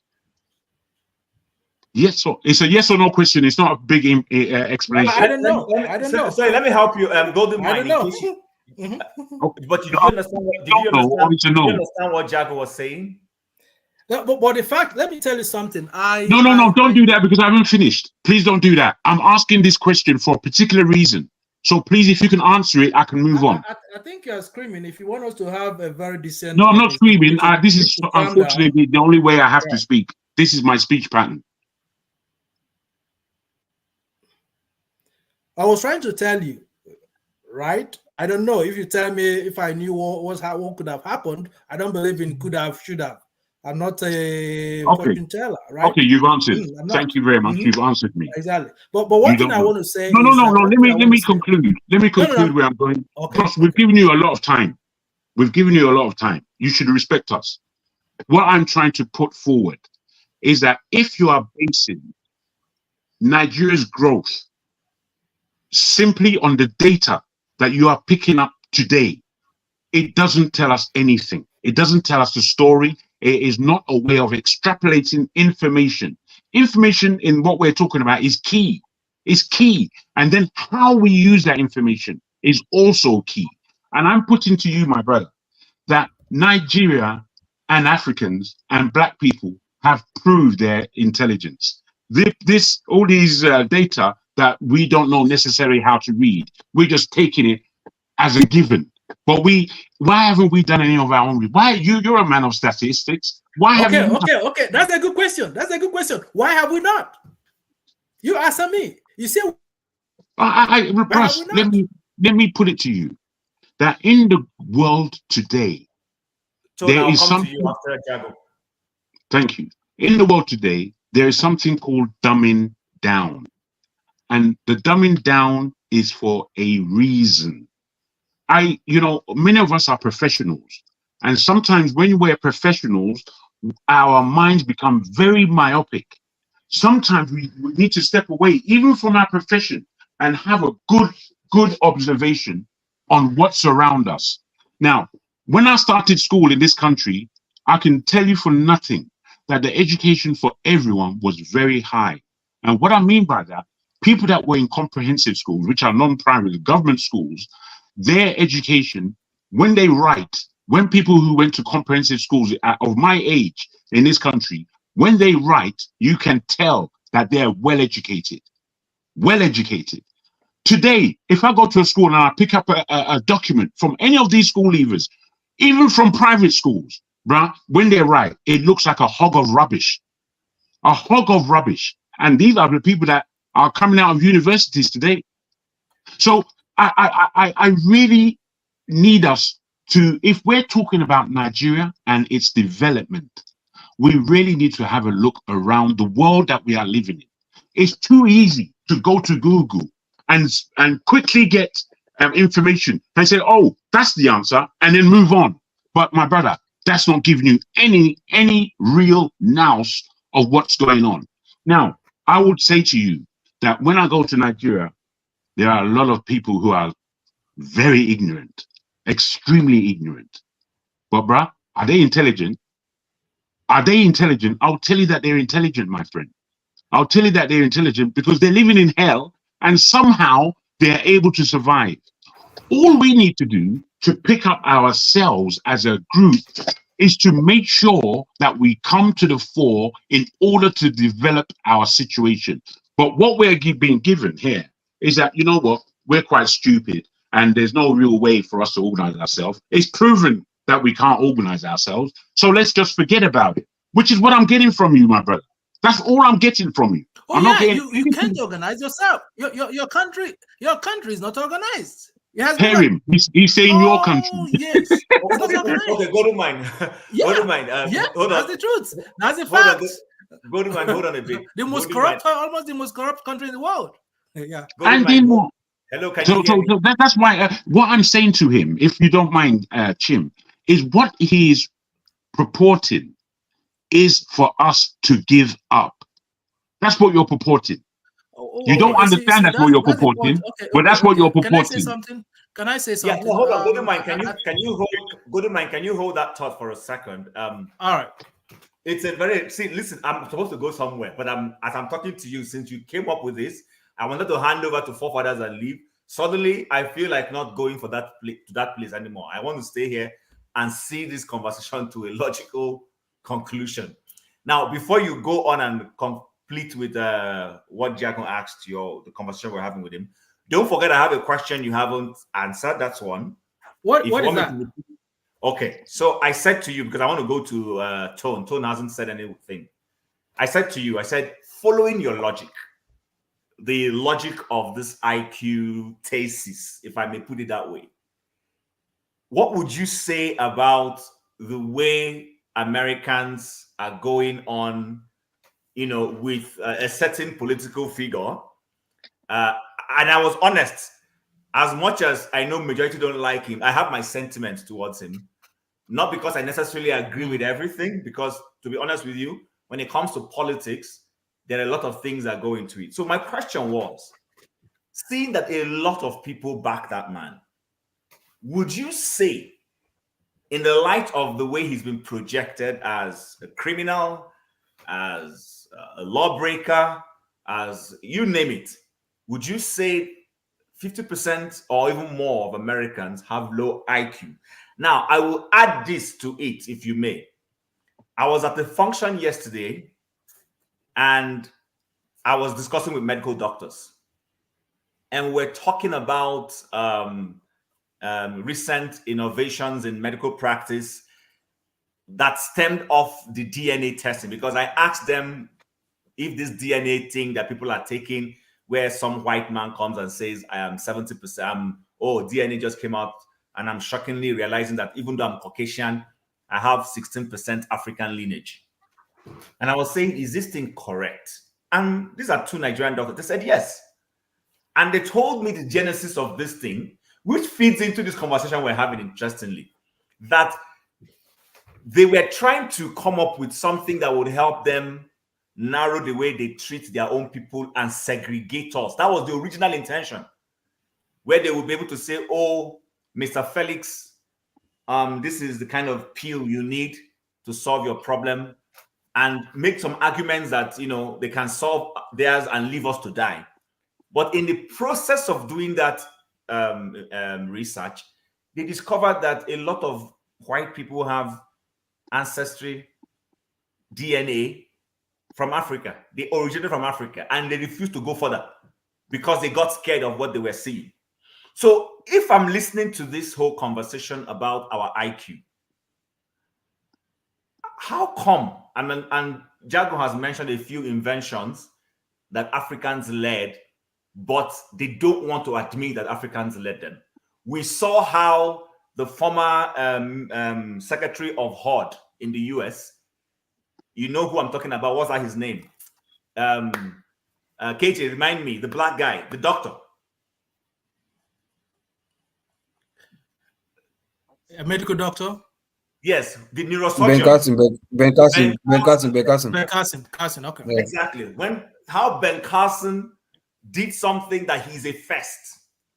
This is a black man, could have easily been a Nigerian. And a Nigerian has done the same thing. Nigerian successfully went into the womb of a woman, corrected the pregnancy, put it back, and the woman gave to birth.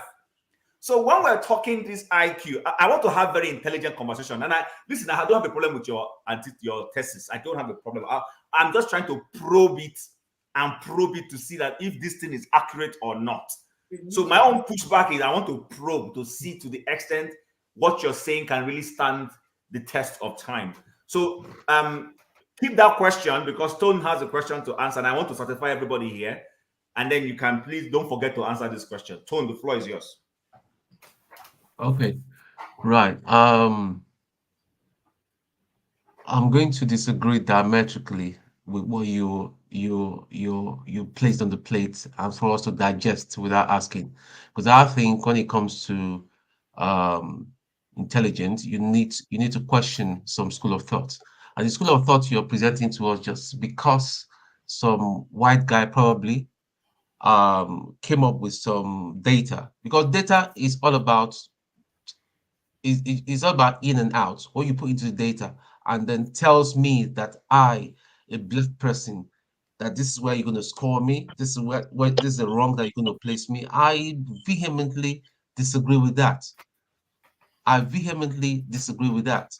And who is to say that an African and a black person, an African? Okay, you mentioned Nigeria. Let me just come back home. You mentioned Tinubu. Let me just remind you again. Perhaps you've forgotten. Tinubu was not elected. He rigged himself into that place. And now you say, okay, we are stupid. Why did we allow him to rig us? Because people had, I would say, is a neurological injury. We're traumatized. A lot of people that follow Tinubu and all that they're not stupid. We can't say they are stupid, but they've been somehow their path of thinking has been traumatized over time and all that, you know. So will you say that those people are stupid? I don't think that's I don't think that's a fair statement to make. I know, just put it across the road. So what I'm saying to you, sir, with all due respect, data is good, but data sometimes can be challenged, and I do not buy that that submission that you're placing some certain people or that. Listen, the father of the internet is from my clan. In case you don't know, one of the fathers of the internet that is celebrating in America is from my clan, not even from my town, from my clan. Let me just tell you that the iPhone we have today, a black man was behind it. So what data are what are we talking about? Data can be challenged. You see, and data is about, like in computing, when you put in trash in, you get trash out. And you tell us that we should, just because some people, some group of people have put it together, that it becomes fact and all that. No. When it comes to academia, we need to challenge, and that's why we all went to university or one. We had one form of education, higher education or not. We are trained to challenge a certain school of thought, and that's what we're challenging here. That is not correct, sir. With all due respect, Nigerians are very, very intelligent people. Are they traumatized neurologically? Absolutely, yes. Tinubu did not win that election. Most people that are in the house today did not win. They all rigged themselves into the position. Some governors over the years have been rigging. So it doesn't mean that we're unintelligent. Or you say this the soldiers that have been okay. When we went to Liberia, Nigerian soldiers excelled. Even with the little equipment we had and all that, we were failures. So we can't come and accept data. You tell us that some data says that we're not very smart people. I think that is a very dangerous thing that you're asking us to assimilate and swallow line, hook, and sinker. Thank you. Well said. Dangerous. So, all right, yeah, go ahead. Go ahead. Yeah, all right. Hold on. Golden man, hold on. Who is that speaking? Hi, Augustine.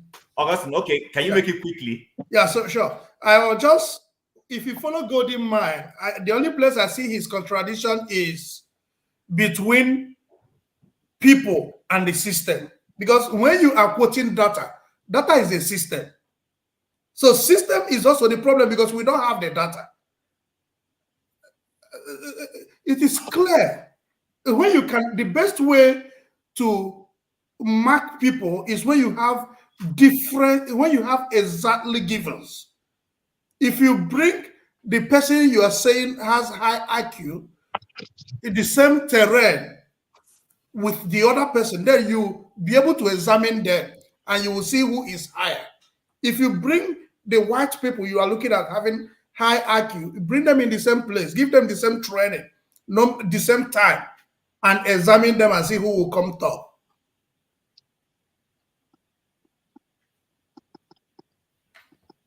Okay. Okay. Can I go now? Yeah, go ahead. Well, Go on. I think some of you are misunderstanding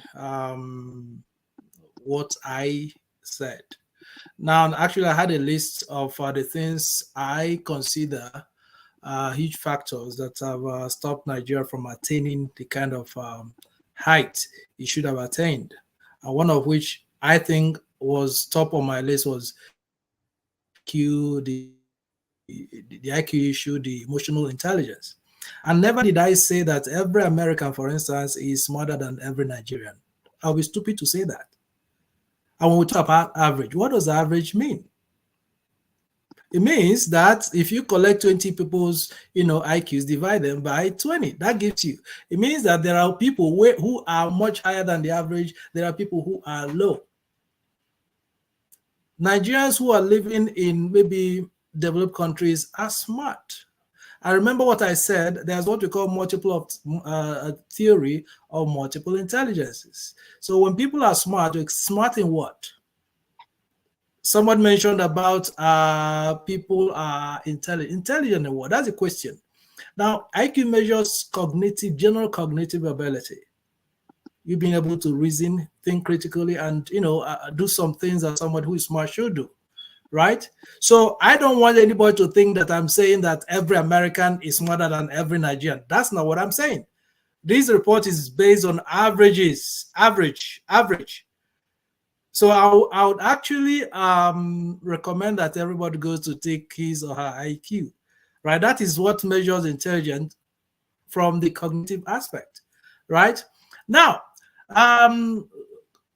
Chim asked a question about people gearing towards Trump. I know you didn't mention, right? Now, IQ is not just about choosing between A and B. It's about the reasoning behind. They know. Now, remember that in developed countries, they already have a system. It doesn't matter who you have as a president. Things will still work. Some people can give you reasons, hundreds of reasons why they want Trump to be there, because he represents them. If you're talking about being a racist, subtle one, that's, is hidden. There are a lot of Americans who think like Trump. They see him as somebody who represents them. So in that case, are you going to say they are not intelligent? They are smart because they think they want to elect somebody that will represent them. That's their own smartness. It's not as if they're presenting somebody who is a crook and somebody who is not, and the crook doesn't represent them. No. They're saying Trump is their guy. He speaks like them openly. He does everything that they want a president to do, and so on. So we can't just say because they are choosing Trump that they're not smart. Again, I'm not saying that everybody in America is smart. I've seen dumb Americans, plenty of them, dumber than Nigerians. But Golden Mind, you see, why I brought that up is because in your initial trying to explain this theory to us, you also used the analysis of the Nigerian election also, where you said, how can you're checking the IQ of the average Nigerian and questioning why they make certain political decisions. You understand why they take certain steps, and to be honest with you, I agree with you. I agree with you when it comes to the issue of, are people crazy? This is me now using local parlance. When I see certain, I'm like, is there something wrong with you? This is me. That is my initial thought process. When I see certain decisions, I'm questioning it. But I have never really questioned IQ because I do not equate those decisions to IQ. I equate those decisions to selfish tendencies. People, pushing certain agendas because of what they think they will benefit. I give you an example. It might be a little bit controversial, but this is the reality of what happened. There were two people, and one person says, because it is Yoruba's turn, and I don't care, I will not vote for Omoibo. I am voting for Tinubu. And this person is very intelligent. I can't question his IQ. quite intelligent person. I know him. I know his capacity in the workplace. But he was making that decision because he wanted to protect the tribe. He was feeling more allegiance to the tribe. But I won't question his IQ. That's why I asked you that question. That's why I threw it in that way. So don't forget that I also want to probe and see how, if this your theory, can it stand? Because I'm also into research.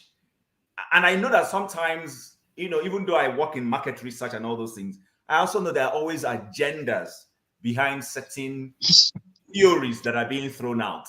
So that's why I'm trying to see to what extent your theory can stand. Please speak to him.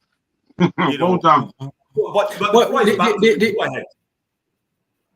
Well, the thing is, the problem with Nigeria is that this has been a trend that has been happening over the years. Poor choices, and we keep on doing the same thing over and over. That makes people to question your intelligence. If you keep on repeating the same, I can understand, the tribalism, it's there, it has always been there. But if you take away tribalism and go to a typical, I mean, when we talk about this intelligence, let me tell you something, and I've said it so many times. It seems to me that we are incapable of doing the right stuff, right, in Nigeria. Now, this has nothing to do with ethnicity now. You go to different offices, MDAs, and you can see very clearly that the people who are working in that place, that they are incompetent. I've visited a number of offices. The first thing that stares you in the face is that these people are incompetent. And the question I ask myself is, how come people who are supervise these people not know that they are incompetent? How come the elected people who are supposed to supervise not know? Everywhere you go, it's not just at the federal level, at the state and local level. Everywhere you go, you can clearly see that people are incompetent. They're not doing their work. So why is it? Why is intelligence? Because a typical American will come and say, "Okay, this is the problem. Identify a problem. Let's solve it." That's why sometimes our people get mad at these people because they think they're working too hard. They come there, they identify a problem, and they put heads together to solve the problem. That's intelligence. Get yourself properly organized, proper organization, right? We seem not to be able to do that. And the question is why?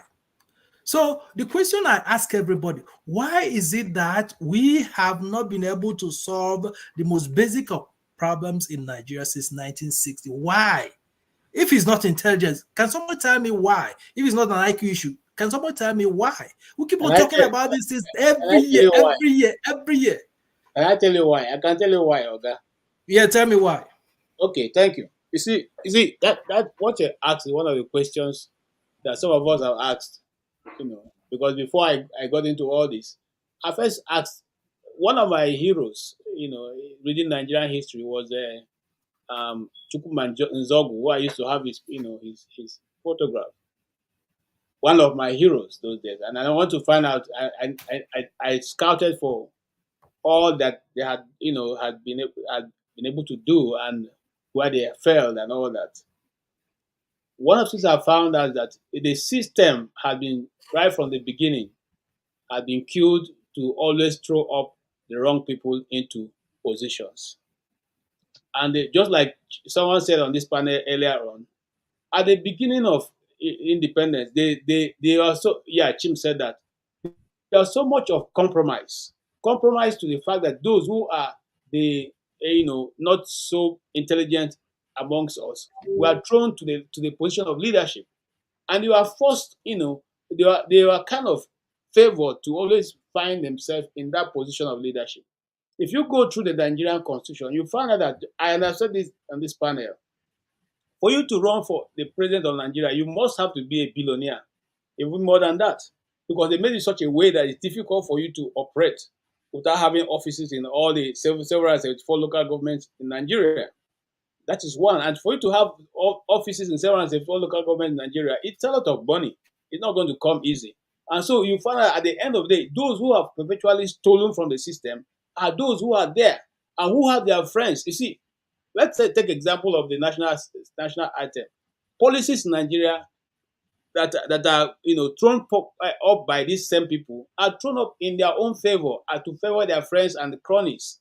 And so a national anthem is passed into law because it pleases one man, not because he has discovered that the Nigerian society wants it to be changed. And so from the beginning, they realize that the more important people Sorry, are, the so more but they are. boss, please, can I just say one small thing, please? Small. I discovered this afternoon that changing the Nigerian national anthem was part of the agreement in the confab, in the national conference confab.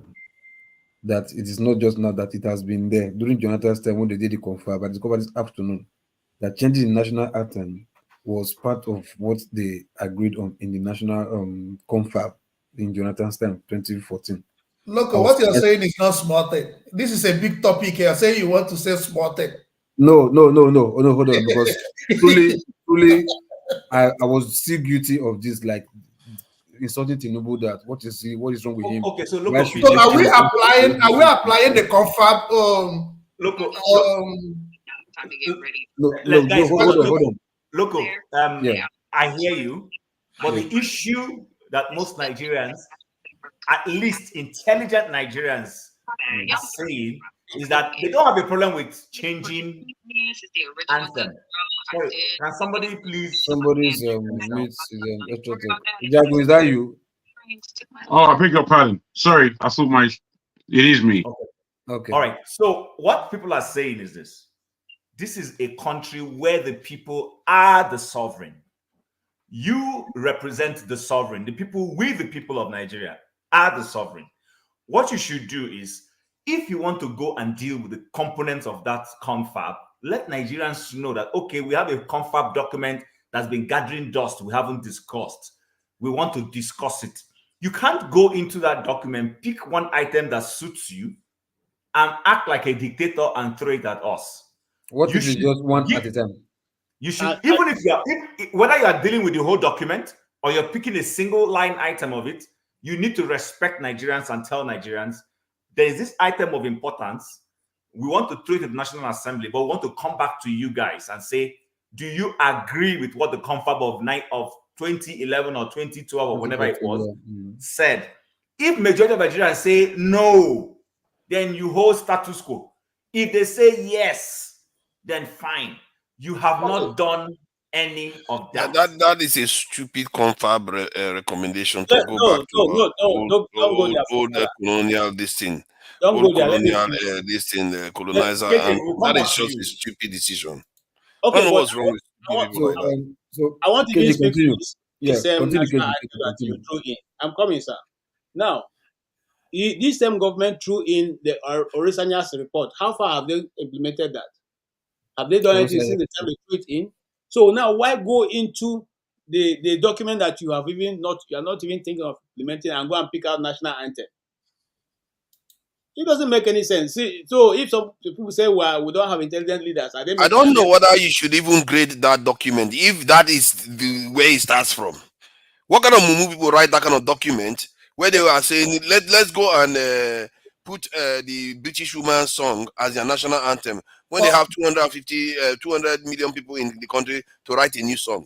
Forefather, you know you're biased on this issue, so we would take your opinion. That is mumu where wear trousers says, let's go and honor a foreigner first.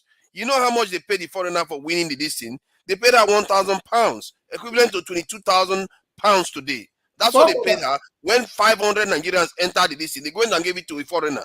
These same useless leaders are the ones that write that confab. I think, see, I've been warning you people. You people think that just because these civilians come together and write this in a constitution, new constitution, it's going to be any better. This is why if you have useless leaders, they're going to write useless things too. It's not going to make any difference. Forefather, they only use that to say sorry to England for allowing Prince Charles to come to Nigeria. But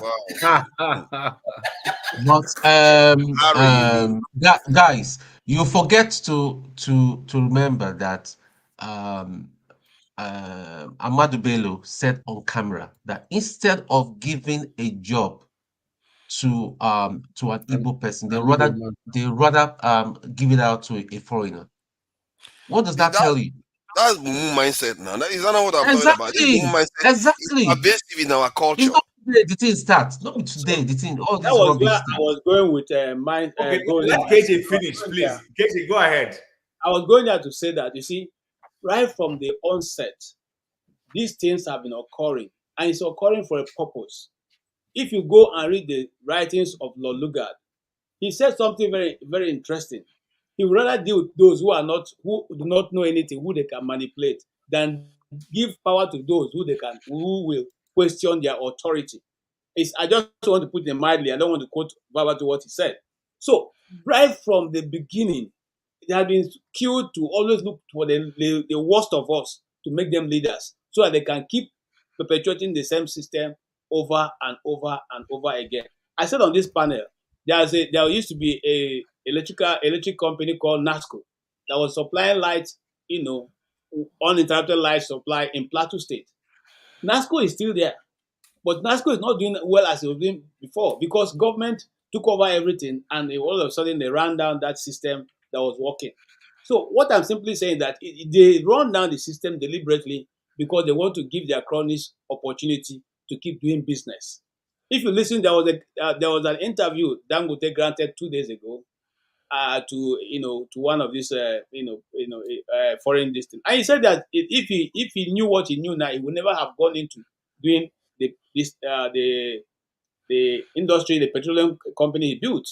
Okay, because there are regulations that are trying to kill you. There are things that are trying. Everything is thrown at you, including the kitchen sink, just to make sure you don't succeed. It is deliberate. It is not because we have people who don't know. But those who don't know, people like you and I, and some of us sitting in this panel, will not be given that opportunity because you don't even have the money. Even when you try and borrow money from your friends and get in, they will make sure that at the end of the day, you don't make it. It is deliberate. Look, don't we in this Nigeria, don't we have people like former governor of Cross River State, what's his name, Donald Duke? Don't we have Donald Duke? Is Donald Duke not intelligent? I want to just call a few names who I've seen in the past who have done very well, who are intelligent. You know when you talk to them, you know these guys are highly intelligent. The system never gave them opportunity. It will not. Look, and you see, Dr. Akinemi, the guy who is the president of African, I told him myself, Oga, the day you decide to run for presidency of Nigeria, I will abandon everything I'm doing. I will campaign for you free of charge. Because this is what I work with. He's highly intelligent. But we know. And I asked him, are you going to run? Because when Tini was, I said, sir, will you? He laughed. He didn't say anything to me. But you see, when I went and I spoke to somebody that know him closely, he said he will not do that because he knows that the system will not allow him. They will not throw him up. So nobody wants to go there and mess themselves up. Is it that he doesn't know what to do? If he didn't know what to do, how come African Development Bank is doing what they're doing right now around the world, and every world leader is looking for how to connect with him? We have people, but they will not let them come to the place to make that development that we need. We have people in the north, we have people in the south, we have people in the east who within the space of 6 years can turn Nigeria around. I'm telling you the truth. But those people won't come. They won't give the opportunity. That is why we are. Because we cannot solve those problems. What is electricity? Is it a new technology? Are they still doing any more research in electricity? Are there anybody doing any research in water, how pipeline water any longer? Don't we have rivers in Nigeria and even underground water? What then with the problem? At least you sitting there now, Oga, I know say in your house you have borehole. It's running. It's running. You have steady water running in your house. If you don't alone have borehole. He lives in the US. How can he have borehole in the US? What are you talking about? No, in his house now. Of course, he must have house. He has the house in his place now. Who told you he has a house in Nigeria? I know now. Who is that? Leave outside when you go back. He's talking to you, Golden Mike. Talking to me? Yes. Uh-oh. Golden Man is accusing you. Me of having borehole. Yeah, he's accusing you that you have a borehole. You have a house.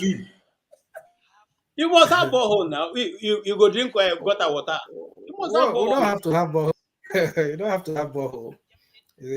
So the point. Let me just chip in something. I just want to And when we say this, we're not trying to say this because when we talk about this IQ, it affects everybody, gets affected, even me. You know, like I said, this is just the standard. Every fact that affects the entire world, you usually have an institution whose sole responsibility is to give us the data or statistics. For instance, if it has to do with health, the World Health Organization is charged with that responsibility.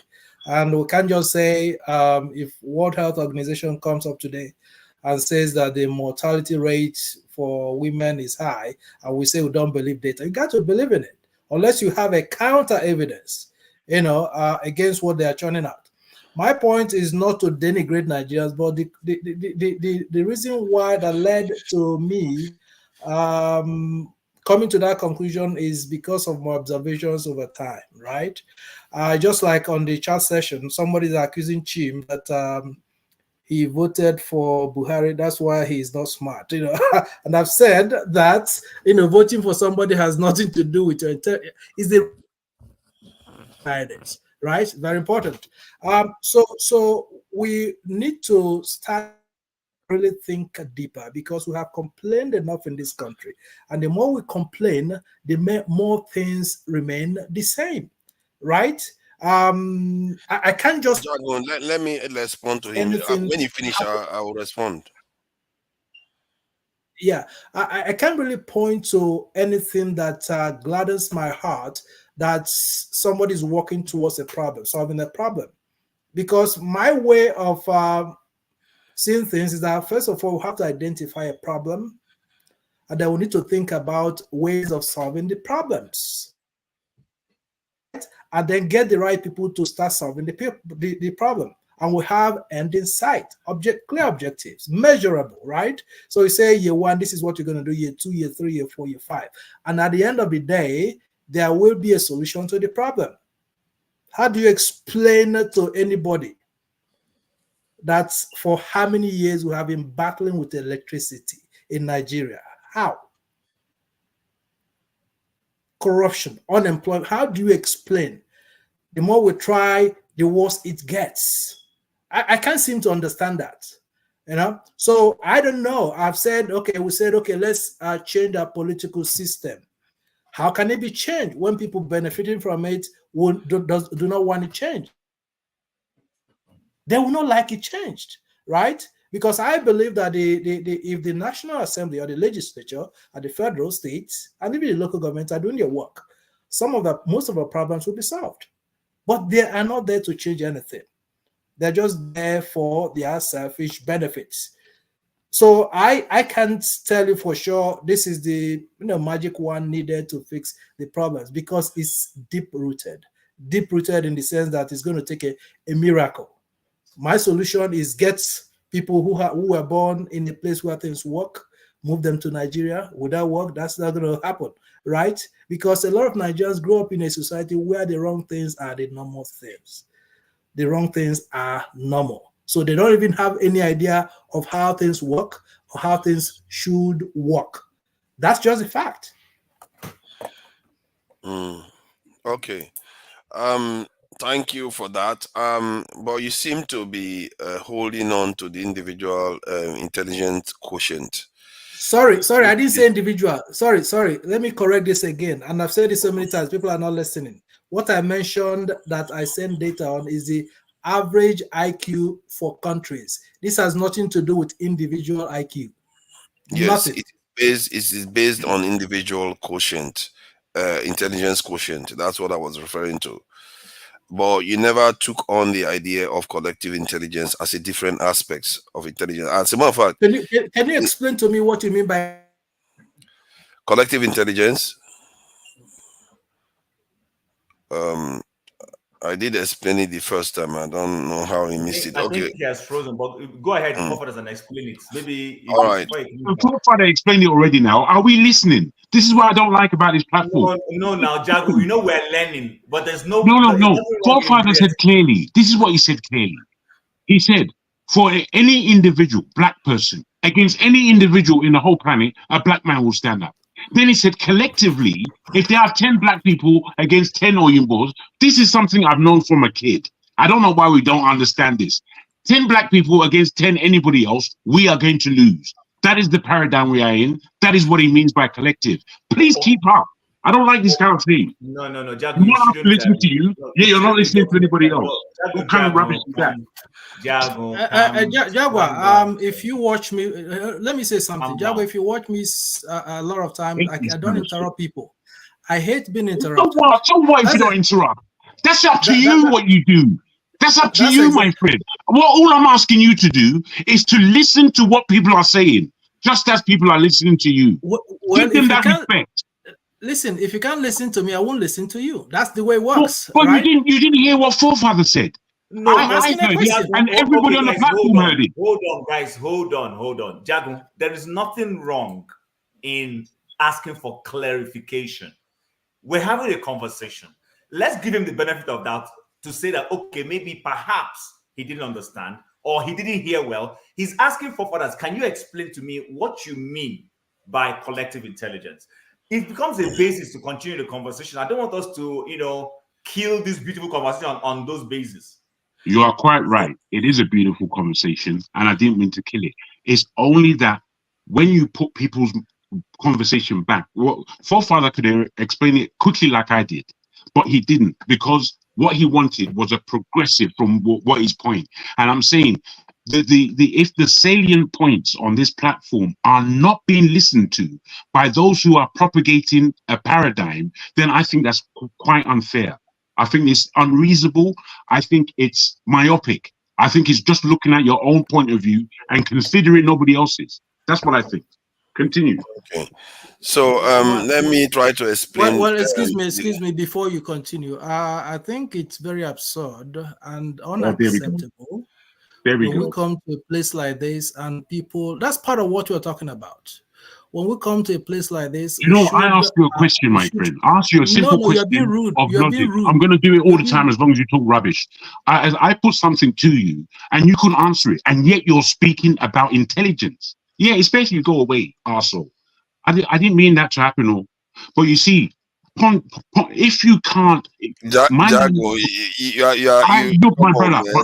I know you are on my side, but this one you've driven. And I know how you're taking it, but you see, reasonably, the person who is propagating this, he has been given the floor and he's been given a lot of respect. We are focusing this whole program on him. Now, whilst we're doing that, that is giving that guy a lot of respect.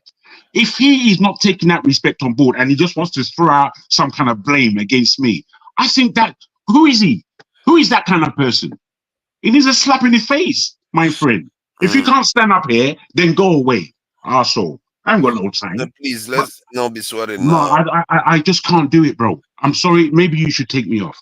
But I've been patient and listening. And in my patience and listening, I'm listening to everybody's suppositions. And whilst I'm doing that, I expect anyone else here to be given that level of respect. If you're not interested in what other people are saying, as he's gone, he should do that. He should do that. You see how Chim is doing, Mr. Nice Guy. Don't worry. Yes, Mr. Nice Guy will evaporate soon. Don't worry. Keep doing Mr. Nice Guy. I think Chim's been doing very well. I think what Chim did since he's been operating this thing, and I know it's not easy, but he reasonably looked at what that guy said and he said, you know what, that's quite interesting. And I think it was interesting for everybody. We're talking about intelligence and IQ. I put to the brother a question. My friend, between Zeke and Awolowo, if they led the country from its beginning, do you think that we'll be where we are now? He said, I'm not into this and that. He only wants raw data. I just carried on because that kind of paradigm shows me your intelligence. It shows me that your thinking is warped or singular, myopic. That's what it shows me. I don't know why we can't quickly come to understanding. We like sword fencing a lot, but you see, as Tone put it, the thinking that he was coming from was rather dangerous because he wasn't offering solutions. You don't see. What he was offering was, you know what, black people, we're all stupid. And bruh, that's a slap in the face kind of comment. You need a slap in the face. Wake you up. I'm sorry.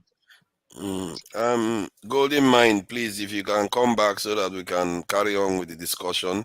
So we I'm can a carry bit on back surprised. in I'm a a bit second. surprised that I didn't hear that point, given that he's talking about this topic strongly. He Okay, should have okay, listened to the point that I forefather, made. we are not lacking topic. Let's move on, please. You see, I this think one, that what KJ doesn't understand anything I said. If I ask KJ now, what did I say? He doesn't I do. understand what you said. You This, said no, the, if he's carrying you, let him come back. We're having a you very see, he didn't peaceful understand what I conversation. said. You see what I So mean? It's only you want Jagun to that I don't go understood the concept that I described. I get low IQ. That's the problem. That's what I've been trying to explain to you. So Oh yeah, my God. Oh my so you God, can man. Oh my God. now you can go and Guys, rest. guys, I have an appointment with somebody. I literally, even though I haven't called him to tell him I was canceling, that conversation really got me, and I wanted us to really. I was going to apologize to the person, but I need to run now to go and see if you guys don't mind. That's fine. That's fine. All right. Golden Mind, please return so that we can finish the conversation. And I really think that if he missed it, it's important that he understands this aspect of intelligence, because that way he can move forward using the new paradigm. Because we have been in conversation where people talk about IQ. On Africans who have low IQ, this, that. It doesn't matter. I've seen people with lower IQ, It's but they not are going more to change. organized. It's not going to change Mhm. mindset. You say I've been discussing that for 10 years now. And each time he presents it, people come against it. I first came in contact with people who reason that way. One of my lecturers called Sani Mohammed. And he was the one who proposed. He wrote a paper to the college board. I was a student, but because I had plenty lecturers who are, who were my lecturers, they invited me to that I was about the one or two students in that college board when he did the presentation. And the same thing that he said was what the guy was presenting, that we have black people, we have less IQ, we can't reason, and that he has been able to narrow it down to the fact that there was too much sun over Africa, so he's trying our ability to think and reason properly. Okay, That's and the a mumu lecturers guy. That's a the mumu person. lecturers tore his paper to pieces. In fact they marked it like they marked it for him. They in a line that He said his son. yes, and they gave it That's to him. crazy. And told him to go back and go and read that. They now know that he didn't go to school. So that we have people who think that because, and these people forget that the DNA of a white woman cannot produce a black person. The only woman that can produce a white person is the black woman. So whatever DNA that IQ you seem to be carrying now, if you go far away down the lineage, you find out that same person came from the black woman. These are simple facts. And this data, they don't see it. They don't see this data to quote it. They don't see You the data see, to quote it. let me share something, because we are going to be rounding up soon. We are not going to go on long, at most 30 minutes maybe. While we're talking, after I made that submission, because I already knew about the concept of this thing, collective intelligence, group dynamics, and stuff like that. So I went and checked which one is more consequential, which I already know. The collective one is actually more consequential. So, but I went and put it in artificial intelligence, and he actually said that the collective intelligence actually has more impact on the societal level. This is something that has been demonstrated so many times, that you can see the same Nigerian person, a Nigerian man, and let's say Filipino. They have the same level of education, and go and check them 5 years time. Chances are that Filipino person will be doing better, because as a group, our people our people are grounded down. We don't reach our peak of output, and that is a problem. And when I wish if he's listening, he should listen to this aspect. He should also look into a Golden Mind, look into collective intelligence. That's when you still really start understanding what is happening to our people and why we are where we are. It's not something that is just simple to say, oh yeah, we are not very intelligent, our leaders are corrupt. It's all tied. It's like something that you think is happening individually. It's not how it works. Society doesn't work like that. It's a group thing. The history and the way the people respond. And this is why some countries you have what they call false flag operations. Why do you think they do that? They try to judge the population as a whole into a war footing. and a defensive Putin or a Putin that unites the people. Like now, I was having a conversation with somebody about America the other day, and the person said something about America, that there is no way America, that the way the world is coming right now, America is going to go into this and go and do this war and all that. I said, yes, they're going to go and do that, because when I told you now that America could go into a civil war if Trump was elected, he just instinctively, he said no, that they are going to go to the war. I said, because if they don't go to the war, America is going to start looking inward and they will attack each other. And that is how nations behave. Sometimes you see kings, they will declare a war when they don't even need the war, just because they fear that their people are turning on themselves and they want to fight each other. So we as a people, we have not produced characters that are able to lead us in a direction that galvanizes the people under one umbrella, either to build something, either to shake our backside, whatever you would like, something that unites the people strongly. And this is why I don't like what Tinubu did with the anthem, because this is one other aspect that would have enabled the Nigerians to come together. If he says all the geopolitical regions or all groups in the country come together, write a song for Nigerian anthem, the new one. Man, those people that wrote their 2014 so-called constitution reform, they are completely someone. If this is their suggestion about the anthem, don't bother with the other documents. They are completely almost useless. They don't have vision. They are not the kind of people that should be writing your documents at all. So that's my take on that constitution. Just for that, if that sample you take from it and they go back to, they say, let's go back to this thing, a white woman's national anthem, that ruins all their work to me. It makes it so compromised. Forefather, the reason why I didn't give it to them is that the video will come and sing, then go big it, then go away. That's the national anthem. So he didn't want that. What do you mean? We have a lot of traditional songs. You have a lot of beautiful ones. He didn't want it to sound modern. He didn't want it to sound modern. We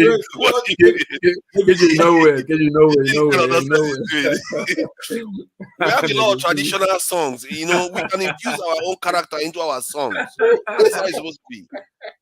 Yeah, go ahead. You know, they didn't want the to produce. Thank you. Forefather, I didn't want to go too far away. It may have been a bit of an outburst that I made, but I didn't want to get off the subject. I wanted to stay on the subject. I just thought everybody was focused on the subject, and I thought we were having a good conversation. You know, when somebody leads by castigating, or because he was leading by castigating me, I don't even want to talk about him. I really want to talk about what I had in mind.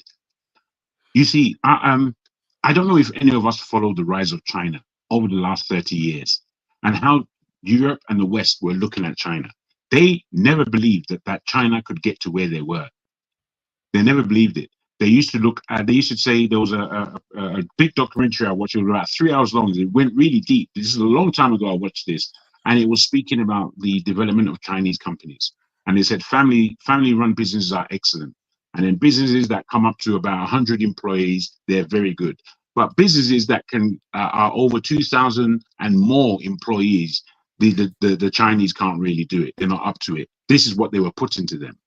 Now there are Chinese companies that are bigger. We don't even know these companies. Much bigger than any company in the West, really and truly. Different kind of companies. If you go to China and you see what they're doing, you'll know that they are far ahead of the rest of the world.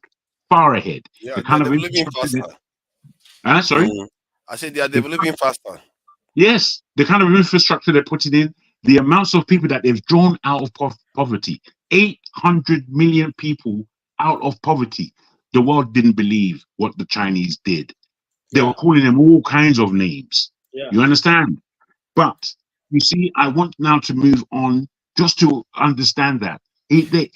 I saw something the other day, and they was breaking down what Nigeria should be doing that China has done.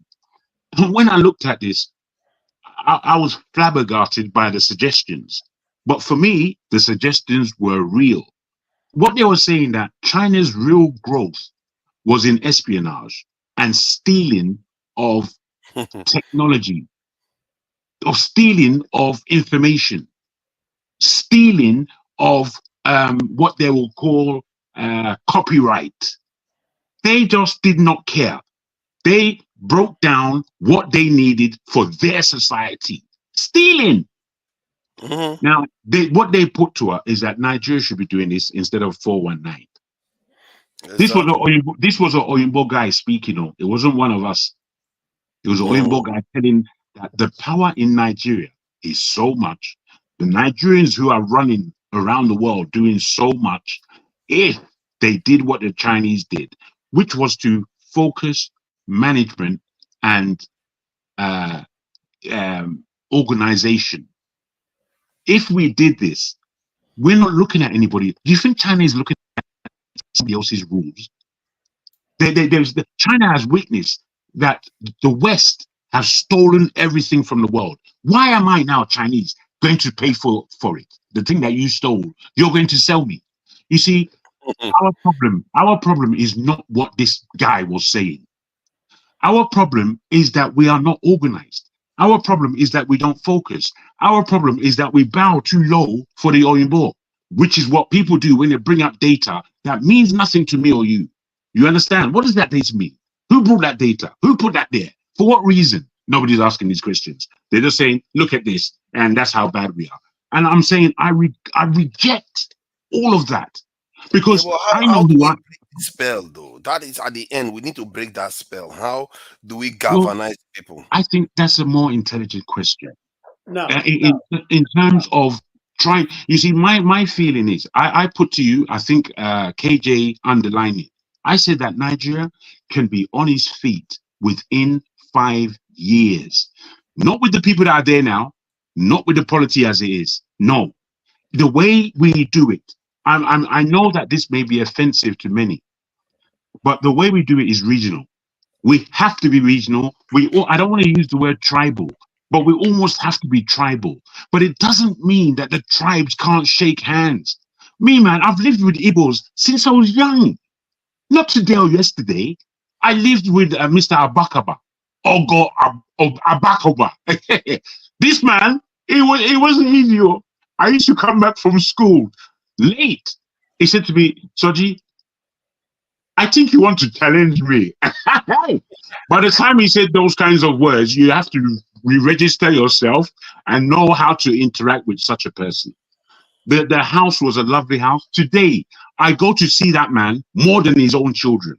The way that man values me, he's my uncle, for goodness sake. What's the matter? What's the matter? But would he step off being an Igbo man just to become my uncle? No, why should he? Should I stop being Yoruba to not be his nephew? You are very correct. You see, today I have uncles who are Idomas. I wish John Abba was there. I have people who are closer to me than my own blood brothers. Okay, and they are not Igbos. They are Idomas. They are Chief people. Okay, they are Hausa people. These are people that if I pick up my phone and I say this is a situation, they will say whatever it takes, we are there. So it's not about the Nigerian people, the ordinary people in the streets. It is the leadership that have refused the people to develop. Now, here on this panel, I said, if you are a true Nigerian leader, let me give you an example of Niger Delta. And you go to Niger Delta and you discover modular refineries that these young people have crafted, and they are refining their own oil in that crude way. If I was a leader, I will say to them, bring these boys, let us sit down and discuss. What is this thing that you have done? How did you do it? Can you do this? You turn them around for development. You use those modular refineries. You modify whatever you need to modify and allow them run it. You charge them for it. Now, you go to Aba, you go to Onitsha, where they craft engines and all that. You give them modern equipment and say, look, this is what we want. Between this time and this time, we want a complete knockdown of this set of engines. Can you do it? Give them that task. Come to Benue. Ask them, what do you need? We need every land in Benue to be cultivated. Every land, every piece of land in Benue, in Niger State, we need to take it over. We need to plant on it. And you already, right now, without even doing that, you have plenty of, in the seasons of fruits. is everywhere in Benue. Everything grows, everything germinates, everything. See, You put. KJ, do I'm you coming, see sir. the comment? What the So, comment? yeah, what is he saying is that forget leadership, KJ. Are they not Nigerians? You see, what you are describing is solutions from the point No, of no. You see, people let me that tell have you. the right mindset. How do you I'm coming. displace the one that I'm have the coming. wrong mindset? You have leaders who can do that in Nigeria. You have people. It's not everybody that's corrupted. It's not everybody that's corrupted. The Nigerian leader. Let me tell you. You know the reason. One of the reasons why the current leadership in the East don't want Nnamdi Kanu, because they know that if he's released, all of them will become irrelevant. They know that. They know that. So we have Depends people. on how. No, because they will not allow you and I to come to the place of using our mind. You know what Nnamdi Kanu was telling the Igbo people? It is not the oil. We don't want the oil. We'll give the oil for free of charge. It is brain power. We'll use our brain power to develop our place. That is where the world is going. It's That wasn't intellectual. all he was telling them. That is the problem. If that was all he Forget was telling whatever them, you don't have. we're I'm not not going to going to be here now, are we? No. You see, you are taking me away from what I'm dealing with. I'm telling Go you ahead. what he's talking about. This is his major point. That Mm. the people, the ability to develop the land, the people are not being used. Before Nigeria got to this point, is it not Benue and Plateau that produces almost every kind of movie, drama we watch in TV? Cockroach, Ado, and the rest of them. There's something son that had all that. So we have artists, we have people who are able to use their hands and their head to create things in Plateau State. You can turn that to a film hub because it has good terrain. Now, when you put in a film hub in that place, even the peasants in the street will have work because they will be, you see, when you have a film, when they are shooting a large film, everybody in the city is employed because in fact, every day you must find something to do. Once you can engage the people in lucrative business, the economy will pick up. People will be happy to pay tax. People will be happy to listen to you. You are taxing people who are hungry, not doing anything, and you are continuously doing it over and over. Look at do you need anybody to tell you that we can go back to cocoa in the West? Hmm. Do you need anybody to tell you that we can go back to cocoa in the West? What stops us from producing cocoa again? God alone knows. Yeah, but this is what I'm saying now. You already know it, but why do you think these ones are not doing it? That's the question. No. Wait. Calm down, guys. Calm down. I just want to get to more of what I was trying to say. I don't know if Sorry. Let's respect Augustine. I don't know. Let's respect him. He hasn't said anything. it's just that I didn't finish what I was saying, but carry on, Augustine. Welcome, Augustine. I don't know you. I shouldn't be saying welcome. You've been here. Yeah. Go ahead. Yes. So let me just continue from where KJ. But personally, I'm seeing fundamental stuff. And what is this fundamental? We should have honest and sincere purpose. We should ask ourselves, what is our purpose? Forefather, to be candid with you, if you ask me to say my opinion about you, I will see you more like a Nnamdi Kanu, because you are so optimistic in your opinion and you feel that you have a direction, and whatever that distracts your direction, you come so strongly to kick against that. So these are similarities I see you, but because your patriotism towards Nigeria, you feel that when he comes so strong that way, he's giving a wrong impression to your own outlook. This is just a side conversation. Yeah. But what I'm trying to say here is we need to come together as a people, and this coming together should be piloted by our leaders, because it is leadership that dictates the tone. Okay, let me give you an example of what happened in where I work. We had 2 infant deaths back to back. Because this death happened, we were all called to go and provide debriefing to all the staff on that unit, knowing fully well that they are traumatized. And we went to them, opened a conversation with them, tried to let them have opportunity to air up.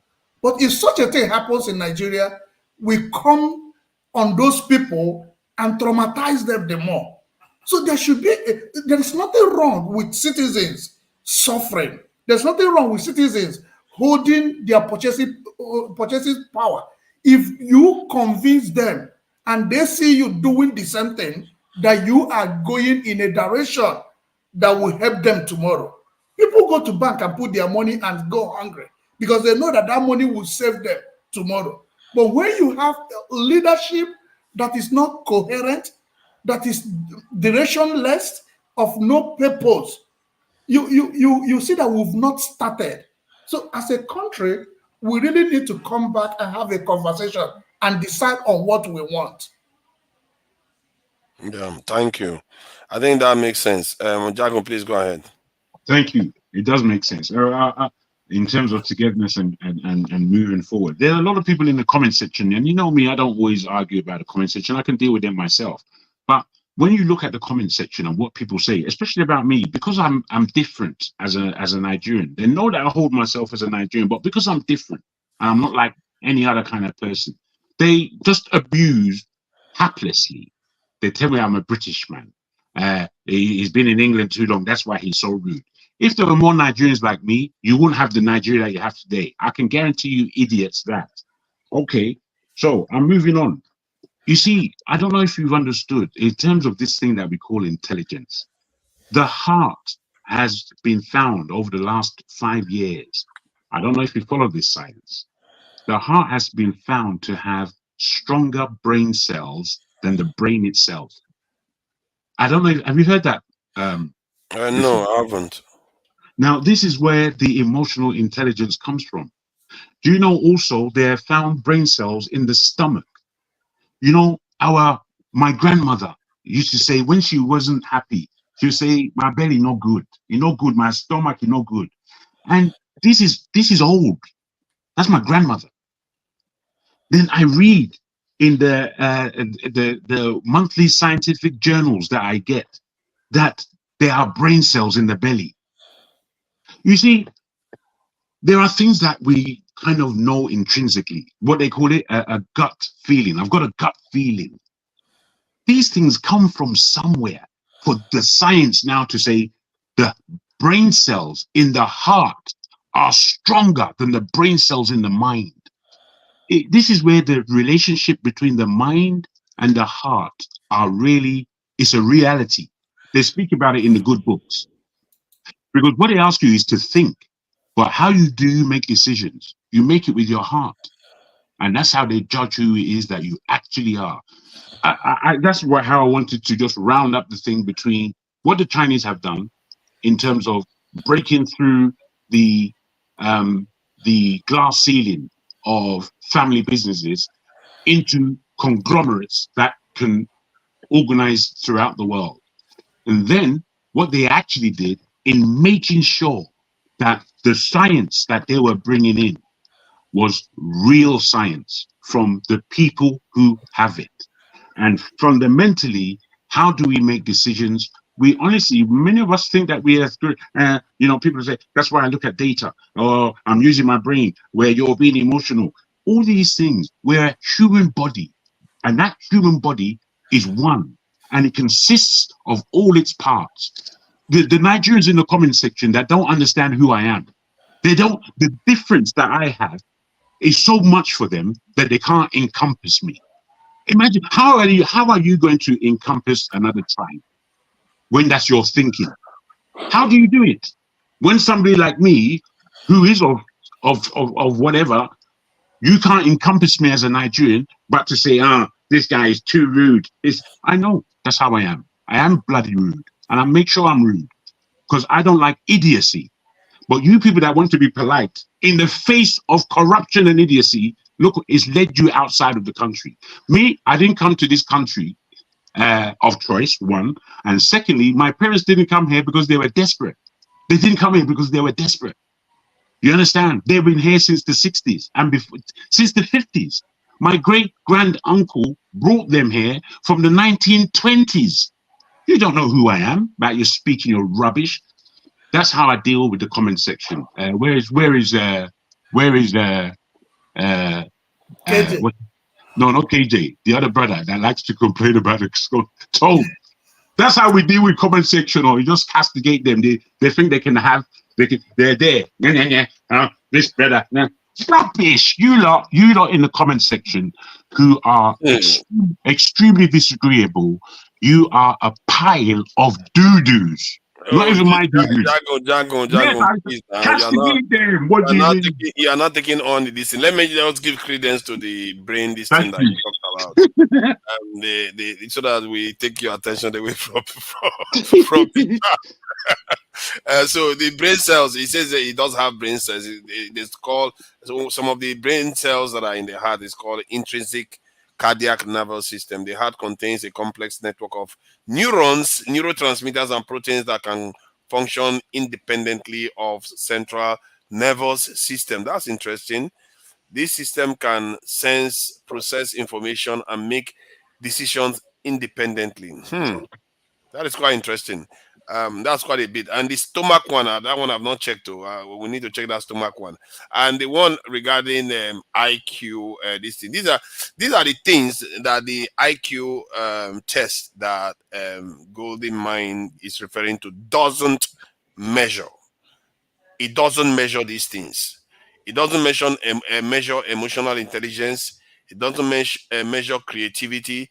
It doesn't measure practical intelligence. It doesn't measure interpersonal skills. It doesn't measure motivation, self-awareness, adaptability, moral and ethical reasoning, wisdom, cultural and social awareness, physical skills, artistic talent. So those are quite limited measurements. And regarding collective intelligence, while you guys are talking, I did more research on that, and in the end, look at what he says about collective intelligence. Very little downsides really. And he went on to say balancing both aspects, both individual IQ and collective intelligence have significant roles to play in social progress. High IQ individuals can drive innovation and provide leadership, while collective intelligence ensures that a wide range of perspective and skills are integrated into decision-making processes. Greater consequences of collective intelligence. While individual IQ is important, collective intelligence often has more consequential impact on a society.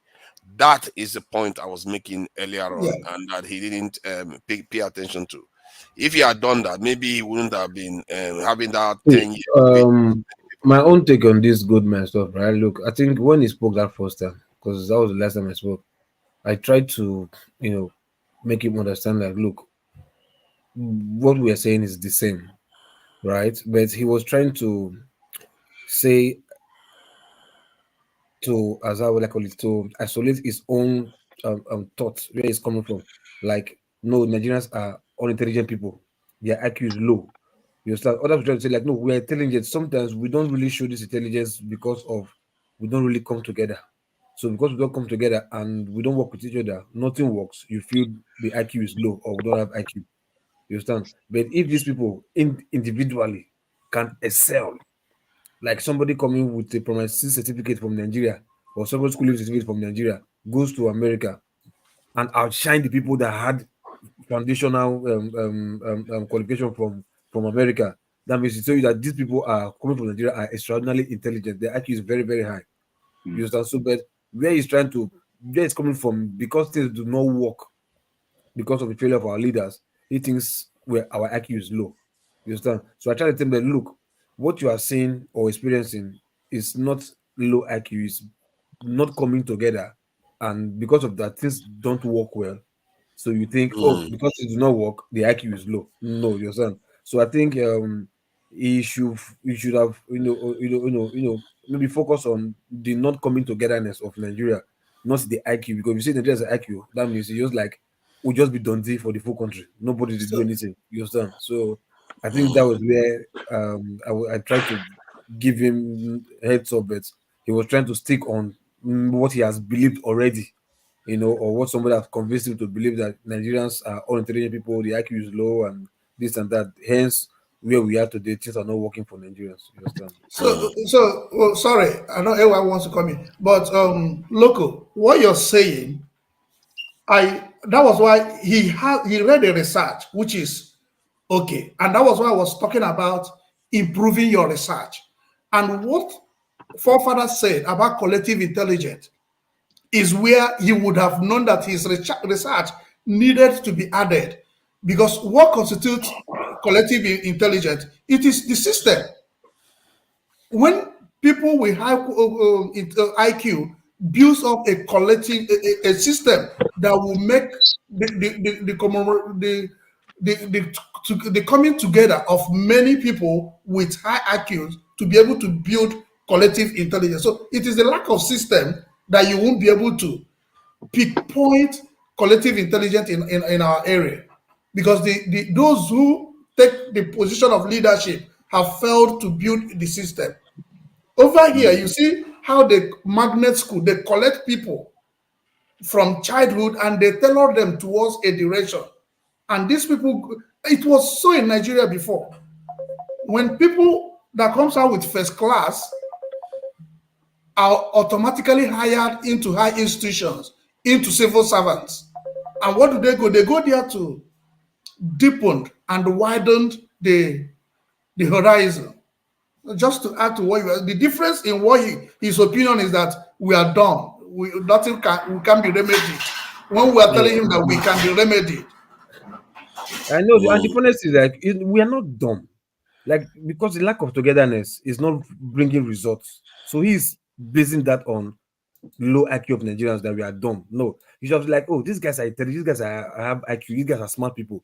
But it's like the problem of not producing any results is the lack of coming, the individualness. Yeah, it's you understand? frustrating.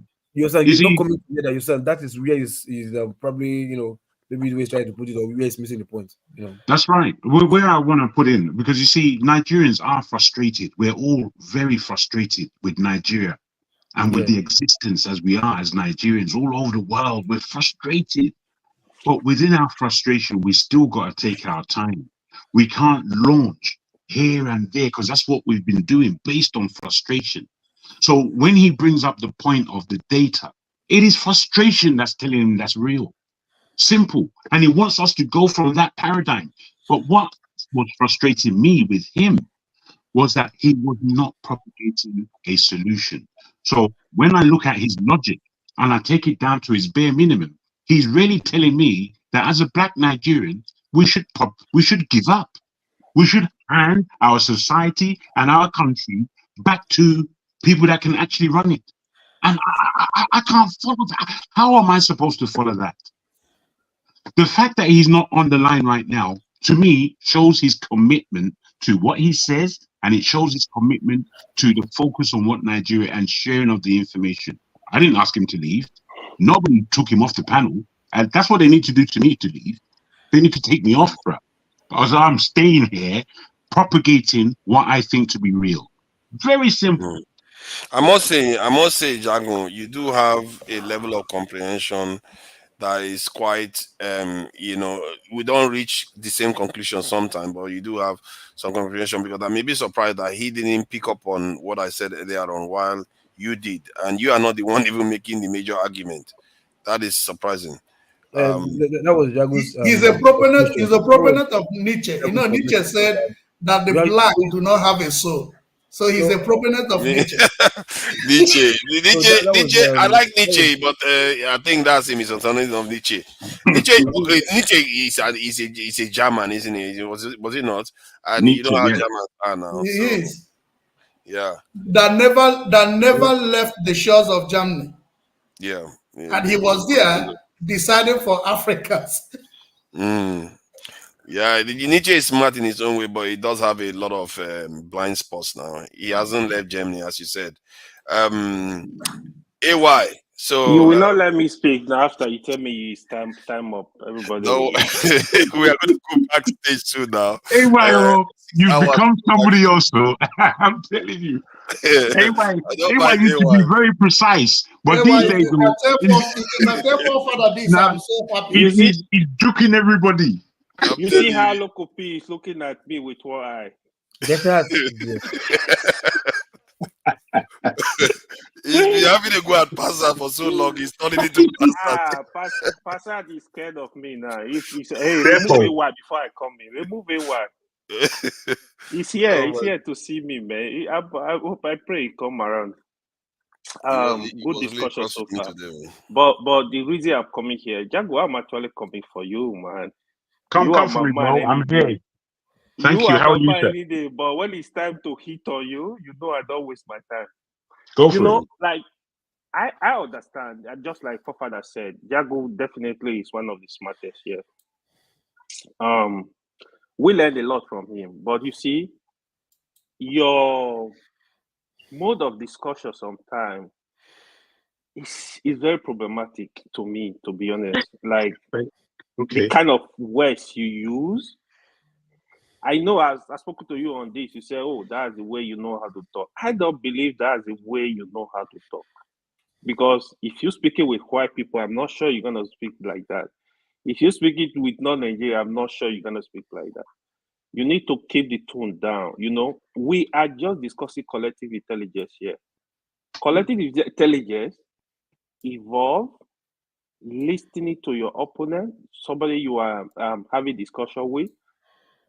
You should be able to criticize your whole argument. Like if Austin said, tell me something like, I have like what's it called? I have a plan. Austin give me a reason to say no. This is the best plan. I should be able to look at it and say, oh, I think that's the best idea. Oh, let me incorporate it to what I'm doing. Collective intelligence does not really mean the people involved have to have IQ. The IQ has to be like extremely high. It just involves people coming together to build. Input of people, you can never underrate it, even if it's little. It's just like you try to build something. People have different skills. They come together. That is how the idea works. So we don't have it. The reason I think we don't have it, if you look at Nigeria, right, we have a lot of things that are drawing us back in terms of collective intelligence. One of them is it could be age, like the typical Nigeria cultural system. No matter what you know, you will see an head that telling you, shut up, who are you? You know nothing. I'm telling you this. The opportunity, we have your brains in Nigeria that they will not give some opportunity, never. But you will come to a country, a foreign country, you will have the same opportunity to get involved and contribute to the system. So when we discuss collective intelligence, it's a lot. We can't work together because apart from that issue of age, we have problem of I know more than you. I have more degrees. We have problem of evil tribe. My tribe is better than yours. Keep quiet. Different problem. They cut across board. When they talking about collective intelligence, is people sitting down and looking at the issue and focus on the issue and have a discussion, be able to make a convincing argument like in 200 years to come, we need to be here. We have to build this. We have to do this to get this. We have to really face the issue and try to solve the problem. We don't really have it. So I tell my friend this, right?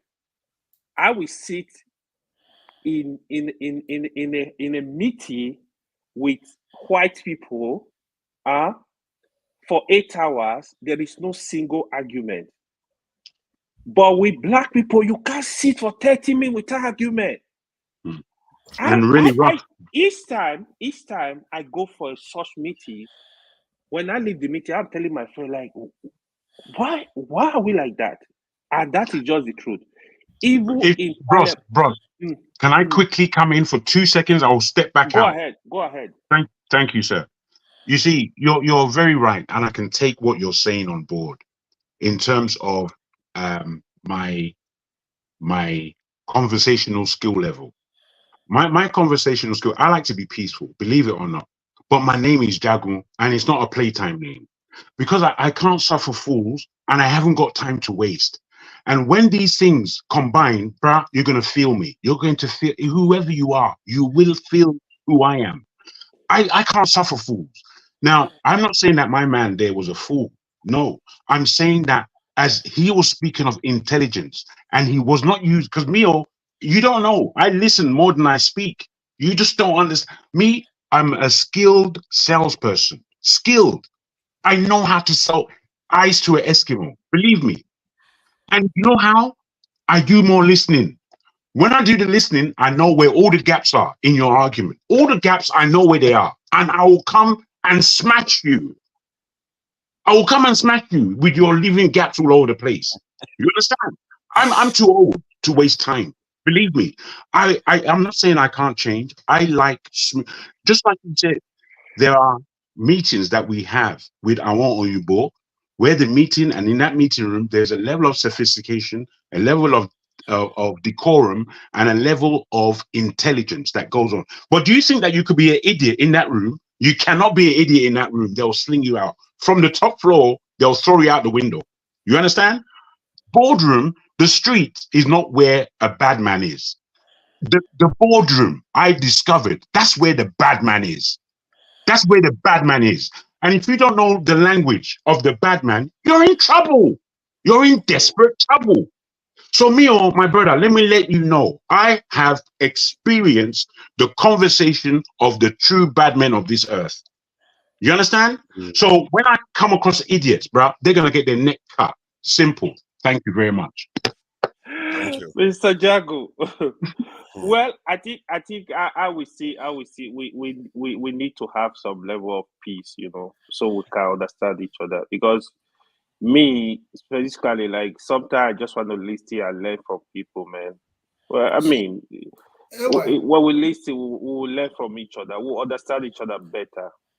I just love that opportunity, like when people are like Master coming here, because a lot of us, they are not used to the Northern system. They try to break things down for us. People from the East, since I start coming from this to this panel, I've learned a lot from the people from the East, even from the Yoruba, every region. I know a lot of things about Nigeria across board, but I'm still learning. It's a process. We have to be patient to learn from each other, to look for a way to get this idiot out of power. Like I'm actually tired of this government. Like I just want anything that is gonna make Nigeria better for us to live in. I'm all for it, man. Ewa, I want to ask you a question. Sorry. Thank you, AY. You know, what led to the conversation is the problem the people or the system? And from when forefather mentioned collective intelligence, I read something about it, and you are speaking on that. And can collective intelligence be disassociated from the system? Yes, it can be disassociated from the system. So it's collective. We are not. So you can refer it to the system. We can refer to collective intelligence to us here, just 6 of us. Are we able to have a proper discussion and come out with something tangible without killing ourselves? Like really have like intellectual discussion. Like we will bring something out of that discussion. It doesn't have to be like Nigeria as a country. It can be like even within family, within your family unit, collective intelligence. Oh, how do we make this family better? How do we make people get education? It could be anything. So it's not nation specific. So when you talk about the analogy you're giving now, I see it as a system. Remember when we started this platform? At a point we were like, this is not the best way to go. We sat down. Some people were appointed to say, make us a policy that will guide us. And since then, we have been developing on that. Is that not correct?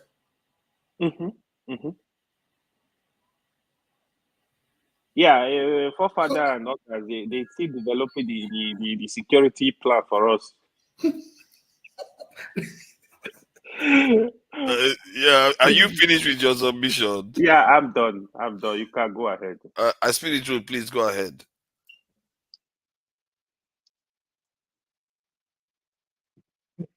No, I'm listening for now. Interesting conversation. All right. I'm listening. Yeah, who else? I think we're gonna be rounding up soon. So let's just use, if anybody wants to say shout out, we're gonna have our week coming on soon, and we are not gonna be on for at least next tomorrow, maybe till Wednesday or Thursday.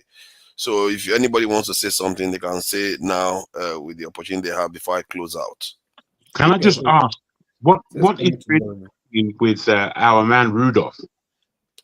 He's indisposed at the moment, and I think it's up to him to tell. That's what they said I should say to people, so he can let everyone know. But he should be on next week, I think.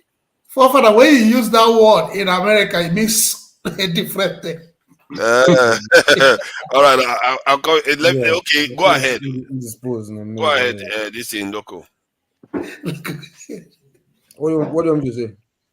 Loco never sleep. I thought you were raising your hand. You wanted to say something. No. I was just scratching my finger. Okay, everybody has finished, so that I'll play the music. So on a final note, for those who I had one of my good friend here, I don't want to call his name, who says he's tired of the government. You want my trouble again? I just want to advise him, before I go now, please don't be tired here too. We still have 3 more years to go, and after that, under 4 years. So please enjoy the ride. It's not time to be tired. God will bless us as we'll keep praying. Now they've changed national anthem.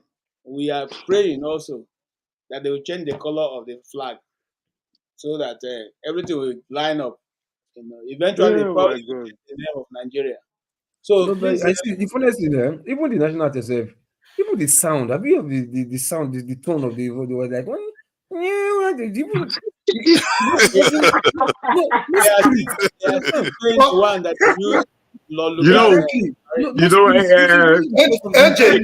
use white lady's voice.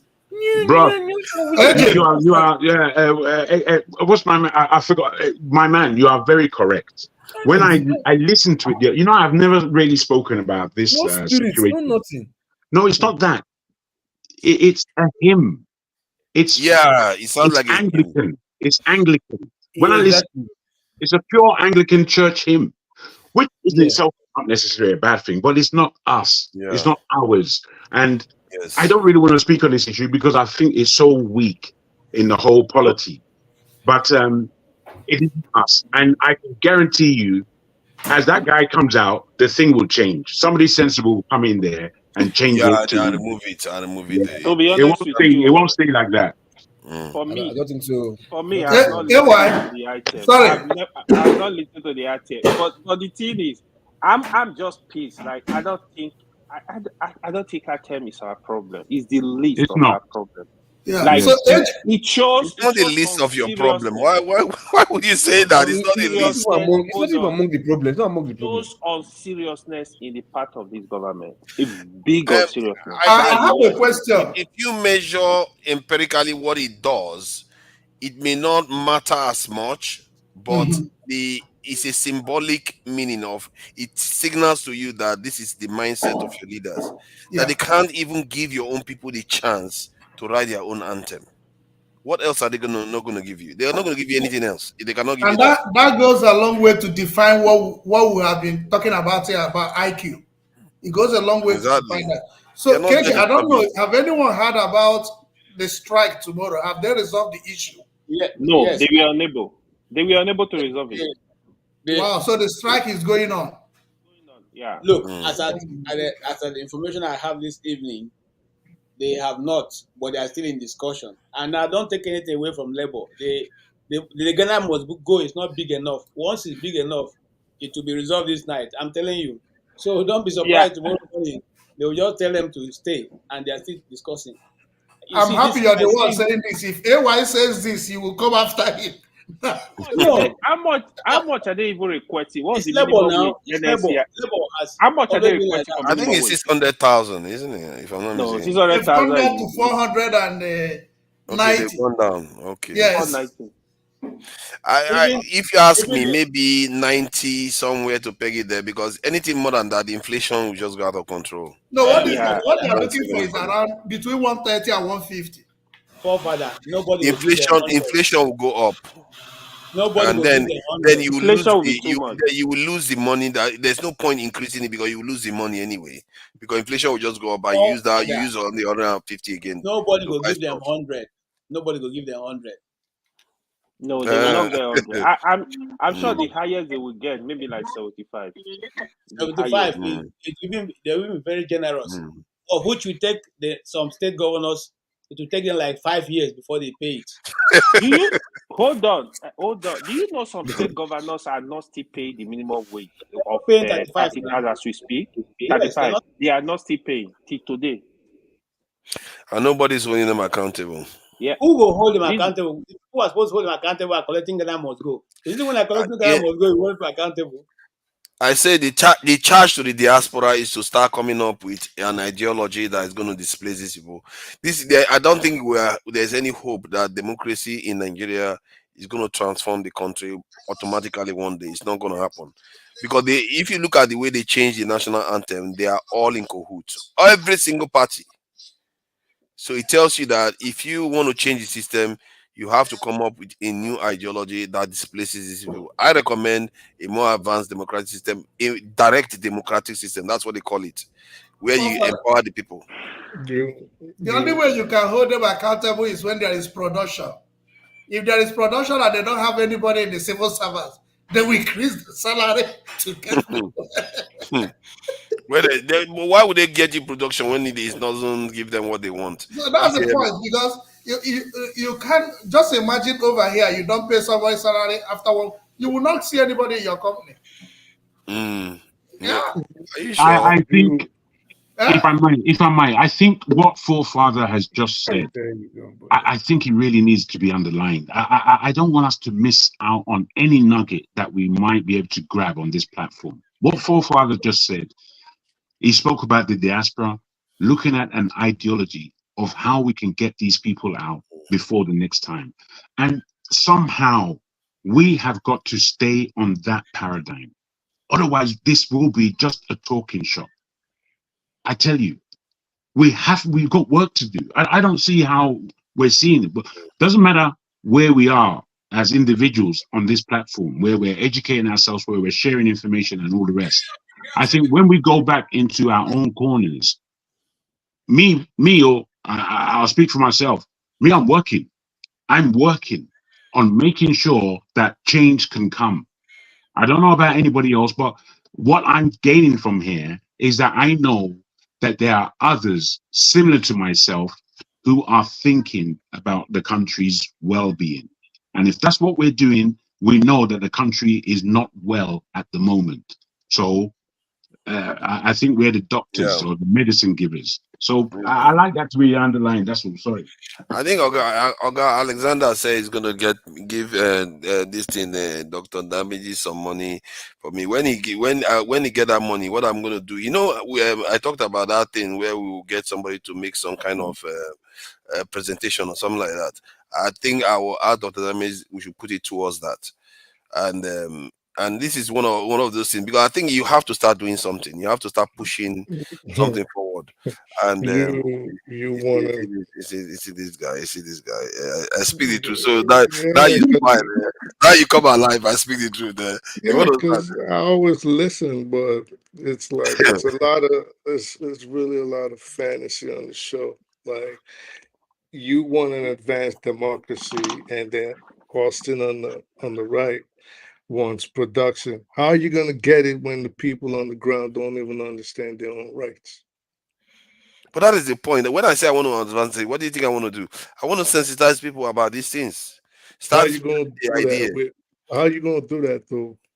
But I just said I was going to do something with the funds that I'm going to get to do. So you're going to give a bunch of semi-literates, and this is not to insult them, semi-literates or poorly educated people, hungry people, completely illiterates, unskilled, you're going to give them paperwork to read.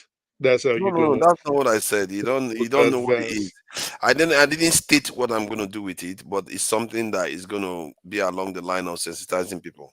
All right, so you have the Do you floor. think that Tell describes tell of us. people in Feel Nigeria free, is correct? feel free to tell us what you're gonna do with the He's ready. paperwork once you print it up. When it's time, at the moment I shouldn't have even said anything. When it's time, then I'll listen. When it's done, really, I don't even care about when it's time. Forefathers, you're gonna print. Listen, this is the You think I'm problem. going to print leaflets and stuff? If you print something, if you're gonna print, if you're gonna make a Oh my God. presentation, if you're gonna make a presentation and you're gonna print something, obviously you want the person, the recipient, to read it, right? Mm-hmm. So that is your proposition. We're gonna change this with paperwork. Hmm? Who told you that? That's not what I said. So what's the alternative to Oh, what you said? so see, Let's let pretend me I'm say one of, this. let's pretend I'm one of the people on the ground that you Mm. want to make this presentation for. How do you intend to change the government?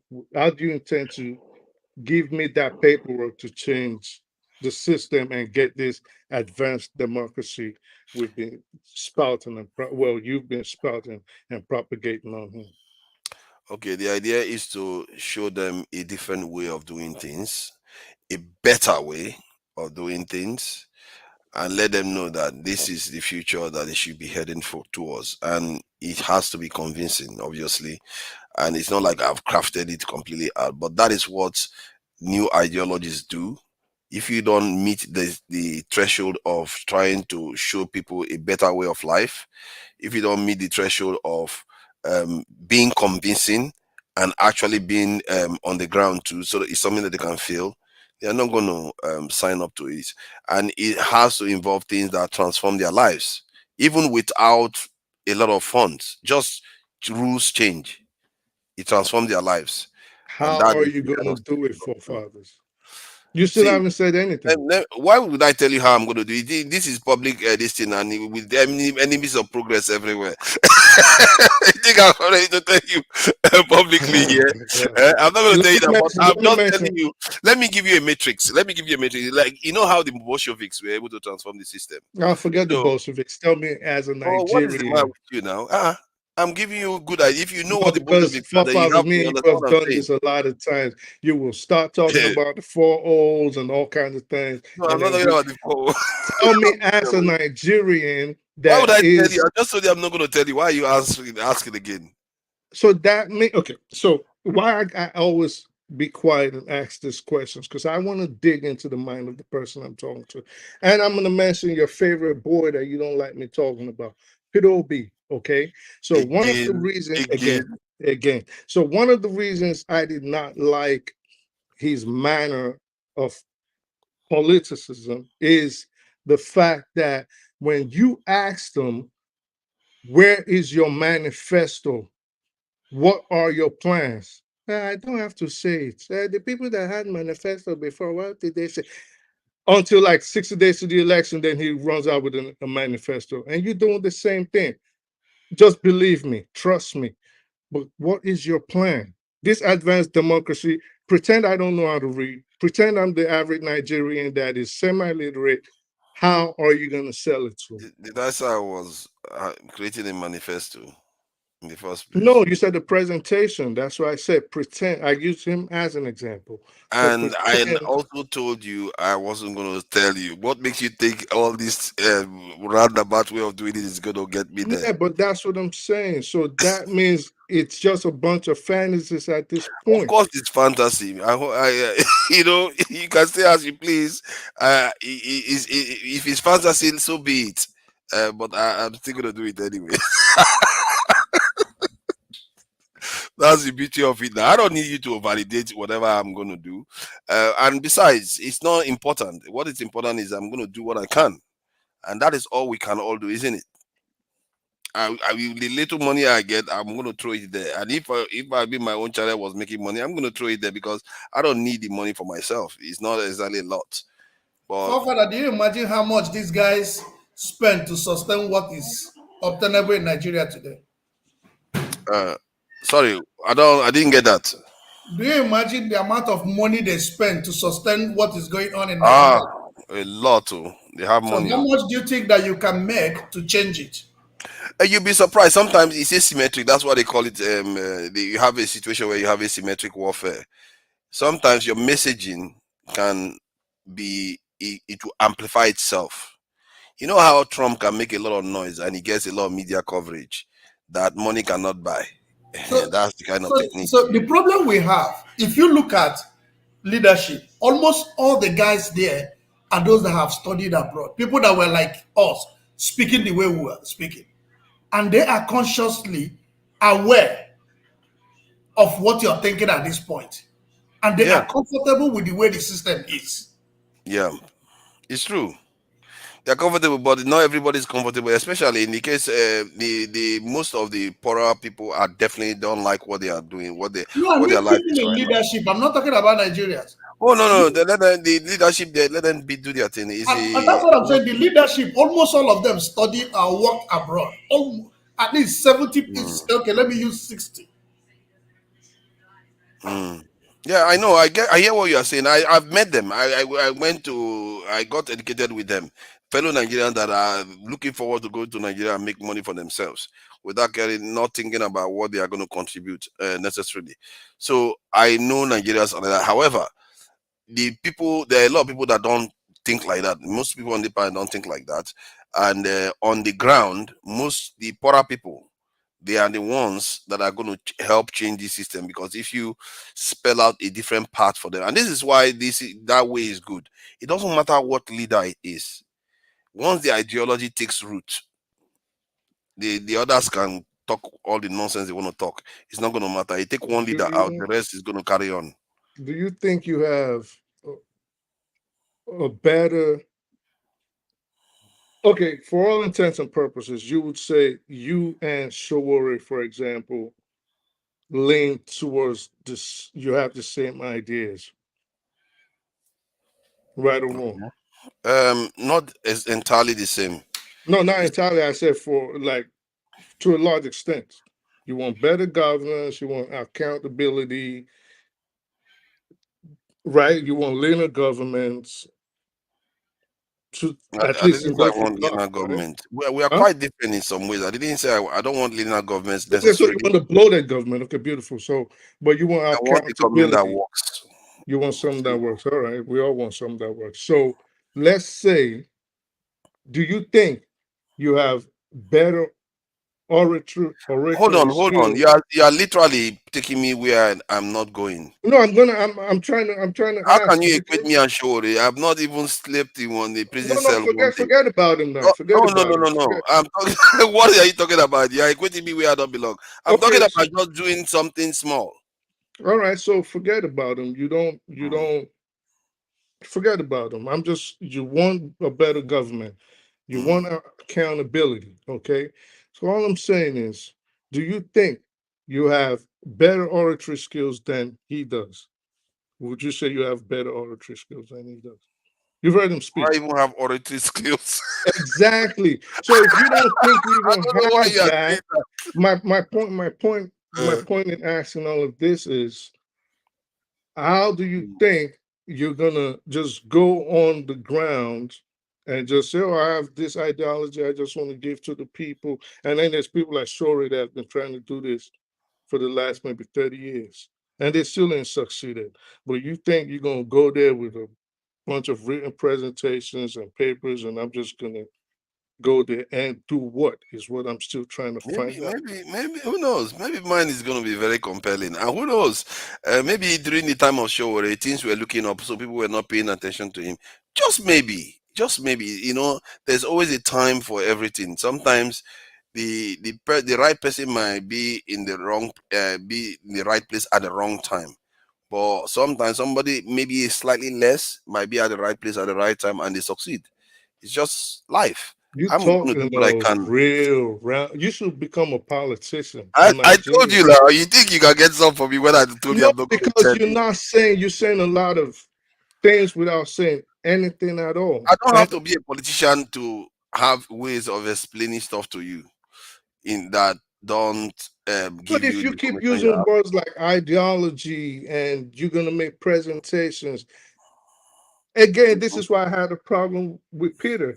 Just if you have something and you claim you do have something, at least lay it on the ground. But it's like a lot of suppositions and building castles in the air.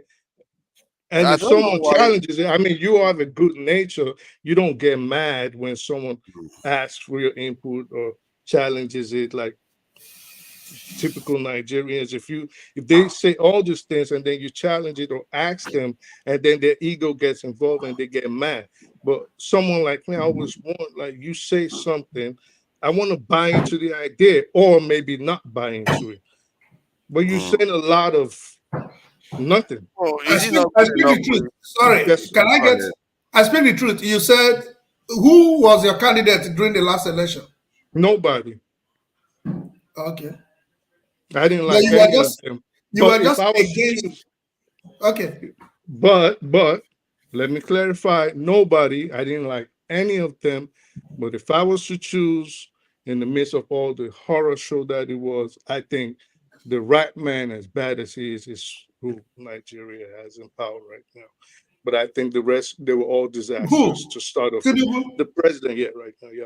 Okay, okay, that You makes know, sense. that judgment is very flawed now. That makes No, sense. no, they're all a disaster. Why does that make sense to you? I said that makes sense. I didn't say it Yeah, didn't make. It no, makes sense. I did say that. I said, why Yeah, does it make sense when you use that? What makes sense about that? yeah. So when you said you don't like P2B, I was like, who do you like among them? I I didn't didn't say want to I didn't accuse you. like him. I said I didn't like the fact that he never Oh no, stated his position. I mean Africans, when men say we don't like a man, I know you don't. If it is in the West, if you are a white, I would be thinking the way you just thought now. So when I say you don't like him, I mean the character. It's not about the face. No, not his character. I Not the don't. about what he represents in the election. It's Yeah, about the election. how Yeah, he so that's what presented I understand. himself as a Yeah, politician. not about himself, No, but about no, what he represents. no, Yeah. no. Mhm. So I got that. So, but why does it make sense that I would say of the three, I chose, I would have chose Tinubu, even though I said they was all disasters.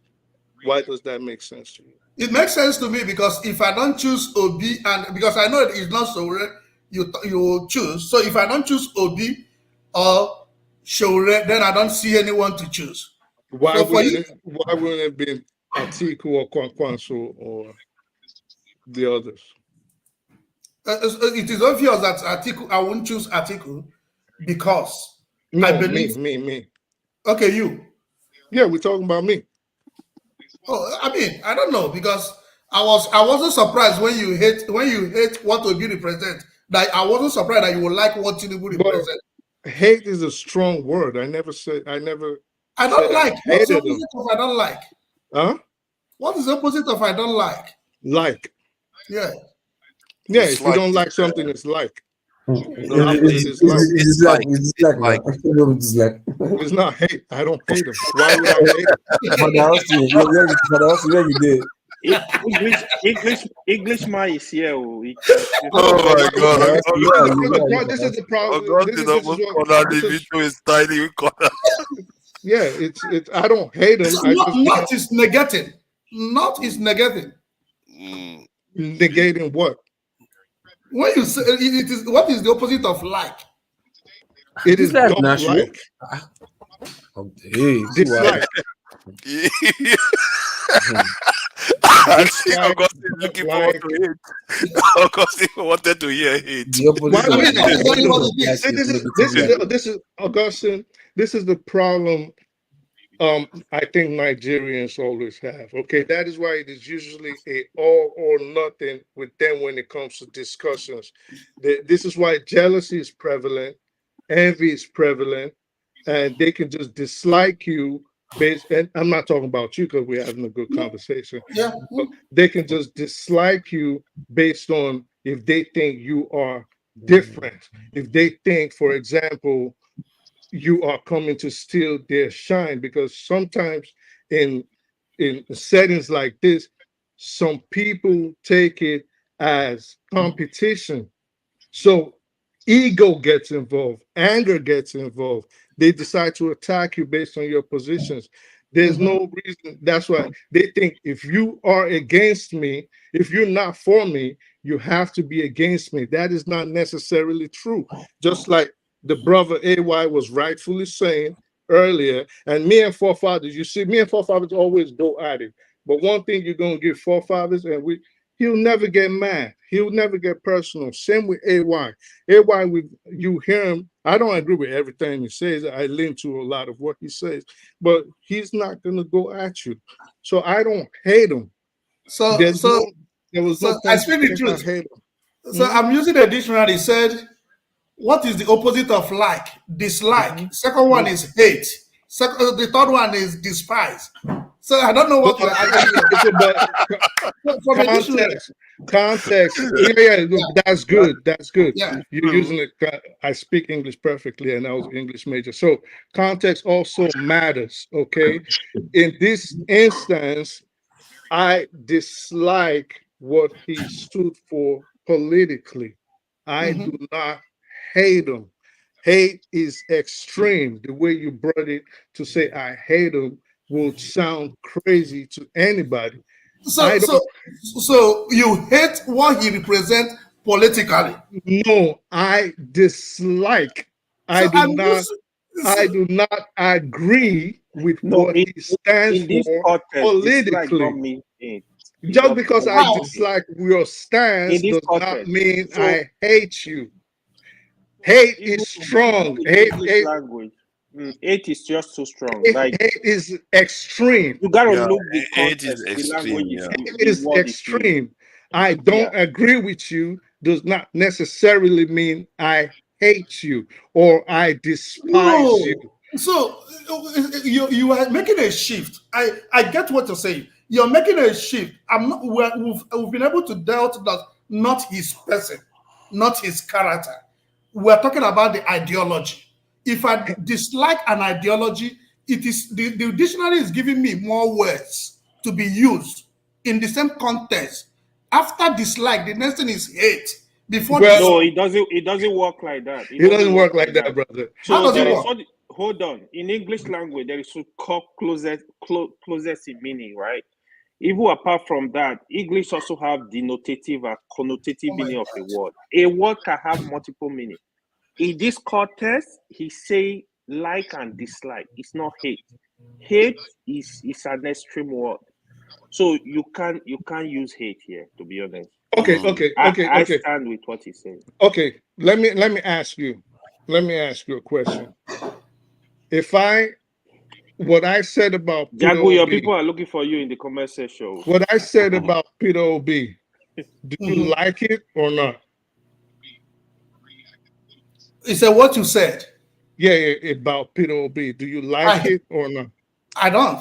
Okay, but do you dislike it?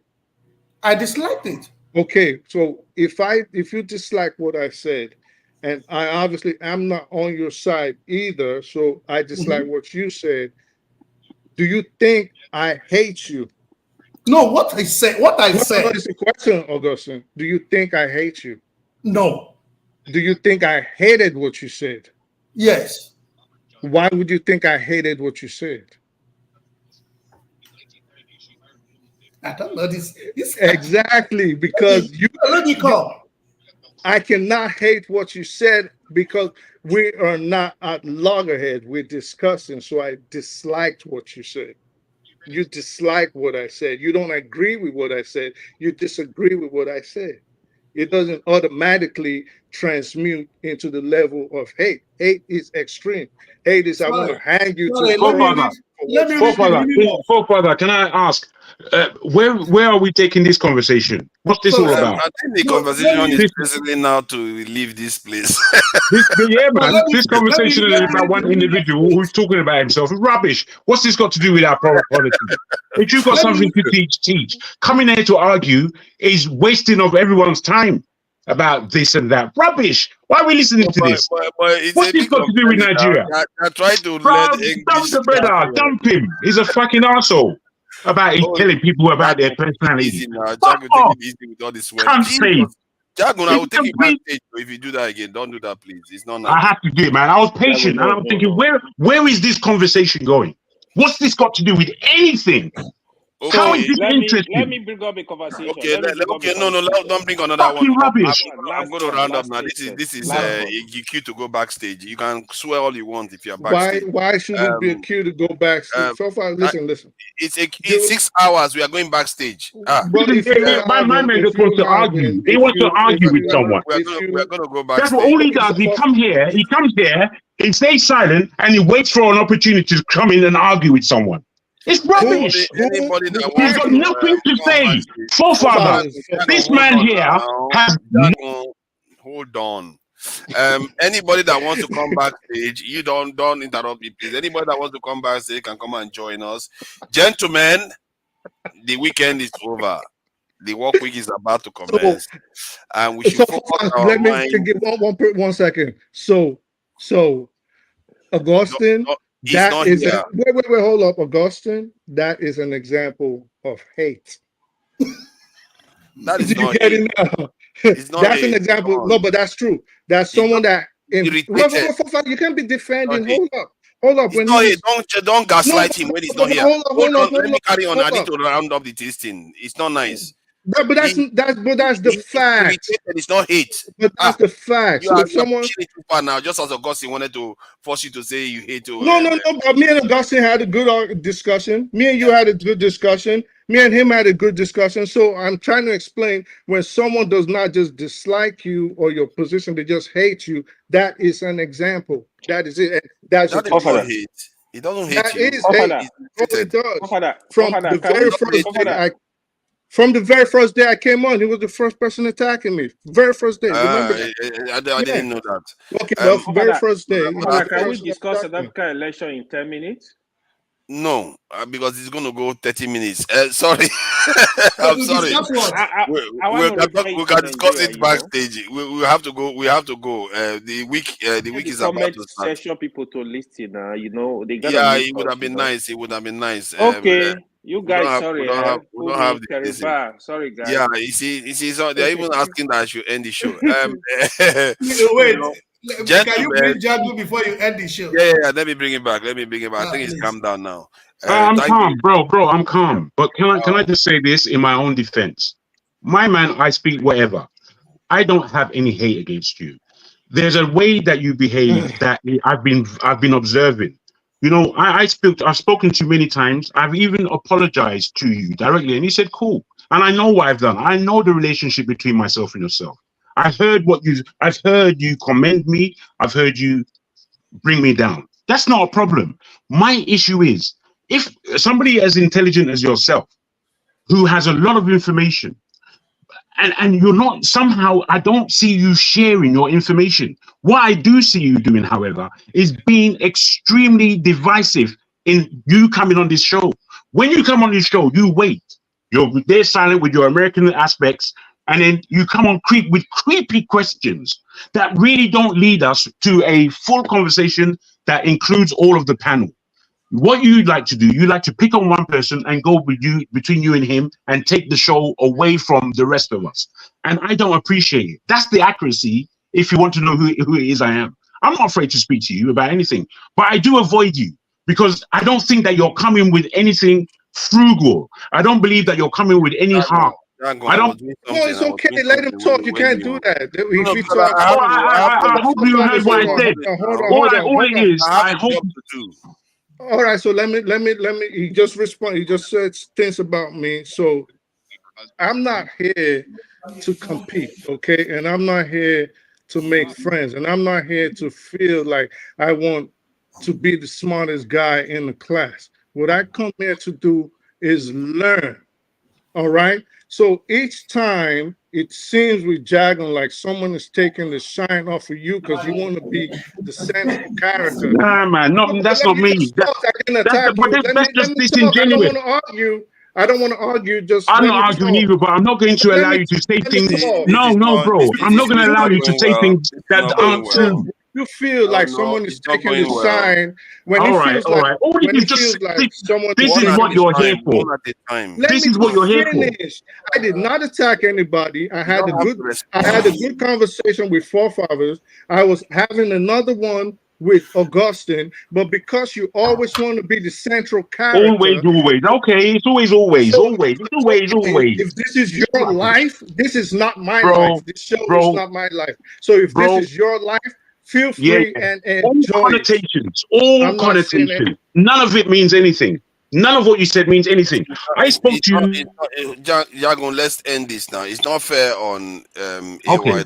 I'm going to be as polite as I can, forefather, if I may. If I may, if I may, Let's without do it for now. putting. Just mute No, this. you know we can be able to take it. You are strong enough as a man. You can. Yeah, look. He's talking about hate. He's a funny Don't worry man. about it. See, you know, AY wanted to say something about South African politics.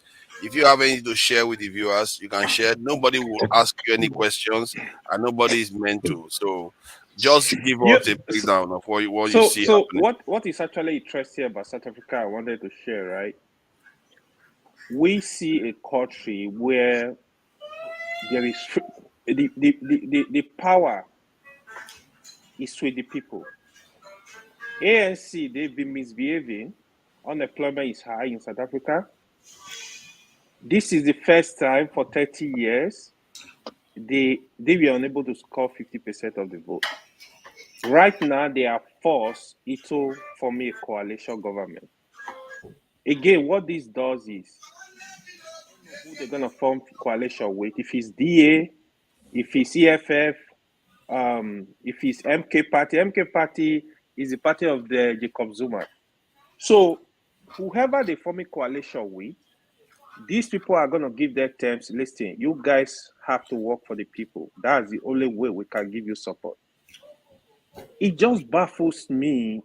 If we want to fix anything in Nigeria today, that free and fair election must be on board. Senegal did it recently. This is what we call revolution. We should stop fighting for individuals. Nigerians need to actually look at, let's have a system that is working so that that system will bring the best out of us to go into these positions. After 4 years, they are not performing. The people have the power. We kick them out straight up. We get fresh people in. This is going to be like a big change for Nigeria. It's going to be a starting point. Trust me. When the governors knows that the people have the power, trust me, they will sit up. I don't know how we're going to achieve this, but Nigeria needs a free and fair election. If they want to keep practicing this democracy, we need a system where politicians will not be able to rig the system into office and do what they like, thinking that their money will buy the vote for them to get into power again. We need to learn from these people. We need to learn from South Africa. We need to learn from Senegal. We just need to clean up this system. Otherwise, what you see in Nigeria, I have classmates now that some of them are contesting elections. When I look at them, I say, whoa, some of these people, they have nothing to offer. These people, they can't be in that office and still be leading Nigeria. They don't understand this. They don't know what is going on around the world. They don't know. Some of them don't even know what to do. Some of our governors, they don't know what to do. So all they do is just steal the money and allow the people to suffer. So this is one point I wanted to just bring up to the people. We need to seriously take along this line. Thank you. Thank you. And gentlemen, the Apparently, there's somebody called Adana. She wants to come on. Okay. Yeah, I've sent it. The week is about to start. I hope you all have a fruitful week ahead. And thank you for coming to spend precious time over this weekend with us. Jagon, you've been doing very long, sessions almost throughout the whole streams from mine. Electricity, everybody, you are on there. I speak the truth. we appreciate you. I do like your you know, when you ask question one-on-one, it does. Only haters would not like when I ask Hey, questions. you see this guy. You see this guy. You know, you don't need any encouragement. You don't need any encouragement. I'm telling you, only haters do not. Only haters. And guess Can what? we let it go? No matter how you try, I don't like Peter Obi. I don't like his Can we let it stance. go? Can we let it go, please? Damn, wow. I don't like his stance. AY, thank you for coming to spend time with us. I really appreciate you. And you know, I must say that is my guilty pleasure to watch you play Pansat sometimes. But I don't know whether it's always a good thing. What can I say? You are Jago. You are Jago. Jago will just be smiling in the background. What can I say? But Pansat, you know, if you're listening, it's not intentional. It's just one of those things. Pansat gives as much as he gets. And Jago is our man, man. Pasa is our man. Pasa, come to the backstage. Loco, thank you for me catching you here today. Don't you know, mind this Loco. Don't mind him. Loco abandoned me. He abandoned me in cold violation. You know, he got upset one day. We were on stream and you he see would his let face. How he strong his face, like saying he do the smile today. We don't fight again that we get past it, Loco. I know. You see the funniest thing. I think 2 weeks after then, Osita Dima said the same thing I was trying to achieve, but because you weren't smart or patient enough to know where I was going to, you were attacking. Well, the big news, the support. I look at it, I like, man. You see, it's something that me that was protecting you, me that was telling Papa that leave Loco P alone, leave Loco P alone. It's good now. It's good. See, sometimes, yeah, it's true. Even all that was true. We have our, you know, we are not perfect people. We come together and get on with it, you know, because we are here for a reason. We want to spend time with each other, try to solve problems.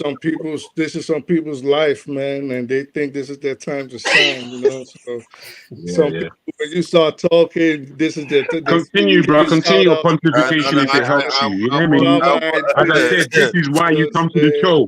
You come to the show to disturb the conversation, not to add to it. I must say, Jago does pay attention to questions quite a lot. Let me acknowledge Augusti for joining us. I forgot because he was. It's a free world, man. People eat and do drugs on this show. Can we? What's that got to do with you? Why am I in your house? I'm not in your house. Oh my God! Okay, he's not doing that now. Is he doing that now? He's not doing that now. He's just bringing up things from where he wants. This is where you know that someone is collecting information against someone. When did I mention anybody's name? Don't do that. Don't do that, please. Don't do that. Don't do what? I'm trying to acknowledge panelists, and you are disrupting it. It's not nice. Let me acknowledge Augustine, and he's been the most patient here. He's very, you know, he waits for his turn and all the rest. He doesn't have to, but he does. I appreciate the time you come to spend. And Augustine is a philosopher, maybe because he's a religious man. He does engage with ideas and he wants to understand, and I really appreciate that. Thank you for joining. And there's something people don't notice much. And whenever we are talking about philosophical stuff, he comes in. It's not only when you measure P2B, he comes in. So because he wants to engage on serious topics too. And I really appreciate that for joining us. And the chat, you know, let me see. Fumi O, thank you. I see you there, Fumi O. Mark Eneli, I see you there too. Nwachuku, thank you for joining us. Hez 969, I see you there. Olua yeah. Ola. You can't pronounce your tribal name. That's a tricky one. Ola Olu. Okay.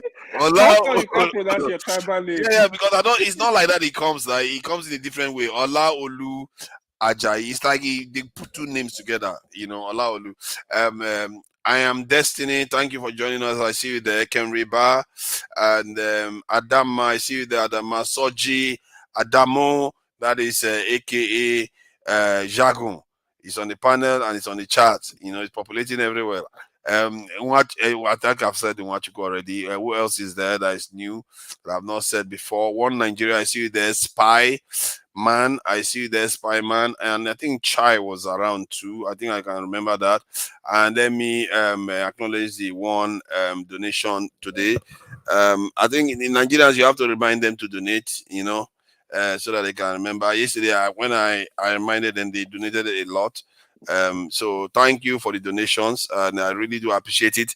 And till next week, I hope you all have a very, very productive week ahead, and hope that we have offered you something that at least will aid your decision making, because all this stuff is not for nothing. Jagu taught us that the heart has brain cells. Just in case. Till next time, we will see you guys. Let me play you guys out on.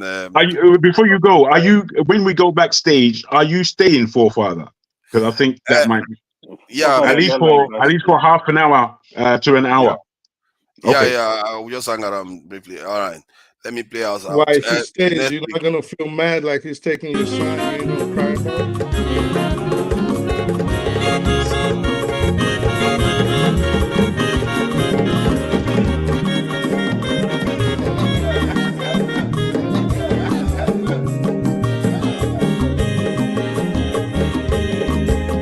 When your mazolo bio, akwa mazolo bio. If you bunye lo panomo, kulaga ni piazu, mawulaga doni piazu, abangwa wilochio, kona wazia. Onyo mazuru biko, abamba watara, ibya unyene gana mo, ulagadoni biazugo,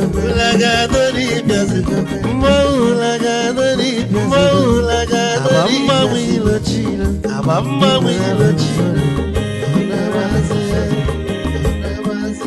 Mazi welcome up. Odogu no kwere. Onyomo niga dele mo. Mazi ni bazi. Ibu go with melody.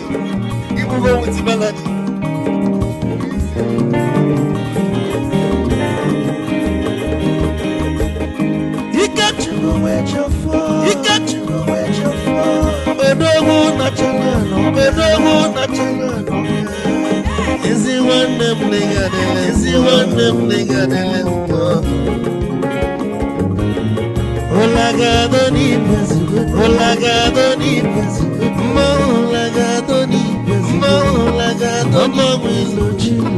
Mama wilochilo. Say.